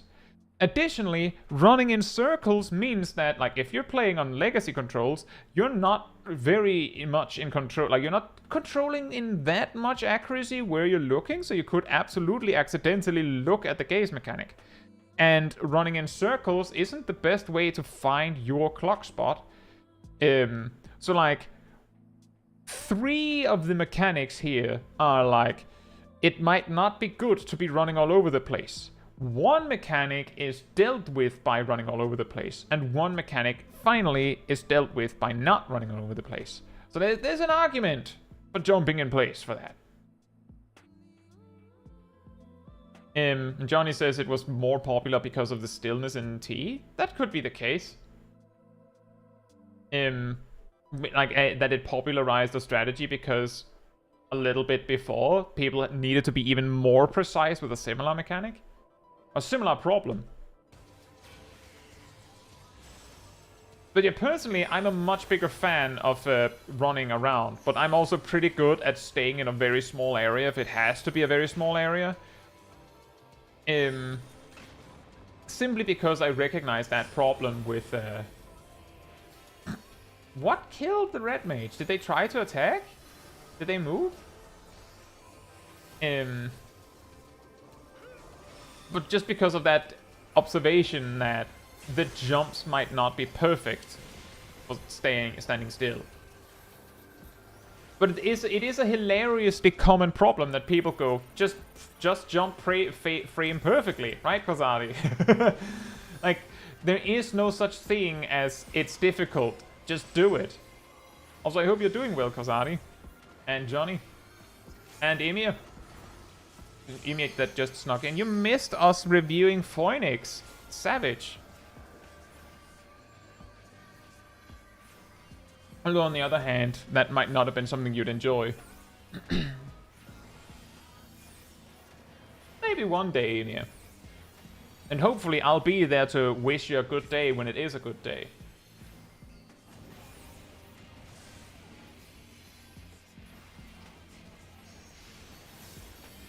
Nice. That circle.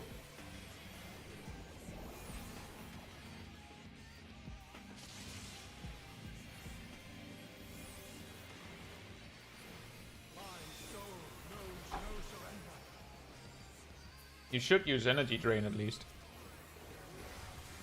Unless you need this. You're sitting on ether flow. You could also put down Sacred Soil when you were expecting all this damage to come in. You could have reduced the damage for both light parties.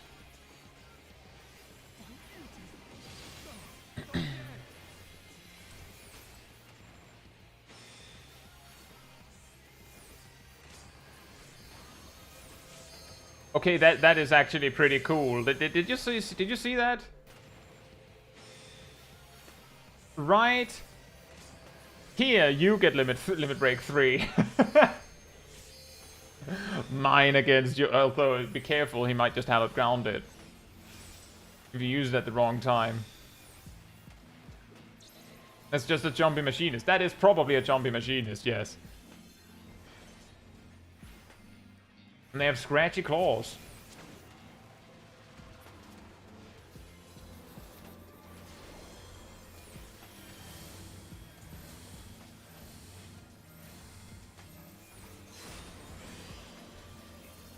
That was the machinist that invented the pogo stick.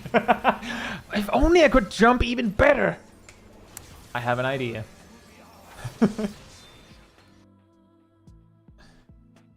Nice. Overall, very good on the mechanics.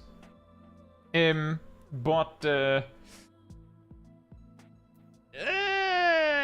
the weaving, Cobalt, and the dot maintenance, the key things I would say is always be casting.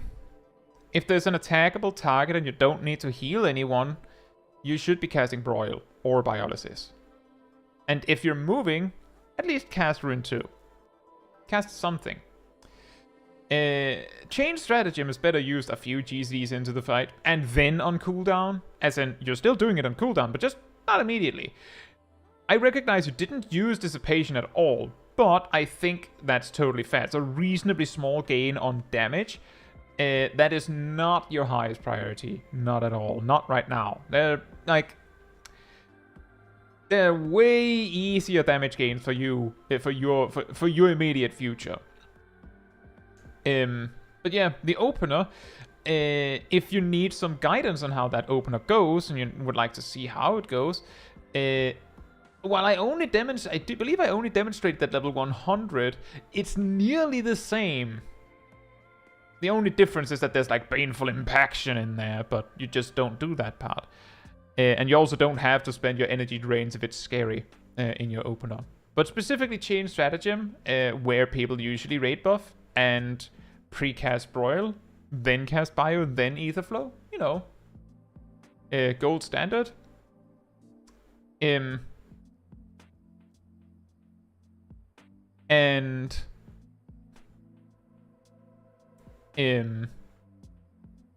then, I mean, make sure you're always casting something.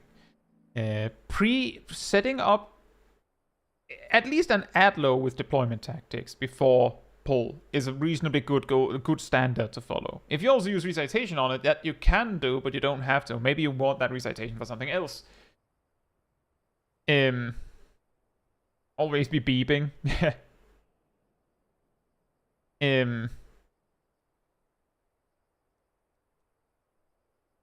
But yeah, I would also say try your best to make sure that you have already spent your ether flow before the ether flow cooldown comes up.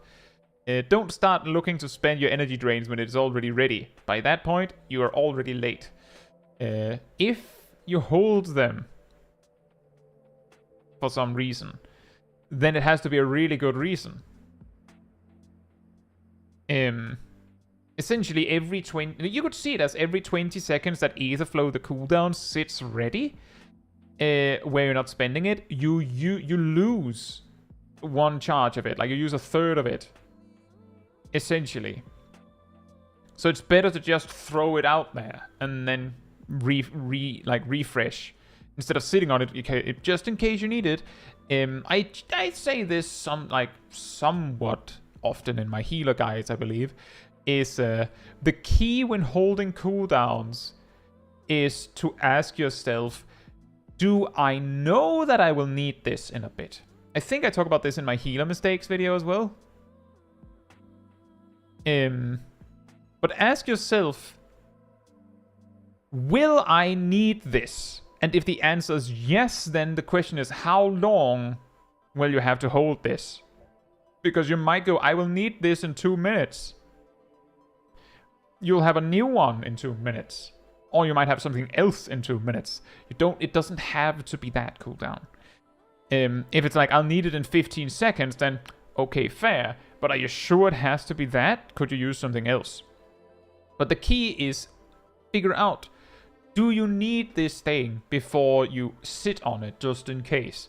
Don't sit on things just in case. Sit on them when you know you will need them. And the key is, if you sit on something because you think you'll need it, then you might not know for sure that you need it, because you'll probably use it anyway because you plan to use it. You'll know that you need it if you have an attempt where you didn't have it and now you wiped, or things went really badly because you didn't have it. Really effective way to figure out whether you needed something or didn't need something.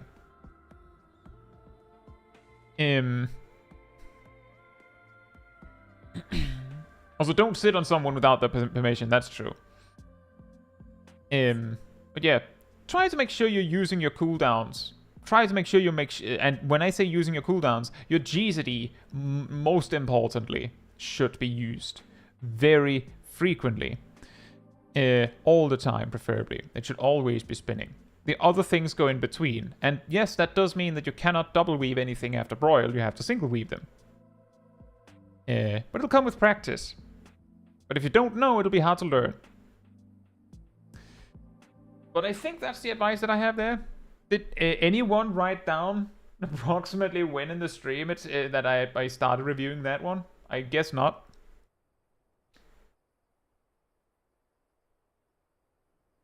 I guess I'll have to find it a bit later. What do you mean?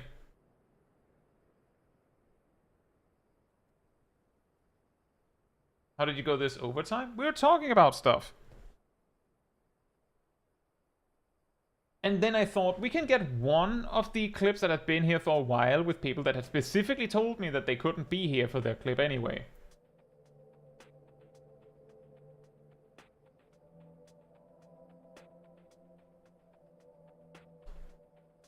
When is it not overtime? Also that. Also, Johnny says, apparently FRU was cleared 2 hours ago. Oh.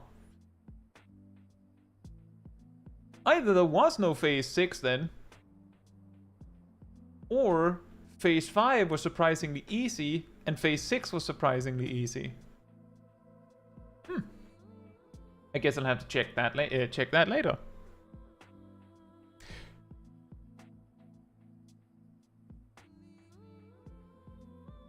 You found out that you got debated? So it was not cleared.